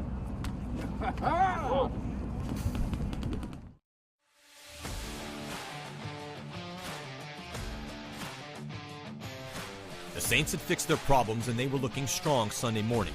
They ran up a huge lead against Infamous in the wildcard match 5-0 and took a solid win 7-3. Infamous had made too many early mistakes, and the Saints made them pay.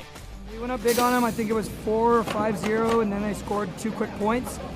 And then they just started bonus balling us and walking us off the field while they were losing, 2 minutes left. We didn't want to start that game, but if they want to play that game, I'm all for it. A show of emotion in a game that wasn't even close proved J-Rab's motivation and desire for greatness still lived inside him. He and his team were now mentally sharpened for the grudge match coming next against Impact. It would be the closest game they played on Sunday. Every step that we took instilled more confidence in the guys, instilled more confidence in myself, and then I think that confidence was just kind of protruding out of everybody on and off the field, and everybody just felt that. You could feel it rising up, like in our meetings, in our huddles. Whenever we talked anything paintball, you could just kind of feel that rise to the occasion and that level of confidence, that elevation that we had. The quarterfinals game did not start out well for the Saints. Even though they were shooting a body early every point, they had survivability and penalty problems. They were down 3-1, and then they went on to score 3 unanswered points to take a 1-point lead. Impact would come back to tie the game up twice, and the moves and the gunfights went blow for blow.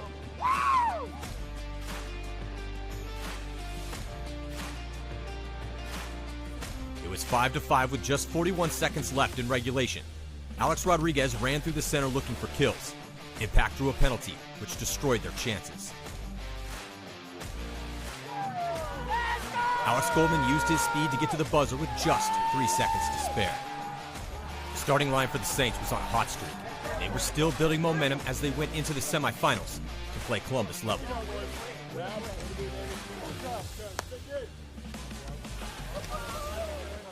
We're right there. One game at a Stay time. Together. We are right fucking there. It's almost there, boys. Let's reach out and fucking Yep. grab it. Hey, I don't know if I want this. But I feel good. I want this. Latin! Keep that fucking energy, boys. Team on three. 1, 2, 3. Team! Let's stay together.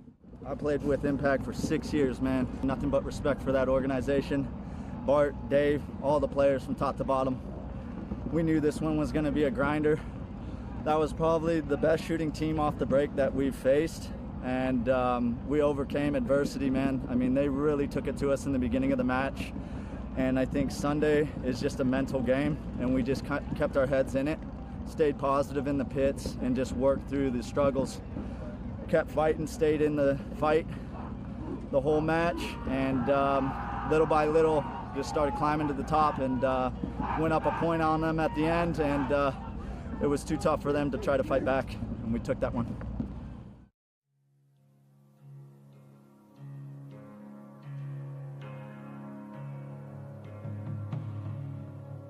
Going into the tournament, I had no confidence that we would ever make Sunday, ever. Even when, you know, that first day where we lost a match and we were barely grinding points down to just stay alive. It was really tough. It's a lot to ask for any player to play every single point. And then come Sunday, how many matches and how many points, you know, you have to play, you have to grind, you're beating yourself up all weekend. So to be able to only rely on 5 dudes was not enough, and I did not have that confidence going into the tournament that we would make Sunday, let alone make the finals in our debut event. So yeah, we're going to play the Saints. I was looking forward to this game because we had to practice them earlier in the week at Tiki's in Florida. And we got into some pretty big disputes on the field where there's some overshooting going on, some arguing, all the normal stuff at practice, but you know, I think that score had not been fully settled.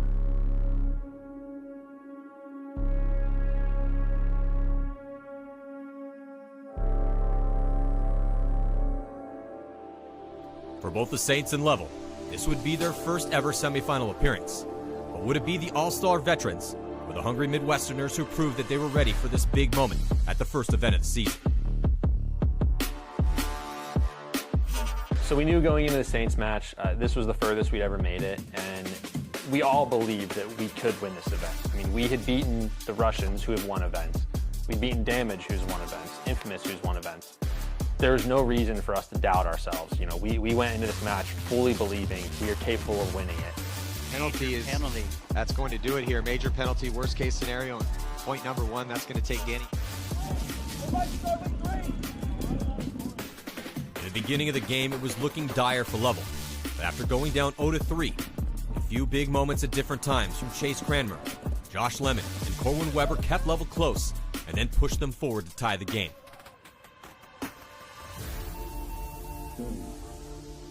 Our roster is very dynamic and complete.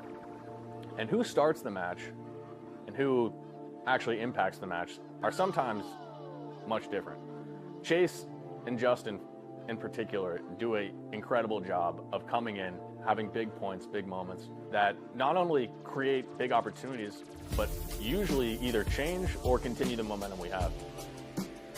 And some of those guys coming off the bench just had a huge impact at this event in particular. It was 4-4 with just 2 minutes and 35 seconds left to go. Danny Diggs runs a little bit high, but makes the snake 1. Oh, they finally shoot him out. Body come. Yeah, they shoot him out. 4 on 4, 3 on 4 advantage for the Saints. 3 on 3, man. Right there, see the snake insert. He's going to try and get the snake really quick. Weber coming up there. He's going to get 1. Oh, major penalty assessed. Against Level, unfortunately. Yeah, boys. The Latin Saints took another close victory, and they headed to the finals. Level would pack their bags and wait for another chance at the next event in Texas. If you can get third place, like, you know, obviously winning is the next step, but it's not that far away, and it's going to happen. If you didn't believe in it before, more. Believe now. Hey, we got one more. We have one fucking more. I don't know about y'all, but I still feel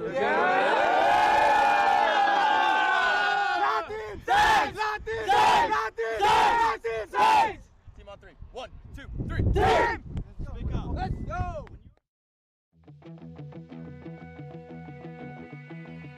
That team is, every time you play them, it's like they're gonna give you like their absolute best, and they play a style that is hard to beat. Can't make mistakes on Aftermath. They lure you into getting bored with what you're doing, your job, and they lure you into making a mistake of your own. They did a fantastic job of it. Aftermath used the momentum from the big win against Heat as fuel in the beginning of their match versus Dynasty in the semifinals. Joe Barrett got crafty against Ryan Greenspan in the first point, as Aftermath was playing more aggressive and shooting key bodies early. And it looks like they're even trying to take some ground here snake side with Montemayor, as he might have got clipped, and he does. So it's good zone control off the break for Aftermath. Oh, he throws the pod. Oh, and it worked. It worked. He threw the pod at the brick, and he suckered him into the trap. And Greenspan knew it. The old dog got suckered into an old trick. The toughest match we had all of Sunday. Literally, everybody on our team said that was the finals match. Greenspan closing the gap, trying to get some revenge here on Barrett. It's like, try to fill your pod now, bro. Greenspan a little bit nervous to go up the middle now. He knows Barrett's up there. Barrett's not messing around. Barrett goes up, shoots Ryan Greenspan out. Barrett going to work. Barrett going to work, gets another kill. Archie goes to Tampa. Aftermath had us on the ropes. We were down that whole match. We were down 2-0, and then we scored a point. Then we lost a point. We're down 3-1. And it's like, okay, a lot of time's ticking off. Dynasty is trying to, that's a constant. They fought back to tie with 2:45 left, and then Archie Montemayor and Ryan Greenspan stepped up to put what would be the winning point on the board. Kill one, they can probably close this point out. If not, it's going to go overtime. Well, and Archie has the ball right now, for sure. Now Dynasty also moving up on the D side, trying to close this one out and take a lead. Just 37 seconds left to go to see if Dynasty can steal this one. Oh, but Archie doesn't know that Mesa's still alive. Doesn't matter, though, because Greenspan's still there, and Greenspan is going to be able to get this last kill, potentially. Is there still another body over there? No, there's not, and San Diego Dynasty is going to steal the win here with just 10 seconds, 11 seconds. Aftermath's run was done, and Dynasty advanced to the finals for the third consecutive event. And it was so close. I mean, you look at that first event, we so easily could have lost it. We so easily could have not made it to the finals because of Aftermath. Aftermath going for it here, only 6 seconds left. Look for red flags. See a red flag on Dynasty. It'll tie the game. 5 Aftermath players have been eliminated. Not going to do it. Dynasty going to take the victory. Again, just relentless. Dynasty undefeated at this event. Coasted through the prelims 4-0. Matched up against Damage. Damage was playing tough, knocked them out. And then now here, Aftermath in the semifinals, and it was close. Another 1-point game. That is going to do it here, as big congratulations to San Diego Dynasty, even without Blake Yarber. No hitches in their step whatsoever. And congratulations to Aftermath, right? Yeah, man. Hey, top 4 Way to is start like a level, season. right? You know, making it all the way to top 4. Way to start a season, guys. Congratulations. Aftermath looking very strong. Definitely going to be a threat to win tournaments here, and they're just going to keep getting better. At that point, we had so much confidence, we had so much fire, we had so much momentum. We all thought we were going to win, including myself. We all thought that we were going to win. Whenever you start making those runs, whether you're on the best team in the world in those moments or you're just on, the team that we were on, when you go on a run like that, that momentum, that confidence that you are grinding into your brain, you have that belief that you can do anything, you can conquer anything. And I think that we all had that belief. We all believed going into that match against Dynasty that there was no doubt that we could win that match.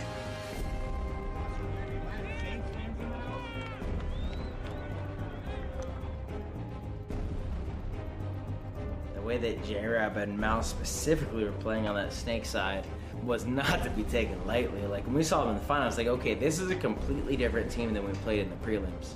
That's how we felt. It was not the same team. It was like in the prelims, it was this new team. They were trying stuff out. They were all together and they wanted to like experiment. Brandon Short was the coach. He's like, oh, we're gonna try this, try that, yada yada. Let's just get to Sunday. By the time we saw them Sunday in the finals, things had completely changed. That team was now tighter. They were more solidified. They were more defined in their roles. They were playing more team paintball. They were scary.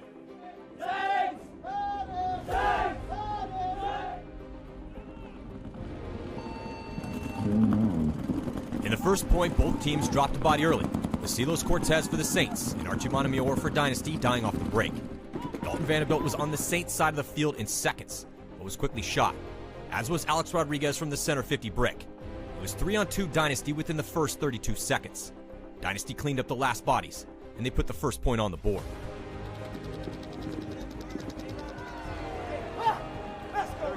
The second point. Dynasty shot Alex Goldman off the break. They lost Montemayor again. Rodriguez went untouched in the center 50 brick. Greenspan, feeling pressure from the D side, switched off the snake lane to get a look, which allowed Rabakov to fill the snake and charge forward to the 50-yard line, where he popped the top to get the inside kill on Greenspan.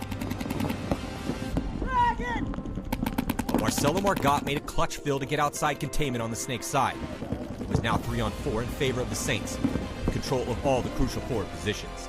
Dynasty shot Rodriguez out of the brick to even the count, but Cortez attacked, trading with both Arturo Andrade and Yosh Rao, leaving Margot in a tough 1-on-2. It was a situation that he excels at. Oh, but look at this. On the jump shot, Marcelo Margot going to turn this into a 1-on-1. I think Marcelo has a better spot. He'll probably go inside eventually.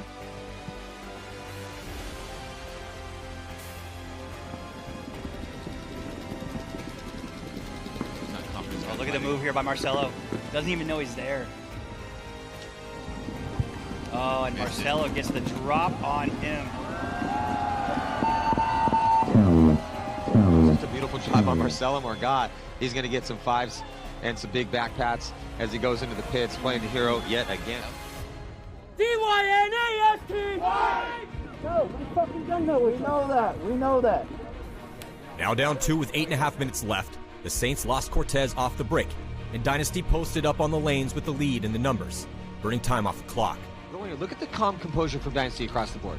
They're just rolling guns.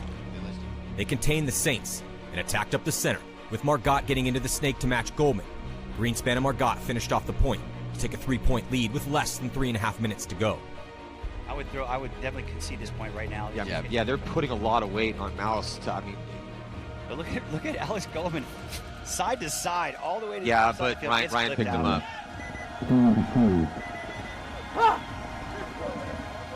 As expected, down points and with little time left, the Saints pushed forward hyper-aggressive. They were able to put up a few points on the board. Dynasty was never in any real danger of giving up the lead. Final score, 5-2.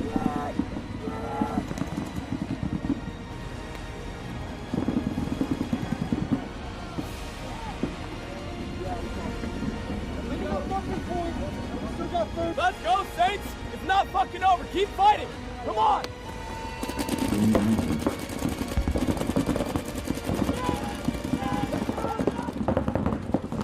I think it lit a fire in everybody's eyes and everybody's minds going forward.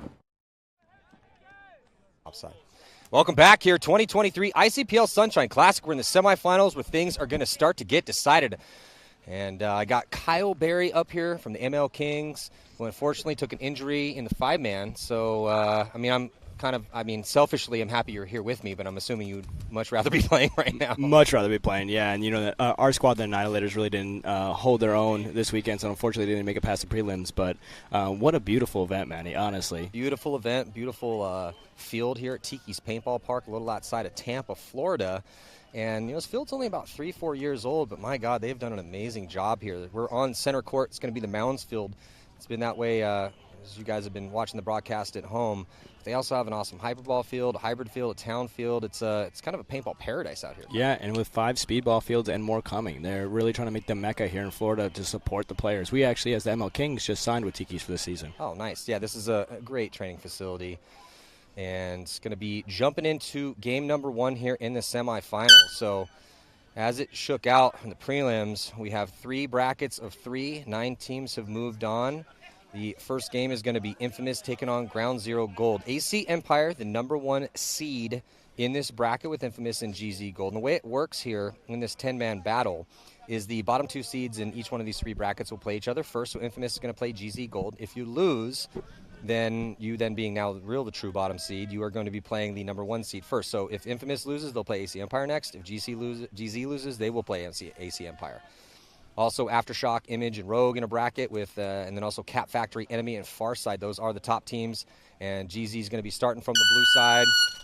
Jumping into this battle here as Infamous and GZ off to the races in the middle. And GZ going to be a little bit more of an aggressor here, but gets eaten up trying to get past that 50-yard line. So it's a 9-on-10 situation, and I don't see anyone dropping for Infamous right now, Kyle. Nope, and they got bodies stacked up across that far side. They have that far 40, which is protecting the middle, and then 2 bodies crossed up in the middle.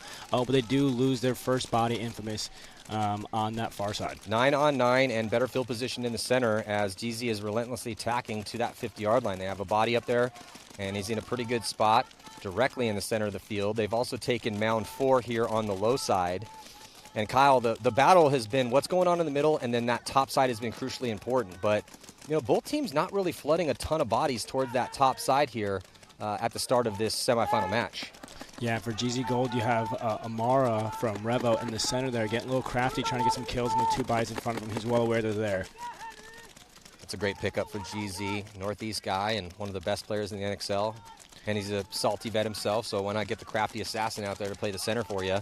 And he's had a pretty good weekend. I mean, GZ Gold, actually, I talked to Henry Sense, who's on this squad as well, and he changed his flight last night today because it looked like they were going to be out. They only won 2 games yesterday, but showed up, won 2 today, and squeaked in barely as the 3rd seed. And GZ makes that move to the 50 close side here. And, as we said, that Amara gets picked off from the center. So now it is a 9-on-8 with Infamous in favor. But, they're about to lose their middle player. Oh, but they have no idea that GZ's at the 50-yard line here on the bottom side. That's going to cost them a body. They also lost 1 from the center, so 2 more bodies walking off for Infamous, and then Infamous is going to have to figure out a way to deal with this body at this 50-yard line. As I was talking about this battle going down here, though, Kyle, it looked like GZ dropped another body from the center. This Moundsfield has been a bloodbath, man. It's been absolutely lawless out here. Another body comes off here for Infamous. It's not looking good here for Infamous. Looking like a 5-on-7 or 5-on-8. Now definitely a 5-on-7 in GZ's favor. Yeah, so GZ floods another body up the center of the field as they lose one on the top side. So it looks like just 6 bodies out there on the field currently here for GZ, but they control the real estate here. Bottom side 50, also center 50 to see if they can get things rolling on that top side. Try to make a move, but gets clipped, though, coming out of that backfield. It is so treacherous as a back player on the Moundsfield, the way the trajectory of paintballs work, that is as Infamous attacking that top side here, Kyle. Yeah, it's Harrison Fry over there on the top side 50, coming into the attack, gets that single kill, and then he's staying alive, wrapping, trying to get that control. Another body coming off for Infamous from the center, though, so Harrison's going to have to try to do some damage from that top side. It does become a bit perilous up there when bodies start dropping. Going to take a little bit more pressure. Harrison also, I think, got pulled on a penalty, or got the penalty to get his teammate pulled in one of the last games we saw Infamous play out here, so he probably wants a little bit of redemption here in this one. Harrison, one of the best players in the NXL, loves just every brand of paintball you can play. I think he'd play paintball with slingshots if there was money at stake. Ooh, but he just loses another body on this side, and GZ is attacking down the right side. Hey, Harrison should be getting a free kill here, crossfield. I don't know if he made that shot. Referee's going to run in and give him a check, though, and he is going to pull him out. No penalty assessed, and Harrison is still alive. So Harrison drawing some blood here on GZ, and GZ getting chopped up early a little bit, so just 4 bodies alive for them, but Infamous also grinding their gears in the attack. It's definitely been GZ with the momentum here. Oh, but then Harrison gets that kill, too. He comes and wraps around while the opponent in front of him at Mound 3 was just totally focused inside. Harrison was able to wrap all the way around and get that inside kill. So a little 2-pack here for Harrison to make things interesting. Just 3 bodies now alive for GZ, and Infamous also getting whittled down, too. And, Kyle, I think they might have for sure 3, maybe 4 alive, but it is getting down to it right now. Yeah, it looks like a 3-on-3 battle. You got Travis Lemansky over here in the corner on the low side, shooting down the wire. And then you got Harrison Fry really doing the damage on that 50 far side. If he starts to wrap and engage and realizes he's only got 1 body in front of him, he's going to come take him. If Harrison didn't get those 2 kills, we're singing a different song right here. Now he's going to go past the 50 and try to pinch out Mound 4 here, who's just been completely tucked in. Harrison does have to worry about the body in front of him, who's only 1 bunker away, 1 mound away, and I don't think Harrison has any help. He actually does, but they're way in the backfield. Infamous is still back 2 bunkers. They have 4. I thought they had 3. It is a 4-on-3 Infamous Infamous favor right now. I mean, I would like one of these bodies for Infamous's back line to get up the field a little bit here, Kyle. It's just, but I can't really criticize anyone in these situations. The Mounds field, if you've ever played one, it is a crazy field to play. It's the visibility is incredibly limited when you're playing in these mounds, and it looks like we are corrected again. It was a 4-on-4 scenario. He's hiding in that back corner, back corner bunker. You lose people out here for sure. That actually makes Harrison's move over there even more impressive, that there was 2 bodies down that sideline that he was dealing with. And now you see how the body drops from the corner. Harrison now goes heads up, and he's going to try to look to clear his side. Harrison Fry playing very well here in this semifinal match at Infamous. They needed him to clock in, and he did. So 3-on-4 situation here in favor of Infamous with 6 minutes and 46 seconds left to go. There's Ground Zero, who's playing on that mound, that third mound up there on that top side. His teammate's been kind of hugging this fourth mound here on the bottom side for quite a while, and rightfully so. The crossfield pinch, he was feeling it earlier, and he has to deal with Travis down the sideline as well, too, for Infamous. But he's also kind of out of the game a little bit here, having to be tucked in as much as he can, shooting an angle. Now he's going to pop up off of that as Harrison's going to engage, but Harrison eats up another body. Harrison with the 3-pack here. The whole side blown now. Harrison has that side to himself. It is just Henry Sense over here in the close side corner, and then they have this fourth mound over here. Yeah, Kyle, this is Harrison's game to win. He has that whole side to work with, and with 6 minutes to go, really not feeling any sense of immediacy to push an angle to kind of let this develop, get his guys up the field a bit here and figure out what his last body is. Looks like Harrison's going to get his 4th kill there on that back corner, and Harrison might be getting a 5-pack, and I think he did. Harrison Fry with a 5-pack here what from amazing that top point by him. side. Kyle, unbelievable. Yeah, I mean, good job on Harrison. Really good job taking the ground early, understanding the situation, protecting the middle guys, getting those first 2 kills, clearing out the middle, and once the middle was safe, he just took that side over. I mean, really just took the game in his own hand. I mean, there were multiple bodies in front of him. He really did take complete control, almost single-handedly. I mean, the other 3 players for Infamous, just the fact they're staying alive in those back bunkers is important because of how hard it is to stay alive in back bunkers on a Mounds ball field, but still, that man there on your screen really clocking in to save the day here and put the first win on the board for Infamous. Second seed in here, so Infamous will take a seat. Next up, in this bracket at least, is going to be AC Empire taking on GZ Gold. Good job by Travis Lemansky, too. I mean, he made that fill out to this corner, and that's one thing that not many people, especially in the speedball field, we don't really recognize, is the defensive move that saved games to allow the offense. So if Travis never made that move out to this mound corner over here on the close side and stopped the progression from them winning on the close side, Harrison wouldn't have had a chance. He wouldn't be able to pick off the bias because they would have swung the field too fast. So good job on the Infamous team. Really, I mean, it was a bloodbath in the beginning, but really breaking it down and allowing Harrison to go to work down that favorite side. Just so cool here. You see Harrison Fry, Robbie Goldsmith, and LJ Parrish. So you got Harrison Fry, Infamous, LJ Parrish, X Factor, Robbie Goldsmith, coach at level, and but that's the superstar roster that Travis has assembled. And every time that they come out here, they call it threats and vets. I love that. So. Yeah, it was a really good game by Harrison over there with I think a 5-pack in that one. It's a big factor about these games, like I alluded to before, Annihilators really didn't have a good event, and, you sit down and try to figure out why.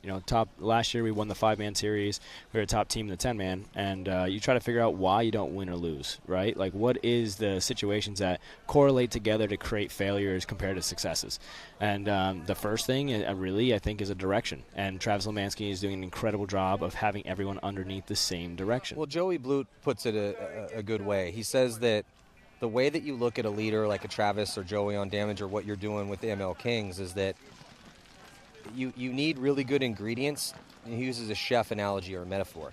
You can have amazing ingredients, but if you don't know what you're doing with them, then you're not going to be able to have that awesome entree when you get into the kitchen. So, as a coach, as a leader of a team, a manager, one of the veterans, or just somewhat of a leader, you are the chef. You have these ingredients, and what can you do with that, right? I love that.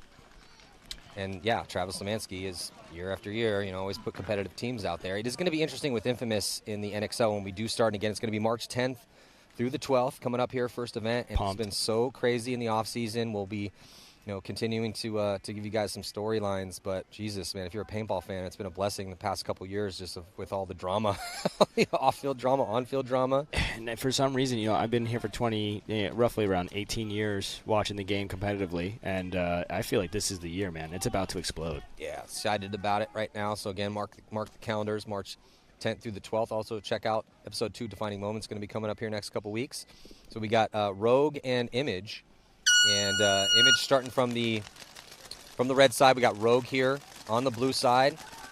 And it's really kind of come down to what's been happening here, Kyle, in the center of the field to start things out. The center starts the crescendo. That is really the pace setter for the entire game. Can you keep you guys alive? Are you going to get kills? And it looks like a couple bodies coming off for Image here early, as 2 bodies off the break walk into that dead box. So it's going to be 10 on 8 here in favor of Rogue.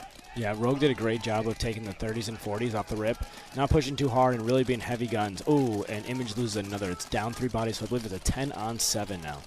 Yeah, not looking good for Infamous. It's been a bloodbath at the start on this Mounds field. We very rarely see 10 on 10. If we do see a 10 on 10 break, it only stays 10 on 10 for maybe 30 seconds. I haven't seen 10 on 10 for farther than 30 or 45 seconds at any game I've watched all weekend long. Image doing a good job getting out here to the low side of the 30 now, trying to push that side. It looks like they're pretty much matched up here besides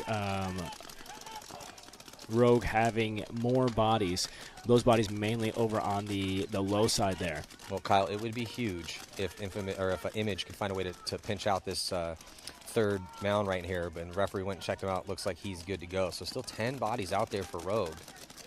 Rogue gets now into the far side 50. He's going to put that pressure on the center as well as on the cross. And also tripling up. Oh, and a penalty. 3 attackers on that top side for Rogue. And, yeah, penalty assessed here on Image. We're looking at it on the screen as another body being pulled, and it is getting dire right now for Image. I believe they're 5 or 6 down now. I see 4 bodies on the field. Ooh, another body walking off, too. It might be down. They definitely have 3, maybe 4 left, but this is Rogue's game right here. And when you're in a situation like this, every point counts, right? This is not X-Ball. So live bodies count, dead bodies count. Obviously, a pull and a hang is the point structure here in 10-man. So if you're winning a game with a lot of numbers like Rogue is, they ideally would like to keep every body alive. Going to be tough, though. They still have a couple more bodies to work out in the center, and they're in good spots. Every time I've seen some low body magic out here on this center court, this Mounds field, it's been in a situation like this. There still are a couple players in good positions, and when the numerical superiority starts pushing into those spots, sometimes guys can get chopped up. So that's what's going down right now. Still, it's just going to be so hard. This middle guy's about to get crafty. I'd love to see him come over the mound, just putting this cross shot. I love when people come over the mounds. I think it gets me amped up. Yeah, it's the best over-the-top move I saw all weekend long was Rocky Cagnoni, who knocked his head against a hyperball tube, has 8 staples in the top of his head, and he still went reckless over the top at nearing 50 years old. He got 4-pack, and he had to pay the toll because they shot him in the staples. And he's a tough dude, but he had to go to the ground after that. I think he got double or triple tapped from 3 feet away in the 8 staples. The man's an absolute beast. What you're seeing here on the screen right now is them at the close side 50. You see they're stacked across the 50 line, center 50, close side 50, far side 50, and putting the pressure on. Really about just pinching out these last 3 bodies. Oh, and then there's a move over to the low side. Let's see if this breaks open anything for Rogue. Yeah, Rogue, they have all the bodies and all of the ground right now, and they're going to get a kill here on Image is coming off from that 40-yard line in the center of the field. It's going to make it a little bit easier to keep this high score going. I mean, still 10 bodies up for Rogue. Yeah, they got the count off. They say Tiger 6 is actually Tiger 9. The only body left, I believe, is on that far side in the 30. It's so hard to keep the count on this Mounds field. We keep saying it because it's so true. I mean, just very few times, a handful of times. Oh, they finally lose a body. It looks like they did, but only dropping 1. So Rogue putting up a pretty big score here. I think they're going to be finishing with a 99. Just dropping 1 body. Wow, great game by Rogue.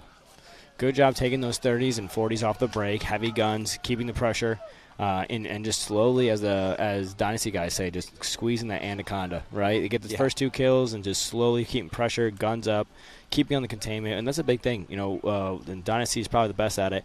That containment game after you get up 2 kills, the attack guys really help that containment game, and that's what they did here. Rogue, they did a great job. Their front guys rolling their guns, keeping on the containment, and just holding that control. Next game coming up here is going to be Enemy taking on Far Side in the other bracket with Cap. So Cap Factory with their superstar legendary roster undefeated through the prelims, and they murdered people out here on this Mounds field. So we'll see them a little bit later here against either Enemy or Farside coming up next. Again, it depends. If Enemy loses this one, then they'll play Cap next. Same with Farside. If you win, you get a little bit of a break. You got some damage on damage blood here. You got Jared Lackey and who else is playing on Farside as a damage player? I believe it's Jared Lackey and one other versus Jacob Edwards on Cap Factory. Get the roster here. So Andy Horvath, Marky Ireland, damage guy. Marky Ireland. Yeah. Jared Lackey on the roster. Farside bringing a pretty stout roster with Corey Field on the team as well too. John Dresser, Ian Martin, Matt Sossman, Aaron Foley, Noel Tran. Names we've seen on the pro field before. Seeing Matthew Sossman ranked D2 is crazy. That guy had one of the highest KDs ever in reporting history of paintball. The one year that he was on Vicious, he had one of the most ridiculous KDs I've ever seen. Well, when you stop playing, yes, dude, Sossman was a beast out there. But the way that the rankings are, just so you're not locked forever as a pro, as the years go on, you start to get ticked down. You know? Yeah, and then what is it? After 40, you get like that handicap. They just like take off half to your points. Like Shane Howe's not even ranked pro right now. Well, and I think even like Oliver, because he had taken so much time off, wasn't ranked pro. Wow. So if the GOAT, yeah, if he's not ranked pro, well, he is now again because one of the, event, yeah. But still, you know, again, I like that they do that because then it does allow guys that do take huge breaks to kind of come back to it and not have to go right into the deep end again. Oh, well, I love the fact that they can actually go support a lower divisional team, right? Some lower divisional team, D2, D1, trying to make it up. You get that pro game understanding, that pro gameplay, and that pro support from these guys. I mean, that's honestly, want to keep our sport going. That's what we need. Absolutely. It is interesting, though. We have had Tom Cole up here quite a bit to do some commentary, president of the NXL.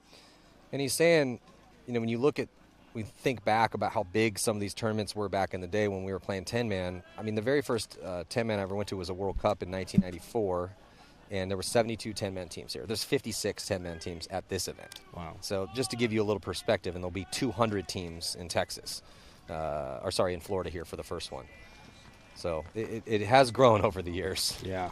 Quite a bit, actually. This is probably one of the most competitive ones I've been to. And jumping into it here, game number 3 in the semifinals, Enemy and Farside. And Farside on the red side of the field. And it looks like, and Farside striking early, quickly here. 2 bodies coming off right now for Enemy. 3 bodies. They do have the Farside 40 locking up that cross shot, but they are 7 on 3 now.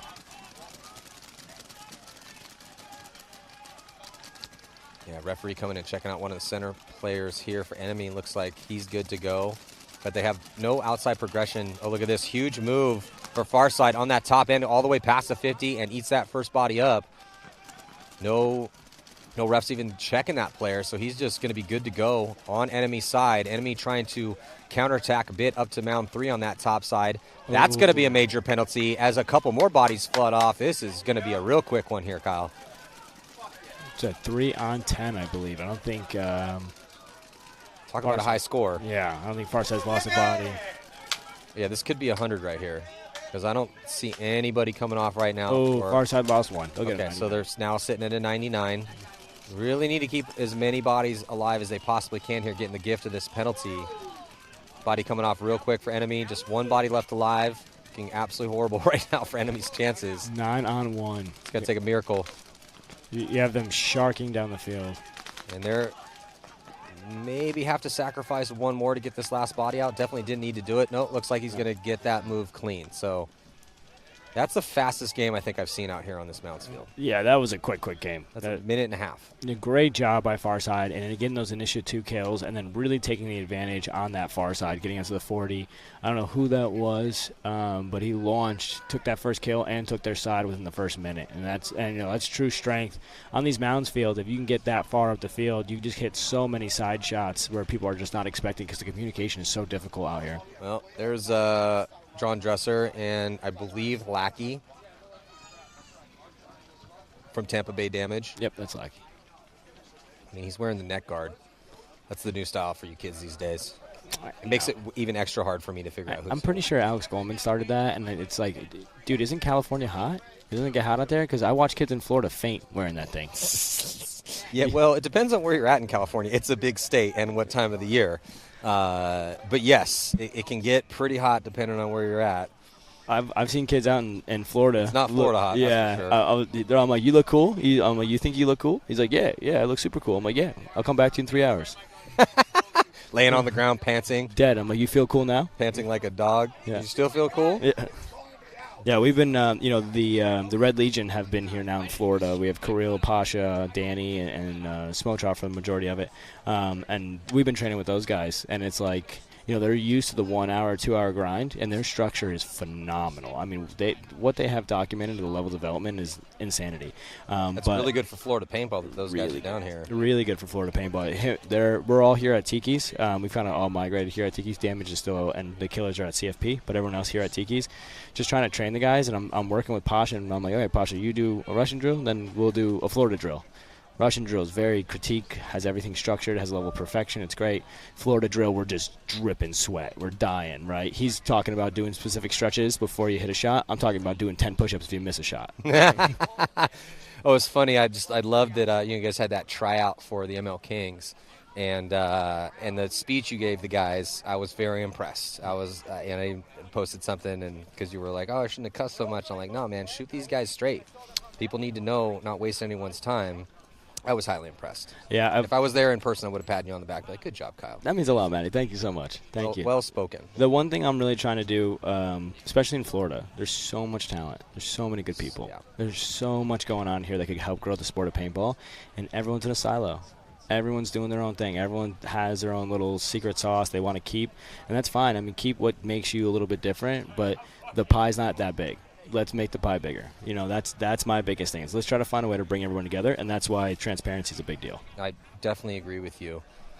So going to be heading into this next game. AC Empire ready to go. Ground Zero Gold just came off not too long ago. I don't see them getting ready, so we're going to take a quick break. We'll be back here in the semifinals, ICPL Sunshine Classic, the first event of the year. I'm Matty Marshall. Got Kyle Berry from the ML Kings up here helping me call the semifinal set. So stick around. We'll be right back.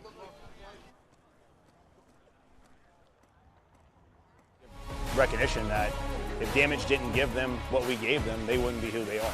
Obviously, they're working their asses off and they're doing everything they need to do to be where they're at, but we gave them the opportunity to play the higher echelon teams and not have to play divisional teams, right? Now people go to them.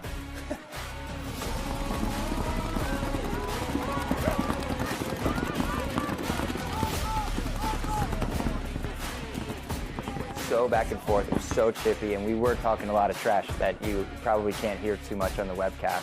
They torched Danny one point in the snake, and he must have gotten shot 50 times in the head because he comes off the field covered in paint, his yellow coming out of his teeth, and he's just laughing the whole time, and we go back out and do it again.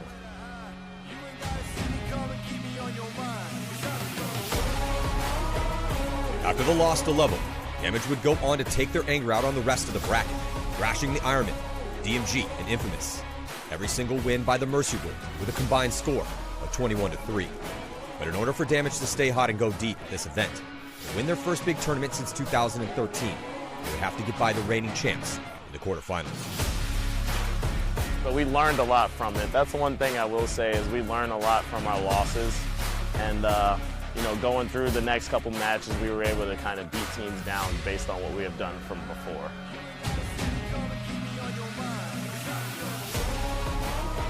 And it was a good lesson to learn because we came out after that and smashed out all three teams. So we needed that kick in the balls to realize that we got to be better.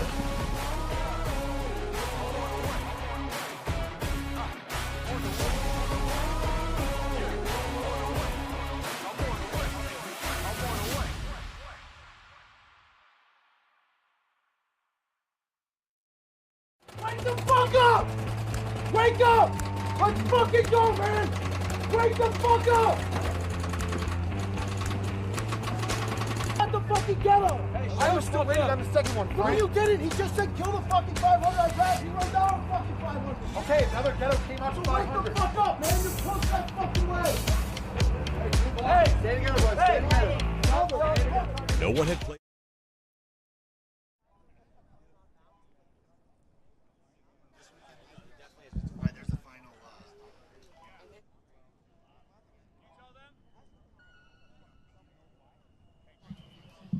And we're back, jumping into this next semifinal battle about to go down. Ground Zero Gold dropped their first game to Infamous, so they are up against the #1 seed here next in this bracket. Again, it's 3 brackets of 3 here in the professional division on center court, which is the Mounds field here at Tiki's Paintball Park. It's just a glorious paintball field and a glorious day here. I'm Matty Marshall with Kyle Berry, and about to jump into this one. AC Empire here on your screen with a stacked roster themselves. And on the breakout, going to be pushing heavily up into that center of the field. Looks like they're going to be losing their first body as Logan Dyer is going to be taking the walk from this bottom side. Mark Johnson's going to filter in. But other than that, no one drops for AC, and they do shoot a body, so it's 9-on-9 here, Kyle. Yep, oh, and GG loses another body, so we're doing 9-on-8, favoring AC Empire. Yeah, I just keep seeing these back players die quickly off the break. It's these mounds, man. You can shoot at the sky and drop behind that mound. Which is why I haven't used the word. Big move in the middle. Oh, look at this big move as AC comes through, going to commit to try to shoot that 40, but he get both of them, and he did, so. But a major is thrown on him. 2 bodies for AC coming off. So what looked like a clean move, but penalty assessed as he caught one somewhere. Referee pulling a penalty. Is he going to pull 1 or 2? Did you see a red flag, Kyle? There's a red flag, yeah. It should be pulling 2. So 2 bodies are getting pulled, but on the chaos, Ground Zero not able to take any ground, and AC still has a lot of the real estate here. As they have mound 2 and 4 on the top side. They still have that 40. There's still 1 body in the 40 for Ground Zero. AC with the advantage here, though. They're in the 30 on the close side and 40 on the far side and the 40 center. Omara just Jedi mind tricked the ref, I'm pretty sure, and he's still up there in the mound. So AC with the advantage right now, both bodies and ground. Must-win situation. Also must be noted here for Ground Zero here, Kyle. They dropped the first game. If they lose this one, they're out of the tournament for sure. As we get in the way that this is structured, it is do or die every single game you play. It can get a little chaotic if there's stalemates, but we haven't seen one stalemate on this field all weekend long. AC I don't think we're going to see it today. AC loses another body on that far side. That's going to help Ground Zero. They're doubling up the 3rd mound on the top side there on your screen. Just trying to figure out where these bodies are in front of them that are the thorn in their sides. And I mean, they definitely have to worry about that 4th mound. There's a back player on that side as well, too. But this game is still at hand with Ground Zero. I mean, it with that penalty really was a gift for Ground Zero here. It's going to make it interesting. Again, AC Empire, the #1 seed in this division. I'm seeing only 4 bodies for AC Empire. Oh, 5 bodies. They still got a body in the back. I believe it's a 5 on 6 right now in GZ's favor after that penalty. Yeah, and GZ has stacked 3 bodies up on that top side. Getting a closer look here is AC Empire with Mark Johnson. He's at mound 3, bottom side, but he's the only body for AC Empire this way with any sort of real estate at all. He does have a back player at the 2nd back bunker inside behind him, but that's the closest player to him. Now you got Amara and Mark Johnson going toe-to-toe. Amara in the center, Mark Johnson here in the 30-yard line close side. Oh, as AC Empire just fills out to this close side corner. AC Empire, the way that center player is looking, he's got his gun up and on that top side. He's got his teammate in mound 4 right beside him. But kind of thinking like he wants to make a move up to that 50 a little bit. I think he's thinking about it. And he's actually going to chill for a bit. Still just a ton of time left. 8 minutes and 33 seconds left to go. Time's really never been too much of an issue in any of the games we've seen on this mound field with 12 minutes to work with. Mound is quick. Oh, Amara makes the move into the other side of the mound. He's now on the 50-yard line.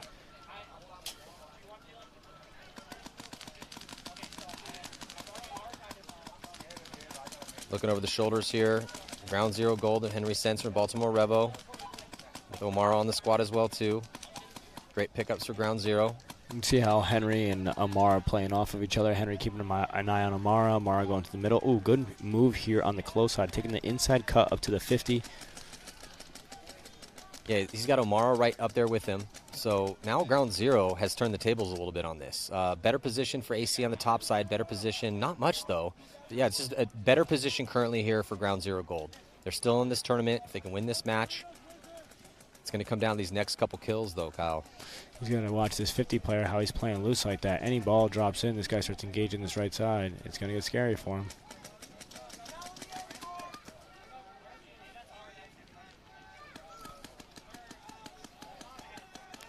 tense moments right here in a 4-on-6. 5-on-6. 5-on-6. Yeah, there's the fifth body. AC just makes a move into the 50-yard line right. Oh, Amaro with the sick move through the middle with the 1 kill. Oh, if he keeps going, he's going to get another one. 2 kills. And maybe a third here as a tactical retreat should go right into Amaro's gun. But Amaro's going to get shot actually on the tactical retreat. So Ground Zero Gold punching open the center with the move from Omaro. But AC Empire saving it, though, with the tactical retreat. Head on a swivel. Catches Omaro. Did not see the move himself. And then here comes Henry Sense is going to come and commit all the way down. He's going to get the kill. Did he get picked up from Mark Johnson? Mark Johnson was throwing paintballs that way. Still has not been able to put a ball on him, so Mark's going to have to giddy up, and he's going to have to move forward. And he goes right into a gun, though. So what was looking like AC Empire's game here, Ground Zero Gold, that penalty really helped him out. Good job, Henry Sense, just running off the chaos, knowing the field, and closing out well. Omaro punched it open, and Henry closed the door. Good job, 1-2 punch from these two guys. So some Northeast brethren helping each other out here. Amaro getting real crafty up there in the middle, really taking the advantage. And that's the difference you're going to see from the amateur teams compared to the pro teams, is that when things slow down, there's always a player that wants to strive to do great and try to blow the game open, where the amateur teams a lot of times will sit on their guns and try to play a little bit slower. And it makes for a way more entertaining game, guys.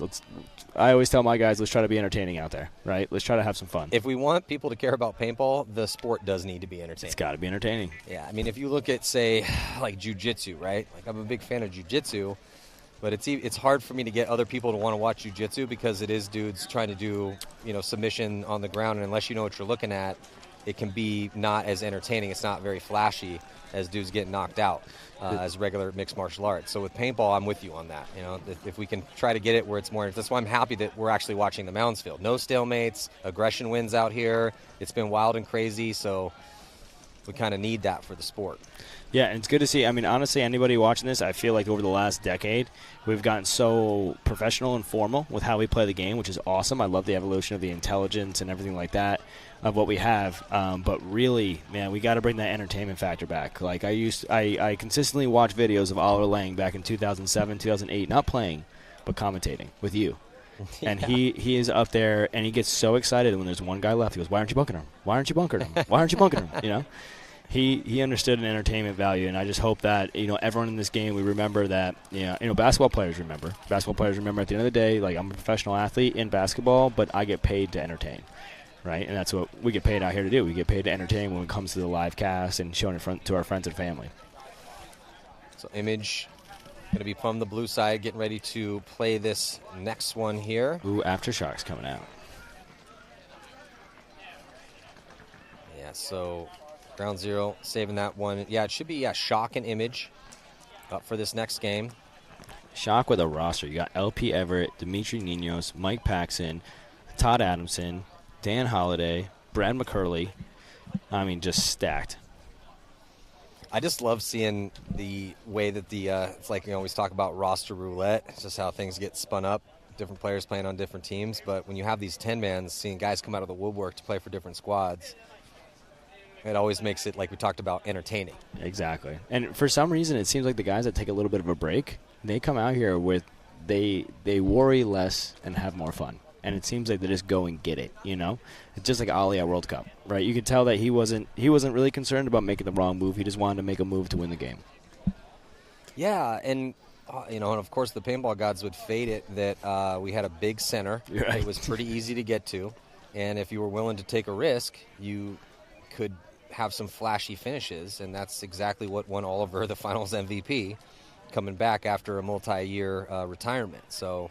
Yeah, and the thing was that I noticed about him is that everyone had the same middle. We all had the same middle to play. He was playing fearless. He was playing fearless. He was playing to control a side, and he was playing off calls.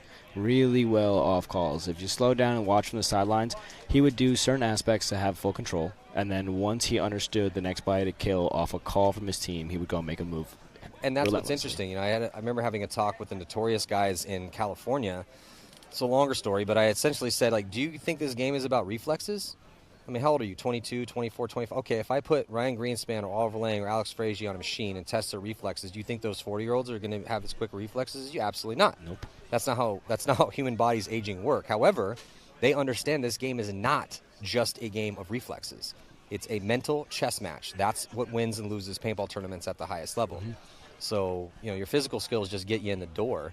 But when you look at, some of these elder statesmen, like Oliver with an MVP in the finals, and what, Ryan Greenspan's been doing, and then we come to the 10-man, I'm watching Billy Saransky close out games beautifully. Mike Paxton. 50. Mike Well, Paxton, stuff, yeah. in his 40s. You got, a 50-year-old Rocky Cagnoni having one of the best moves I've seen in the center with 8 staples in his head. Crazy. So, yeah, this is a chess match. Don't forget that. This is not just about your gun skills.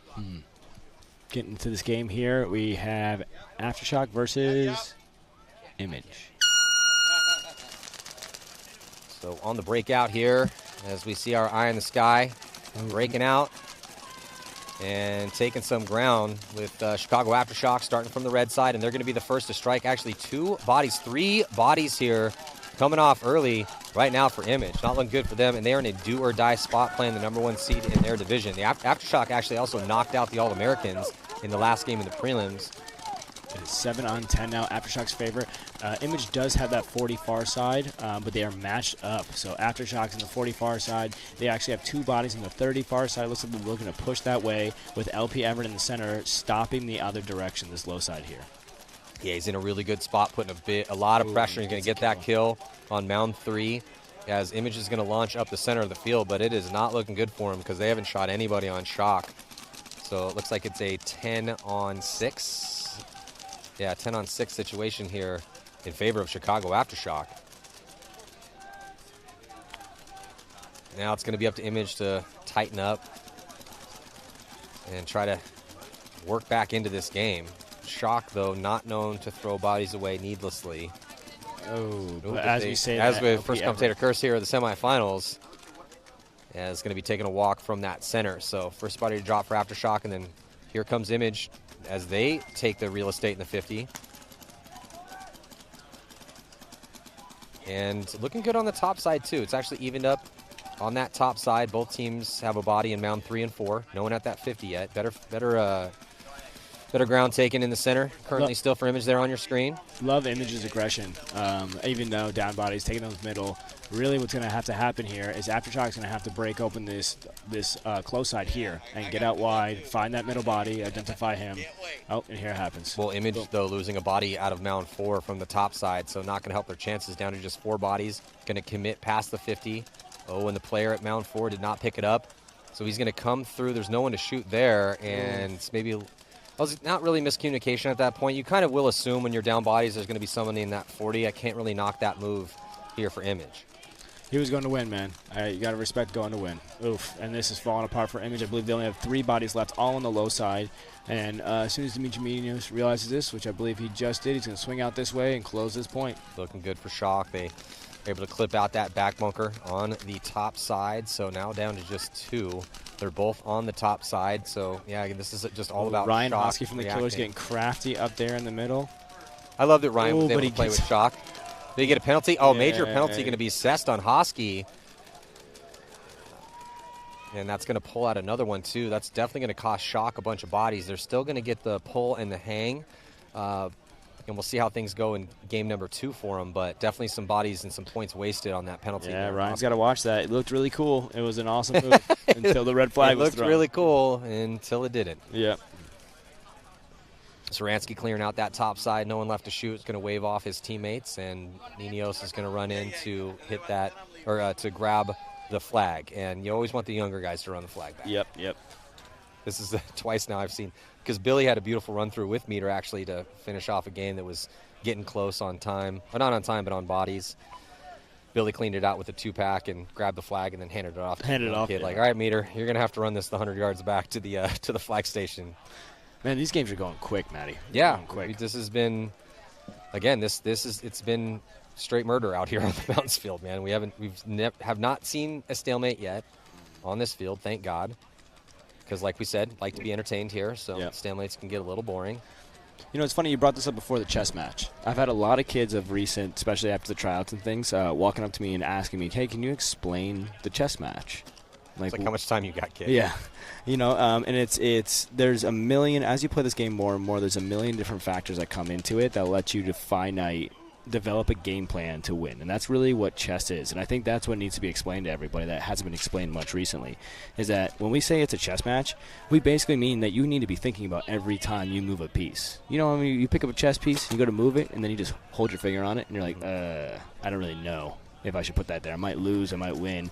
I'm going to put it back. But when you make that move, it's always a move to execute a win.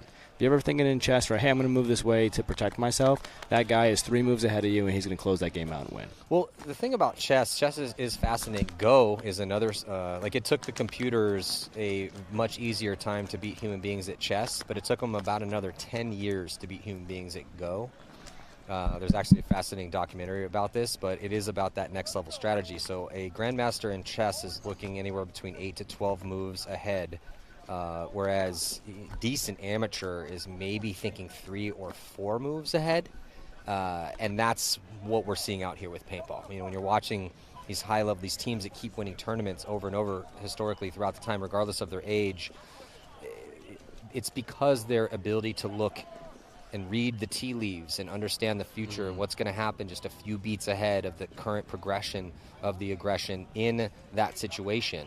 And that's the difference. Yep, knowing how to win and then understanding the situations that come with your efforts towards winning, right? You shoot the wide guy, what's going to happen? They're going to try to fill out to the wide. All right, so we got Cap Factory here, one of the favorites, taking the field. Again, a very stacked squad. And they're going to be taking on Enemy because Enemy dropped their first game. So Enemy in a must-win situation. Cap Factory was about as flawless as it gets on this Mounts field. And it looks like Jacob Edwards is shooting some paintballs out of the air. One of the best in the business, MVP in Texas last year, helping lead Damage also to a second place at World Cup, and he's in the prime of his career. So he's cutting weight, though. He looks scary for the season. He's looking real good. He's also playing with like a 4 or 5 inch gash on his shin. Yep, sounds like Jake. But he doesn't care. Yeah. We had him up here for a little bit. And it's funny because even since he was like 18 years old, he was already a salty vet because he'd been playing since he was 15, but he comes from the old school, and he's the rub the dirt on it guy, you know? Like, I'm fine. He's the one that merely a flesh wound. He's the one that showed me a different level of intensity in paintball, him and his brother. Honestly, those guys are animals. You got Blake Yarbert, Jacob Edwards, Timmy Probst. Yeah, we got Andy Kopchak. We got JP Augustin, Roy Richard, LB Fowl. I mean, this is Eric Hunter. This is a stacked cap roster. It's ridiculous. Timmy Probst. JP Augustin digging out wide here for Cap Factory as they're going to be taking ground with Jacob on that top side. And it looks like a good 10 body alive break here for Cap Factory. And they're going to shoot a body on the break. Cap's been so good at this. Cap keeps isolating and shooting those back players. And as Blake's going to launch. So a little bit of a conservative break to start things out, not showing their hand. As Blake, though, on a delay and a secondary is going to get up to that 40-yard line. You got kill one off the right, though. It looks like Cap Factory's up 1 body. Yeah, 10 on 9, and they got JP into mound 3 down here on the bottom, and they got Jacob into mound 3 on the top. So good break with Blake in the center. This is ideal here for Cap. Still 4 bodies on the back line, so like to see him filter up there. But what Cap's been doing from that back, look at all the bodies on the back line right now. 5 bodies on the back line, 1's filtering out with Timmy, but every single one of them, nothing but pressure, shooting their guns, talking, and they know these shots too. So they're shooting very specific shots. They're not just blindly shooting their guns down the field for fun. They know the specific shots they're trying to make here, and then they're filtering out here on these secondaries. Doing a good job filling out, though. Oh, yeah, another kill out of the snake corner. Oh, and another kill. They just dropped 2 more bodies. So Cap Factory up 10 on 7. Yeah, again, Cap is doing, this is what I'm talking about. They're doing such a good job of shooting and isolating back players.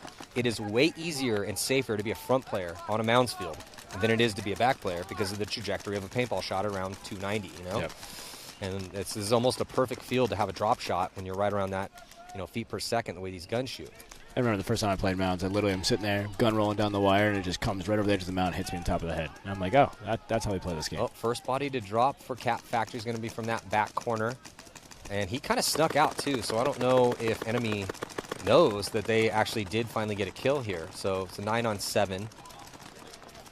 I talked to Cap, though, and talked to him. Uh-oh, did they just drop another body? No, it looked like they're good to go. I thought Mound 2 on the top side might be taking the walk, but... So Cap Factory getting a little crafty here in the low side center. Oh, but they do lose a second body. Blake Yarbert fills across. So now Jacob Edwards and Blake Yarbert on that far side trying to win it. This is the most conservative I've seen Cap play, though. they're in really good spots. They only have 2 bodies in the backfield, but they have lost 2. So it's down to an 8-on-7. And enemy has 2 bodies in real good position in the center at that 40. They also have the top 50. And so that could be a problem here for Cap. They've doubled up mound 3. Ooh. Blake's looking for it, though. And he's at that inside mound, and he's just completely focused on keeping that 50-yard line tucked into his spot. Andy's looking like he wants to make a move across there. There's Andy Kopchak right now here on your screen, and he wants to get across. So Andy's talking, great communication for both squads. I mean, enemy's talking it up nicely, too. And they have that top side controlled with a body right behind their teammate in the 50, and he's actually going to cut to the inside. I like that move. Oh, nope, that top mound stops him. Still looks like we got a 7-on-8 scenario here with Cat Factory up one body. So LB, Roy, and Timmy still alive in the back bunkers here for Cap. Looking like LB might want to filter up from that back corner. Oh, the Blake gets that kill inside as they try to retake that 50 here for enemy. That's a huge kill for Cap Factory. As JP's going to launch, there goes Andy. He's going to try to get across, and he does it clean. No one was watching that gap, and Andy timed it perfectly to get across to get to that 50-yard line. So now he's going to look inside. A tactical retreat here for enemy out of that 40-yard line middle. Try to get in a little bit better defensive position as Cap is starting to shark down the field here, Kyle. Yeah, Cap's going to get on the wrap. I don't think there is a close side corner here. Timmy's been controlling this wire the whole time. So Roy's going to come out to help Timmy. Timmy's going to launch. Timmy Probst moves up. Roy Richard gets out.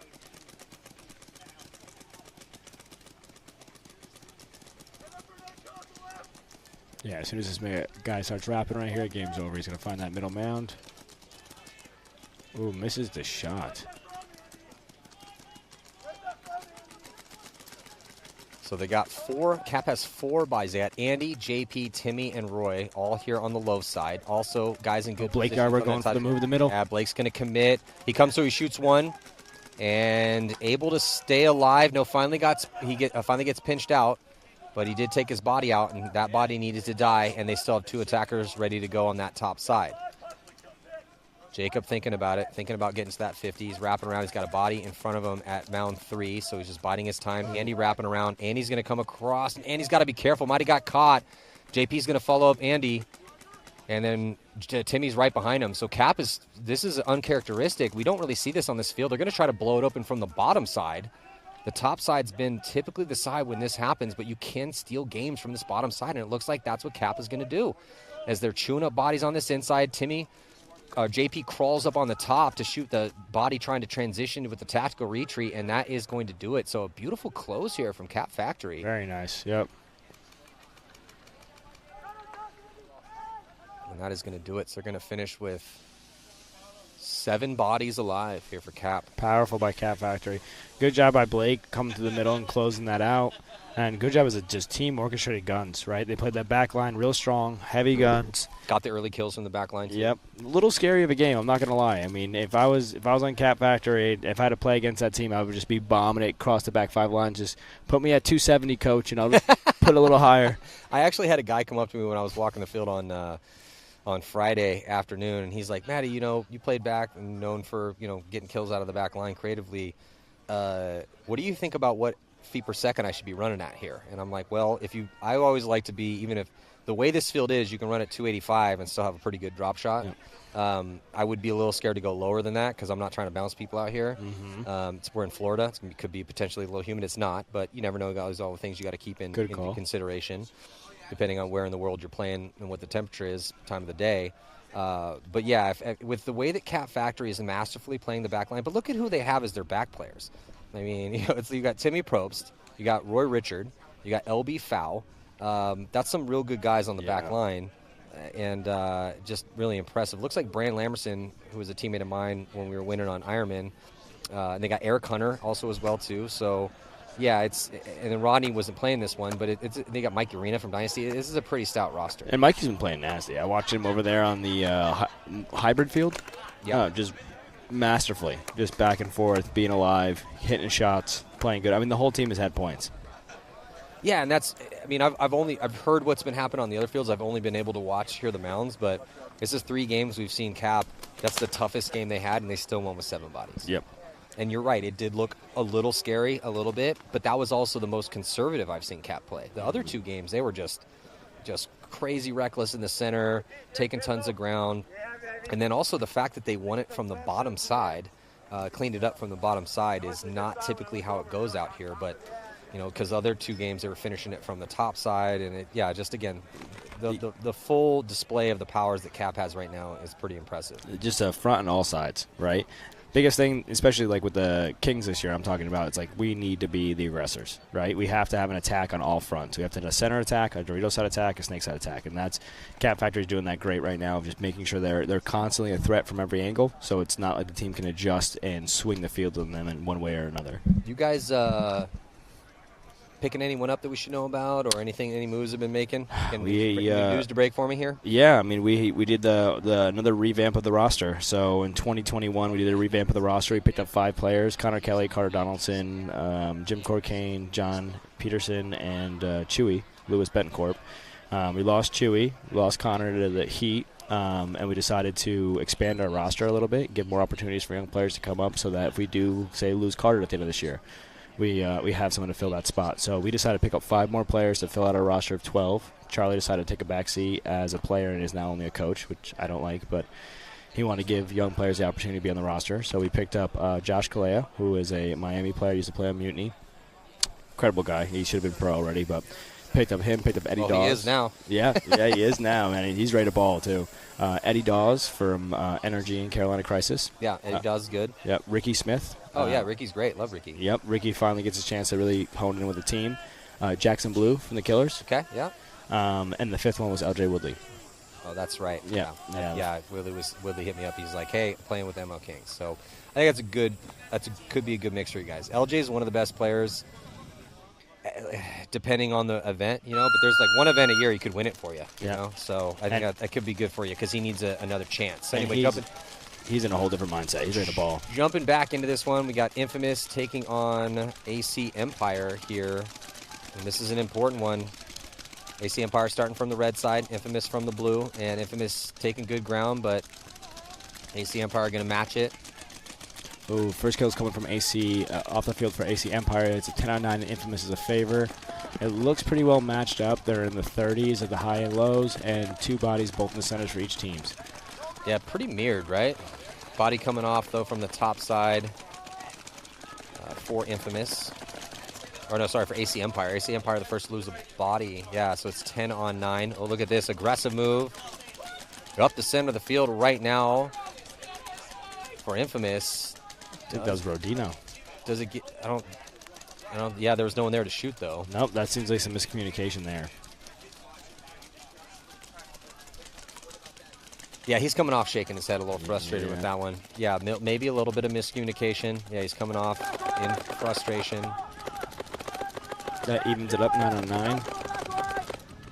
9-on-9. Infamous still with 2 bodies at that 50, though, or at the 40. And I think maybe just, one there for AC Empire. I think they have 2, and the other guy's laying down there in the bush. Yep, there he is. Yeah, he was just posted up down low, staying alive, trying to shoot that top angle.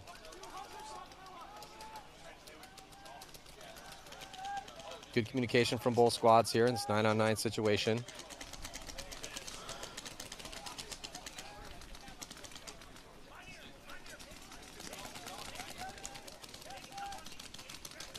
Pretty mirrored up here on the bottom and in the middle.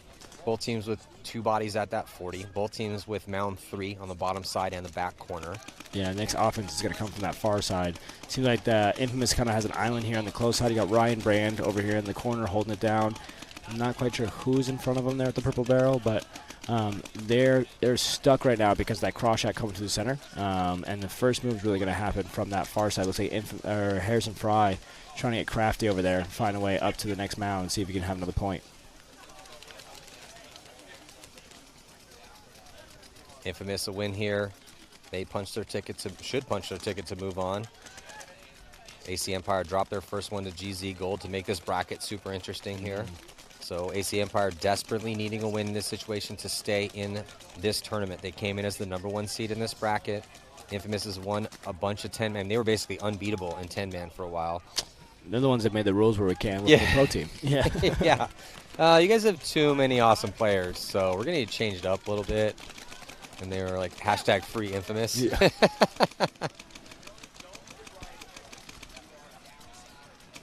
Ooh. Yeah, so infamous. Oh, and a major penalty. Harrison gonna be Fry, assessed. buddy. Harrison Fry saving that first game with a 5-pack, but he's going to be getting a major penalty on this one, which could be the coffin nail for them here. Again, we haven't seen. Well, it just depends on how it shakes out on the points, right? We've seen no stalemate, so this is most likely not going to see a stalemate out here. And infamous with the 94 points they put up in the first one, GZ with 95, GZ and AC Empire will be the last game here to play. Harrison Fry having a 5-pack and then getting a gross major. His second major of the tournament, at least on this field, too. So, and he's doing the super slow walk-off. He knows what he did. I was watching him from up here. Oh, yeah? Yeah. So now 5 bodies alive for Infamous. They have 3 here on the low side and 2 on the top side. No one in the middle at all. Not an ideal situation. Ideal would be for them to have another body in the middle somewhere because you're not winning a lot of games from this back line. And here comes AC Empire going to commit up the middle. Might have run into a gun, though. I don't get that body out. Yeah, that's also, again, it's tough out here, man. I really haven't been too critical on anyone making crazy moves because it's so hard to understand where the bodies are. But the body does come off for Infamous, though, on that move. Looks like when he popped up top to shoot that guy, the secondary player shot him. Ooh, but they lost another body. And AC Empire losing 2 more. So AC Empire losing 2, Infamous losing 2. There's 3 bodies left alive for Infamous. Only 1 on the top side. No, sorry, 4 bodies left alive for Infamous. 1 on the top side, and then 3 here bottom side. You got back corner bunker top side, and then 3 down here. That's it for Infamous. If you can help me count the AC bodies, they have. See at least 4. Yeah, at least 4 too. So could be a 4-on-4, or could be somebody left alive in one of those back 2 bunkers. We're a little blocked out from those spots from here, and maybe we get a little help from the drone. Oh, no, they're making moves top side for AC. Let's see if they can close this out.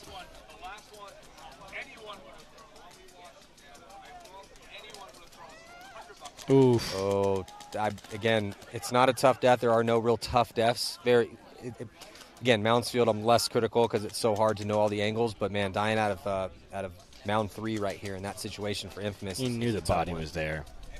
He was fighting with that tower. He was just trying to find a way to get into a good gun battling position and just didn't set himself up correctly. But that specific mound has been really tough for guys to play out of. On this side, the reason that a lot of games aren't closed on this close side is because the mounds are so much smaller. So on the far side, you can actually engage and play them correctly.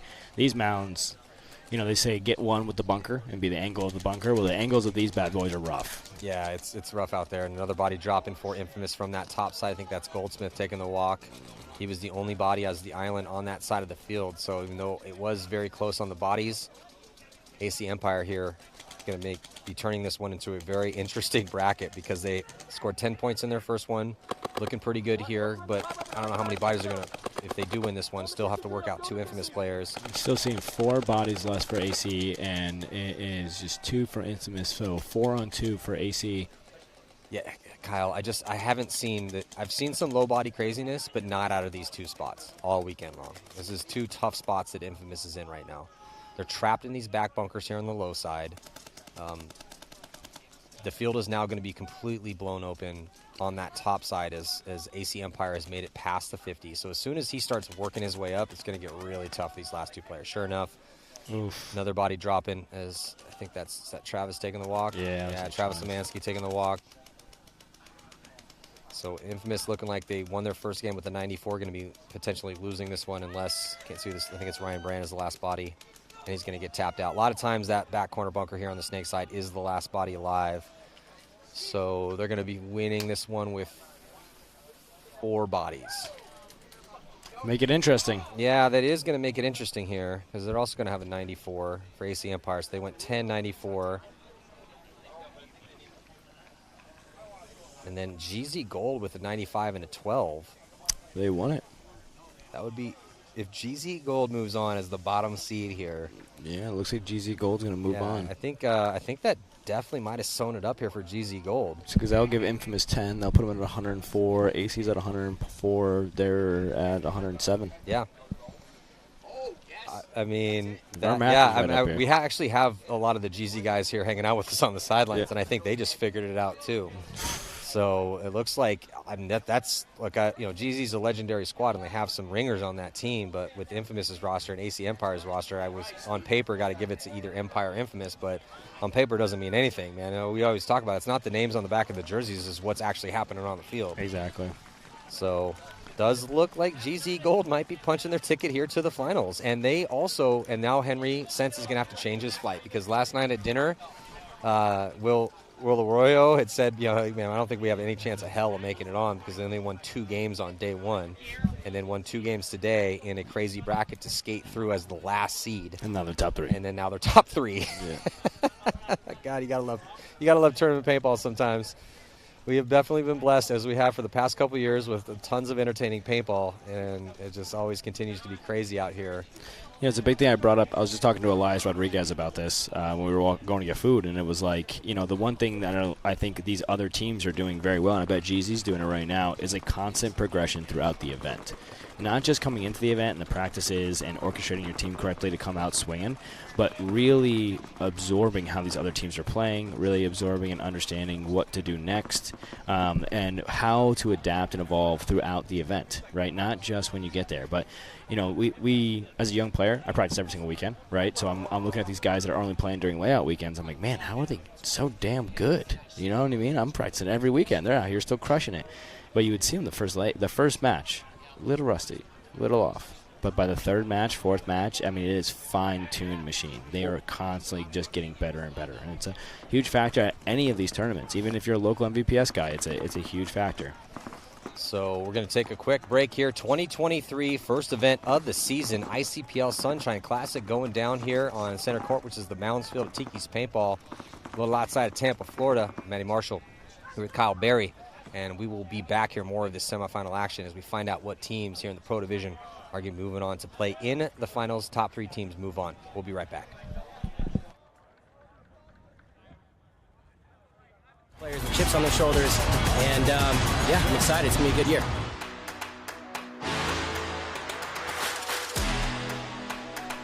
But a new potential monster had entered the arena. The Latin Saints, new on the scene, were throwing money at every all-star in the league in their attempt to build another power.